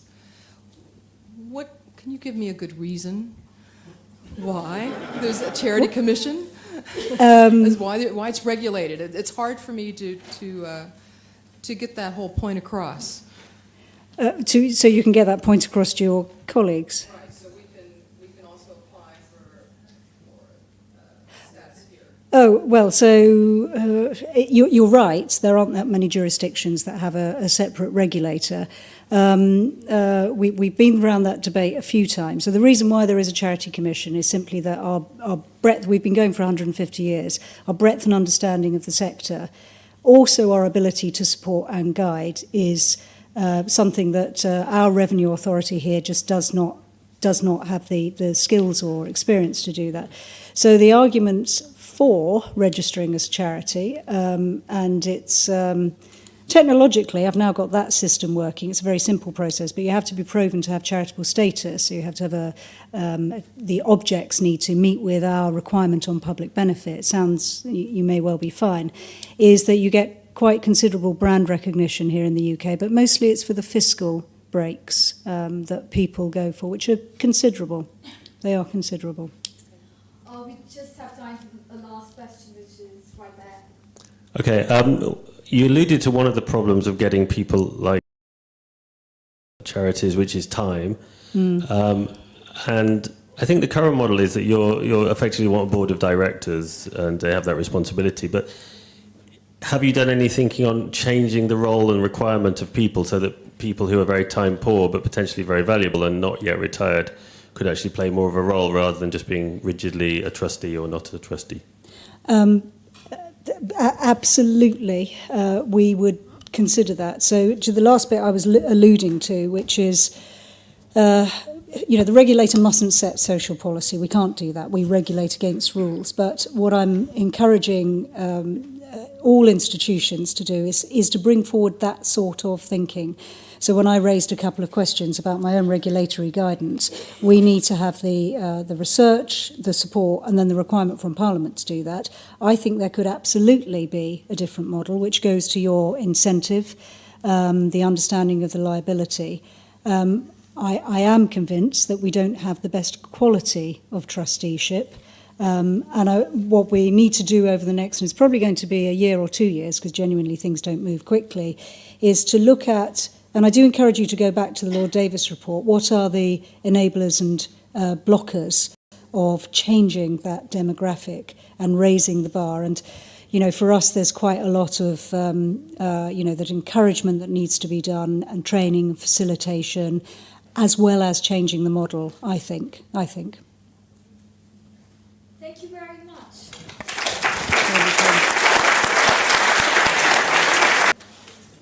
Thank you, Paula. It gives me great pleasure to introduce the next speaker. When I was asked to introduce David, I thought, well, that's interesting. It'd be quite nice to introduce someone that I actually know.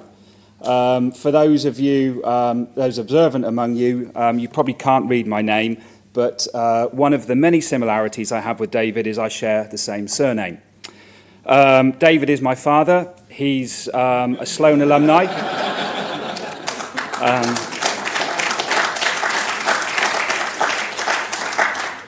So David actually graduated in 1985, and from LBS I graduated 2015. So 30 years apart.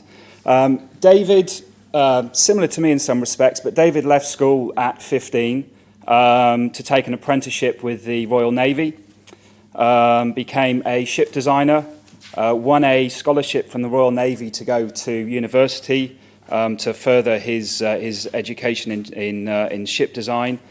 He then kind of moved around the world, including working in Washington, D.C., and then was lucky enough to be, to I guess, win the scholarship from the Royal Navy to come up to London Business School and do the Sloan program. 2010, David started his own company.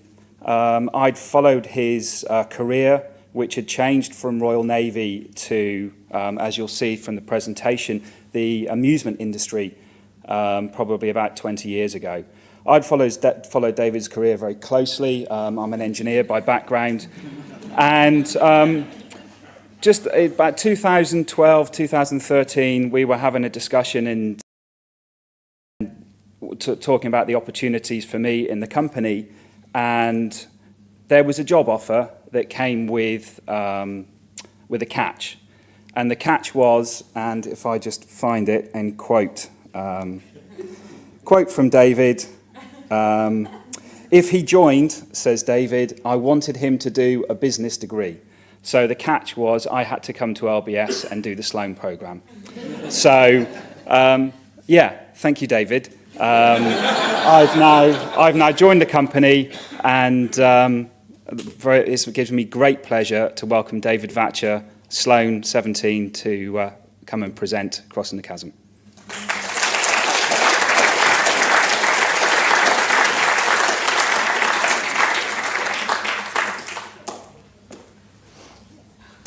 Always rely on Matthew to do the technology bit. So, leaving the Royal Navy, or the Royal Corps of Naval Constructors, as a ship designer, what was I doing? Developing things that went up and down made some people sick, so I looked for something similar to do. And came across roller coasters, and I thought that would be pretty good. So in 1997, because of some technology I've been working on in linear motors, a roller coaster company approached me and said, how about taking that technology and launching a 14-ton roller coaster to 60 miles an hour in 2.8 seconds? Do you think you can do that? I said, I don't know. There are two technologies. We did a big evaluation. The technology that had the best advantage, a third of the power, a ninth of the heating, had never been done properly. And there was a, quote, random failure. There is no such thing as a random failure. We have to find it. And I put together a team. We signed a contract with Disney before we had the solution. I had a backup solution in case it didn't work. 3 months later, just before Christmas, my team walked into the office. They didn't have to tell me anything. They knew the problem. And it was, once we understood it, it took another 3 months to actually come up with a solution. 3 months later, as soon as they came in that room, I authorized the building of a 6 million test track. And we got the solution in March. By May, we were launching roller coasters at 54 seconds to 60 miles an hour, and we had to get down to 48 seconds to match Disney's requirements, and the rest is history. There's 2 roller coasters, one in Orlando, one in Paris, with the name of Rock and Roller Coaster. So I have a passion for technology, but not for technology's sake. I love working at the intersection of technology and the pure creativity. So with creative people coming up with an experience that is going to entertain and delight people. So that's where I start from. Now, where is there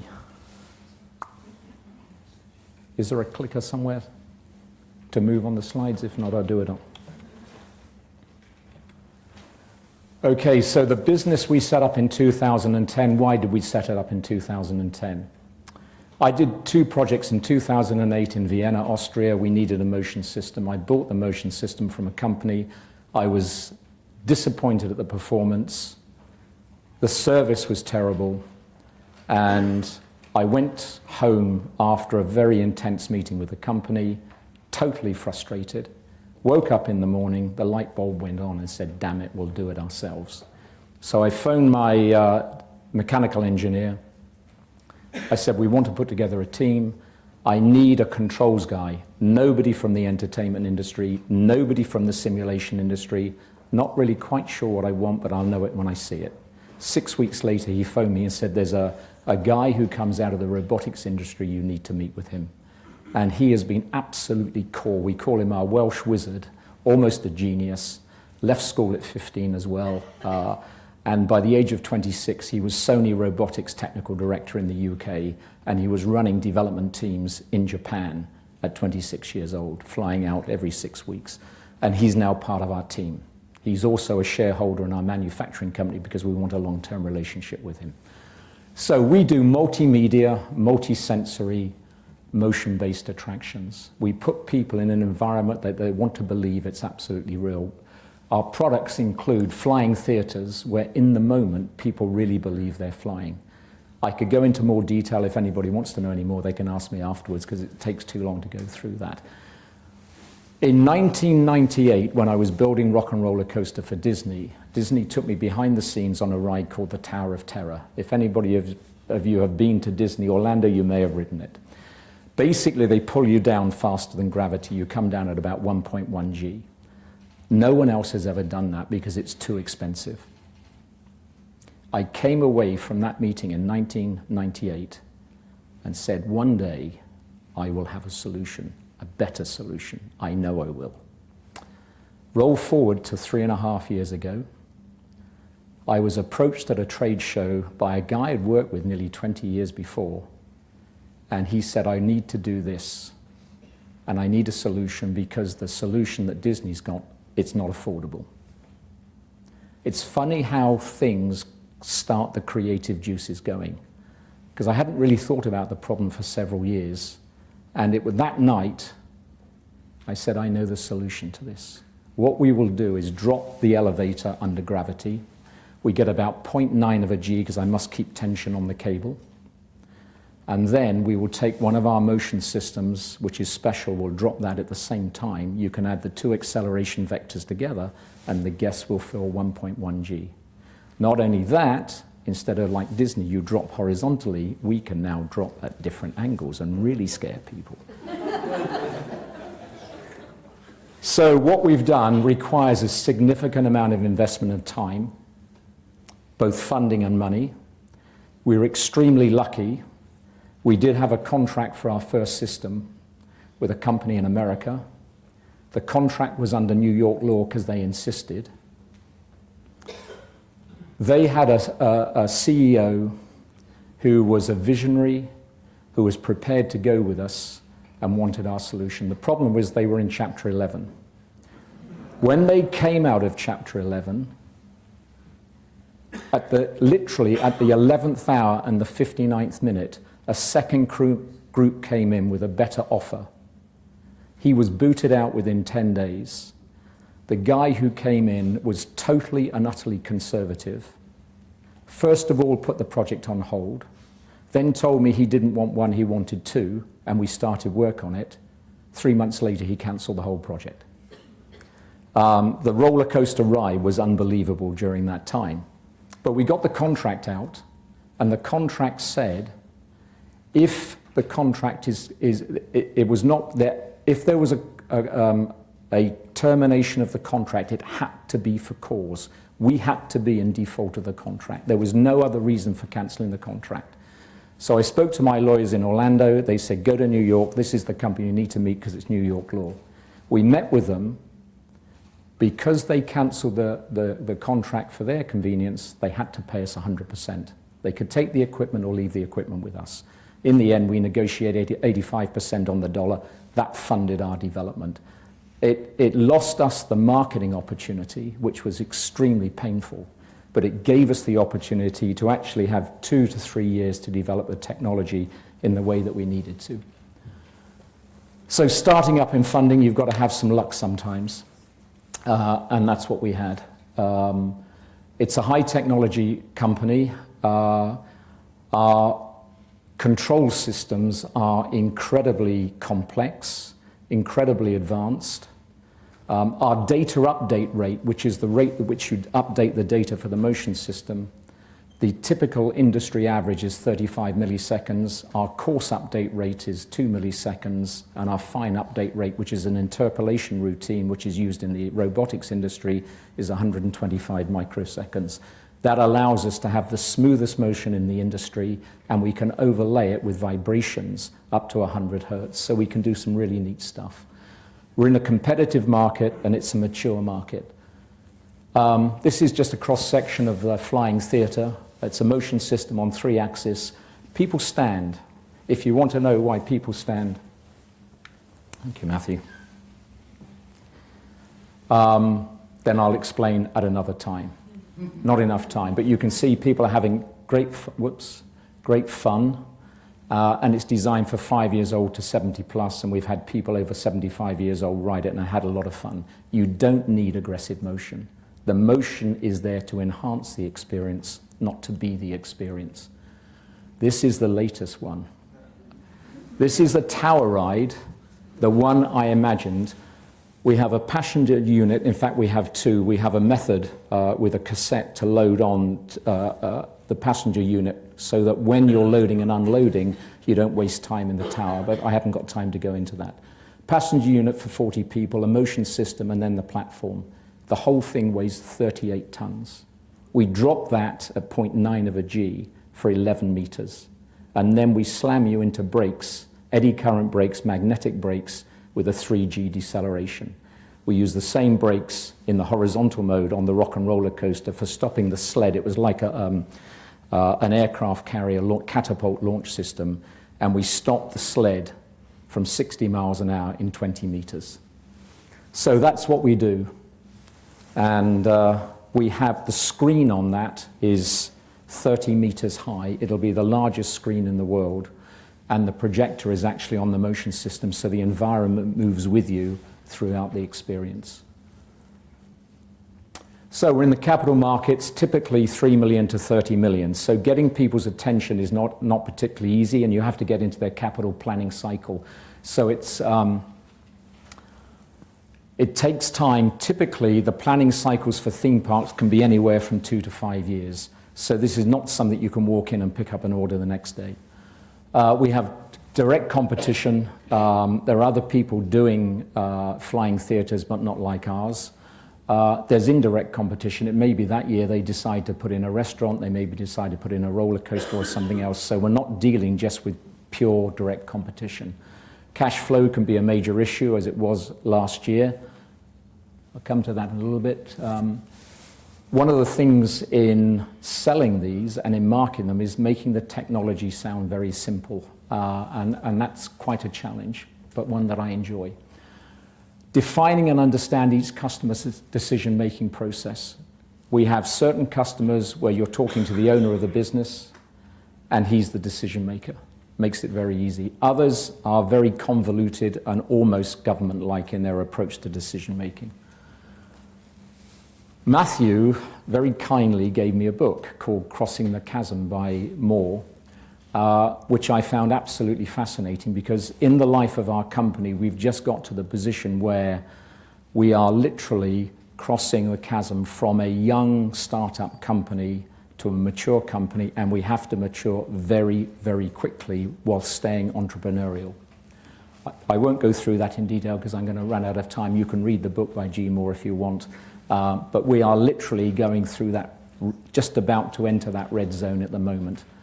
And let me jump on. We're in a global market. We're a small company, but our market's fully international. Our major markets at the moment are China and America, and I'm spending far too much time on aeroplanes at the moment. In fact, my wife, when she's asked where I live, she said mainly on aeroplanes. There's language, there's business practice, there's commissions, and there's some ethical issues as well. And you have to look very carefully whether you decide to do things or not. In fact, we had a situation in China where we were extremely nervous of what was going on, and we were asked to buy certain gifts for people. We had a dinner with this group of people. We've never heard from them again. And I know now the signs that I have to look for when that type of thing starts happening. It's less and less in China. It used to be very prevalent. Leveraging the core team. The tower ride that I mentioned, how on earth do we do that as a small company? Because I don't want to have big overheads. We're in a project-related business. If I have big overheads, if we don't get projects, we've got to lay a lot of people off. So it's basically team working. On the tower ride, I have 4 groups of engineers. I have a French company. He was the engineer who did the alternate to the launch system for Rock and Roller Coaster. I've been working with him for 20 years. His latest project is the Singapore Stadium, where the roofs are movable and the whole stadium is reconfigurable to three configurations. We're working with a Welsh company with a Welsh wizard. We're working with a company out of Florida. They're called Celtic Engineering. They're led by another Welshman. And we're also working with a company out of Las Vegas. Why Las Vegas? Because in that tower ride, one of the complicated parts of it is integrated into the building. And the company that we've chosen out of Las Vegas has got 20 years of experience in putting complex ride systems into casinos, hotels, in various cities in the US. So leveraging the core team is really important. Managing that core team is also important. And what's truly amazing, the unexpected benefits you get out of that, is when one team has an idea about something that someone else is working on, and you get this international approach, which gives you a very, very rich approach to problem solving and technology development. Keeping the overheads low, I've mentioned. Business partner compatibility. I've been involved in startups before. I worked with an incredibly talented designer. He was impossible to work with. So finding where you get the chemistry between the partners, because to run an organization like this as a startup is too much for a single person. My business partner is Austrian. He's a barrister in Vienna. That's his background. And he does all the administration and the finance for the company. Setting priorities, another absolutely crucial thing as we go through which projects are we going to take, which ones are we not going to take, which customers are we going to tell if they do want to work with us, they're going to have to wait a year. Beating the competition. The approach that we've taken is to make the equipment as reliable as possible. Our mean time between failure on our motors and our gearboxes by the manufacturers that we use is over 40 years. I want to put them in and never have to touch them again. Our competition doesn't come anywhere near that. We have the lowest volume of building. We have the lowest power by a factor of 10. We have the lowest footprint foundation loads by a factor of 6. So these things really help us in our competitive advantage. I've mentioned about the visionary CEO who's replaced with a pragmatist. We then got a second project which was in China. Everything went fantastically well for the first year, and then we were stopped being paid. The CEO ran out, completely lost focus on what he was doing. He fell out of favor with the landlord where the project was going, but you never know what's going to happen. And at a trade show in China last month, the landlord of the building came to us and said, could we resurrect the project and do it directly for him? And we now have to look at the legality of how we do that, whether it's feasible or not, because of the potential lawsuits between the two people. We're doing a flying theater in the first museum. So it'll be the first flying theater ever in a museum. It's in a new museum that's going to open in Washington next year. And this is a visionary CEO who has transitioned himself with a pragmatic team into develop this museum. Actually, he ran theme parks, and he was hired by the owner of the museum to develop the museum because he wanted to bring out the educational and entertainment value. I could tell you more about that, but I don't have time in this presentation. It's a fascinating project. We're doing a crazy flight over Washington, D.C., linked to the Bible. How do you do that? You have to ask me and I tell you, but we've done it. The fourth client, and this is the tower ride, the first tower ride. In November last year, we were at a trade show, the last day, which is normally dead flat. A guy who I'd presented to in another company 2 years before remembered that we were looking at this technology and we were going to bring it to market, but I didn't give him a time scale. He came to me about an hour before the show closed and said, "Can you still do that?" And the answer is yes, we can, but we need the client because there's about in cost, there's 5 million euros development in this project. So without a client, there's no way that we could afford to do it. So he went back and sold it to the company that's designing the park and to the owner of the park. This will be going into China. I had dinner with the deputy who reports to the owner who's responsible for the project, and I was talking to him about how difficult it is to get people to buy into technologies when they're new. They all say to you, "I want to be the first, but where can I ride one?" You can't. You can come to our research facility and you can ride one there, but you can't ride one in the market. Well, I'm not quite sure. And this is classic of the people that you deal with, and you cross the chasm where they absolutely want validation that this is going to work. So I said to him, why are you doing this? Because we absolutely want to be the first in the market. That was it. And that was wonderful music to my ears. And we're working with a great team with our client on that project. Also, I was working through a Japanese design team with a project that went sour in China. They've come back to me with 2 more projects. And by the way, it's not 2 more projects, it's 2 more projects per year for the next 5 years. We found the company in 2010. 2011-13, we developed the motion system and patent filings. Our first project, which I've, outside of the core business, actually developed some cash flow for us. We had the failed project, which I haven't put up there because of the New York issue. The second project with patent filings, which is the Flying Theatre. And where we are today is, I'm just going to jump over to the last slide. We started in 2012. We self-funded into them with orders of 80,000, 0.9 million in 13, 4.8 million in 2014. We had the cancel order in China, which blew our 2015 budget, but we have orders that we'll be signing in the next 4 weeks for close to 35 million. So we have a massive challenge ahead of us in transitioning from this small and entrepreneurial company to a mainstream company. That's where we are. Thank you very much for your interest.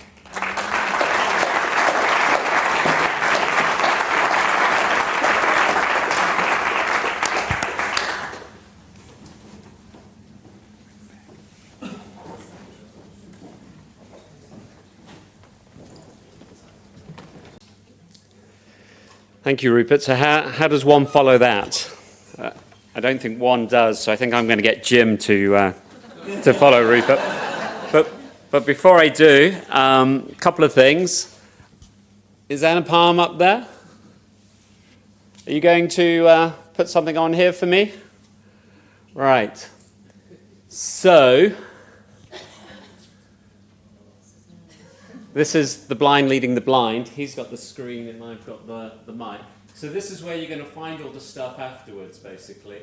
So you're going to have the content, you're going to have feedback, you're going to have videos. I know there's going to be a lot of downloads of the last one. So it's all going to be up here. Give us a few days, post the site. Hope that was okay, Anna Palm. The next thing which is going to come up. Yeah, we've done that. The next thing which is going to come up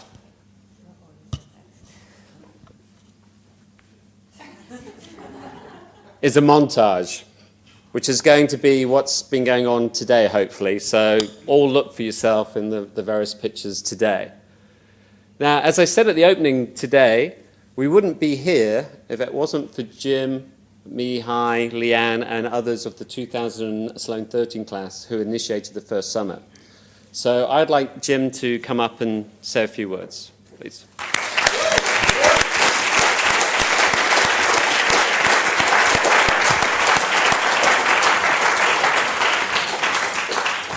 Can you hear me okay?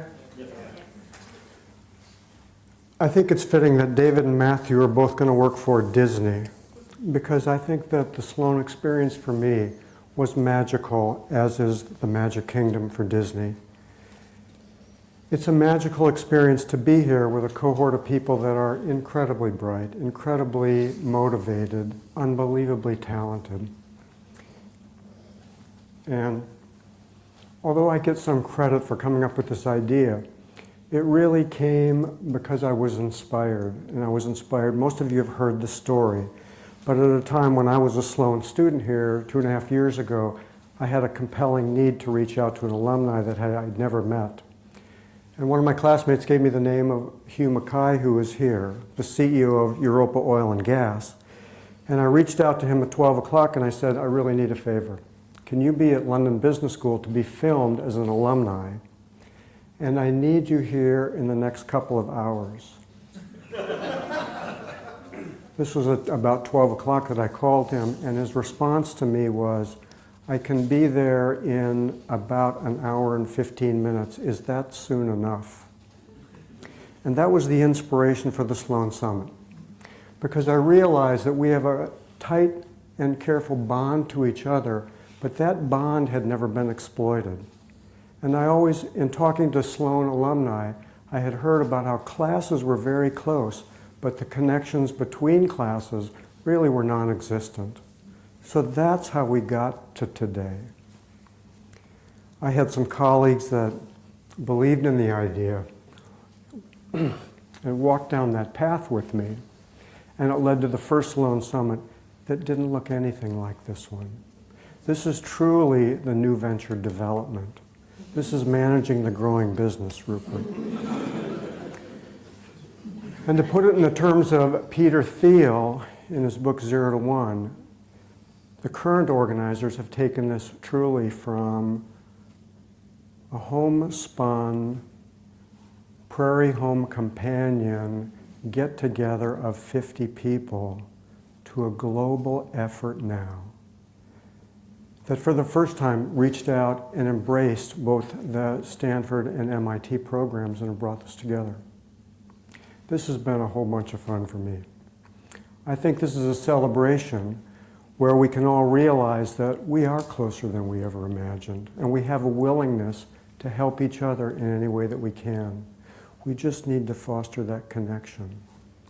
So with that, the only request that I would make to each and every one of you is that I'm sure that this will go forward, and when the time comes that you get an invitation or a notice that a Sloan Summit is coming up, that you reach out to 10 people in your cohort and you bring everyone along with you that you can. Because this is one place where I truly believe in my heart, the more of us that are involved, the better it will be. So thank you all for coming today. Congratulations to the class that's going to graduate next week. Congratulations to all of those who have been here to help, and truly for the organizational team that put this together, and for the events coordinators from LBS that have helped to make this what it is today. I would thank you all, and let's have a round of applause for the organizers.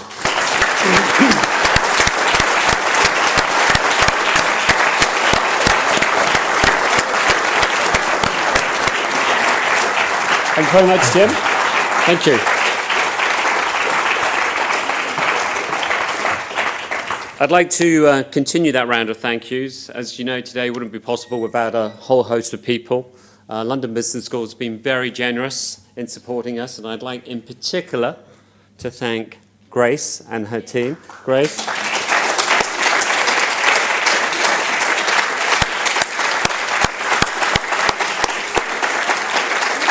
Thank you very much. Come on up. Thank you so much. No problem. Thank you. It's a pleasure. And can I just echo that thank you to the organising committee as well, because the amount of work that this takes to pull this event off is phenomenal, and it wouldn't be anything without all of the hard work they've put in. So thank you to you guys as well. Thank you very much.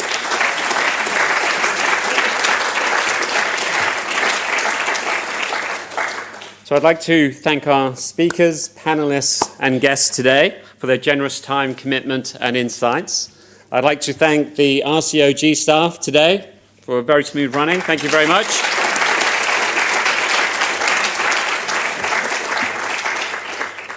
Obviously, I'd like to thank all of you and for your perseverance and staying with us. And I know that ice-cold beer and glass of wine and soft drink is just a few moments away. But if you would bear with me, I'd like to get the 2016 Sloan Organising Committee up on stage.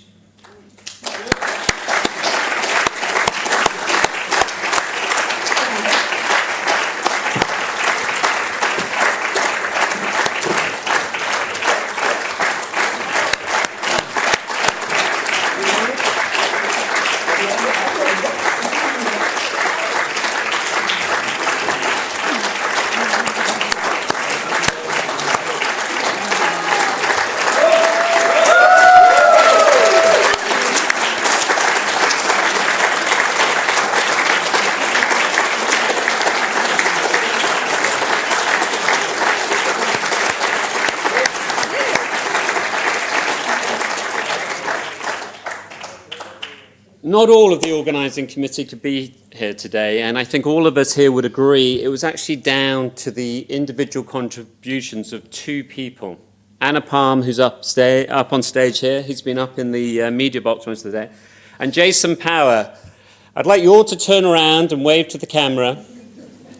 Jason's looking at us here. Jason, thank you very much. Anna Palm, I know you want to come up and say something. Yeah, I did want to. Can you hear me? Oh, yeah, it works. Technology, isn't it wonderful? Actually, it is interesting. Paula Sussex said the mad people of 2015 and why we did it. And that's a compliment. I do take that as a compliment. We do consider ourselves totally mad. It was about the why part. And one of the very, very interesting things that has happened when we got together in October, we started from where we finished last year, which was, we got to do that. Obviously, we're going to do this in LT6, and this is what's going to happen. Let's go out, find speakers, and things like that. That's another thing. Till somebody stood up and said, sorry, why can't we have more than 100 people? Oh, because we don't have capacity. No. We can have 175 people. Let's target 200 and we'll get 150. Okay, so London Business School does not have an auditorium that supports it. Okay, we'll go outside. Okay, but that will need cash. Okay, so why can't we get, sponsorship? Okay, and why can't we go to MIT and get MIT involved? We are Sloans. Why can't we actually go and get to Stanford and get Stanford involved? And at every stage from October to November, December, when this whole picture started to come in, the question that kept getting asked was, why not? Why can't we do it? Why can't we do it? Why can't we do it? Whereas some of us were on our old pre-Sloan corporate days of why. And that, I think, is one of the lessons learned for me from this, that if you ask why not, we can all actually get into this room together. But then it's not just about asking why not. So, okay, so we're going to do that, but that means somebody will have to reach out to them. So somebody decided upon themselves to go reach out to MIT. Somebody decided upon themselves to reach out to Stanford. Somebody decided to reach out to Baum and Mercier, and I probably killed that name, my apologies, and get the sponsorship going. And somehow or other, we suddenly had a situation where we actually needed 170 people. If only were 100 people, this auditorium would have looked strange. So it wasn't just about asking the question, it was asking the right question. It was asking the question of why not? Why can we not do something? And because of that, we got here today. And it wasn't just why not, it was a lot of legwork. Unfortunately, the person who did that and single-handedly got us to here was the person you were waving to. And that's why I wanted to speak to that. That it was the ability to dream that big, which I think makes Jason Power, to be honest, a quintessential Sloan. And I know you've just started to think, I would really like all of us to get up and give him another applause for getting this up.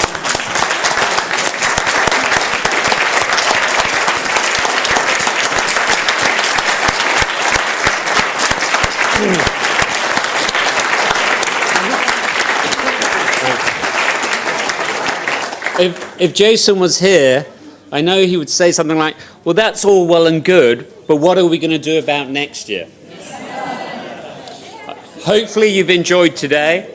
Hopefully you feel momentum has been gained. But this is where I'm supposed to do my recap of the day, but I'm going to do a Nora. I think rather than talk about today, let's talk about the future. So how do we move this forward? How do we combine with the 3 schools? And how do we get greater growth and greater brand recognition for the combined Sloan programs? So a couple of thoughts. We're going to drinks. So those from the 3 schools who are interested in moving this forward, let's have a drink with Anna Palm and others over at the... where are we going actually for the drinks? Sorry? The garden room. We'll give directions.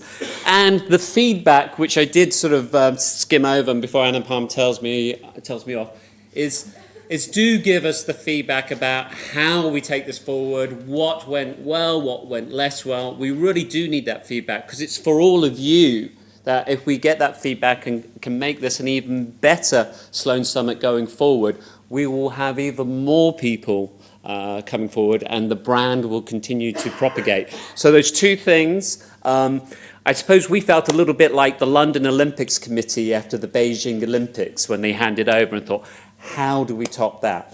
Well, we didn't try to top that. We tried to do something different. And I think for the Sloan 2016 class who will be helping with the Sloan 2017 Summit, for an organising committee with some continuity from the 3 schools. I was chatting with Libby earlier, who's kindly agreed with Stephen Sacker, I think it is, to help sort of continue that momentum from MIT. The Stanford contingent, hopefully both here and take it back to see how we can keep that momentum with Stanford. So let's discuss that over the drink, but I think it's very important that we focus on that. So obviously the Baume-Mercier, I don't know how you pronounce it either, auction is continuing over drinks and dinner, so let's focus that. Now Libby, come on up, has requested that we all get into a huddle, fill the gaps, because we need everybody who's thinking about coming next year to see this was a packed auditorium. So for those who've left, please squeeze in together, come into the aisles. I'd like to welcome our fantastic photographer, who I think you agree does a great montage over there. Did you want to say sure? You might have to, sorry. So if everyone could get into the middle aisles, and if there's a number of empty seats up front and in the way back, I'm thinking we can all fit in this middle section. If we could get some more people down the front, we have 4 seats in the front.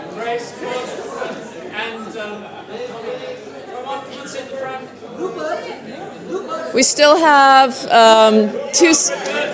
Yes, absolutely.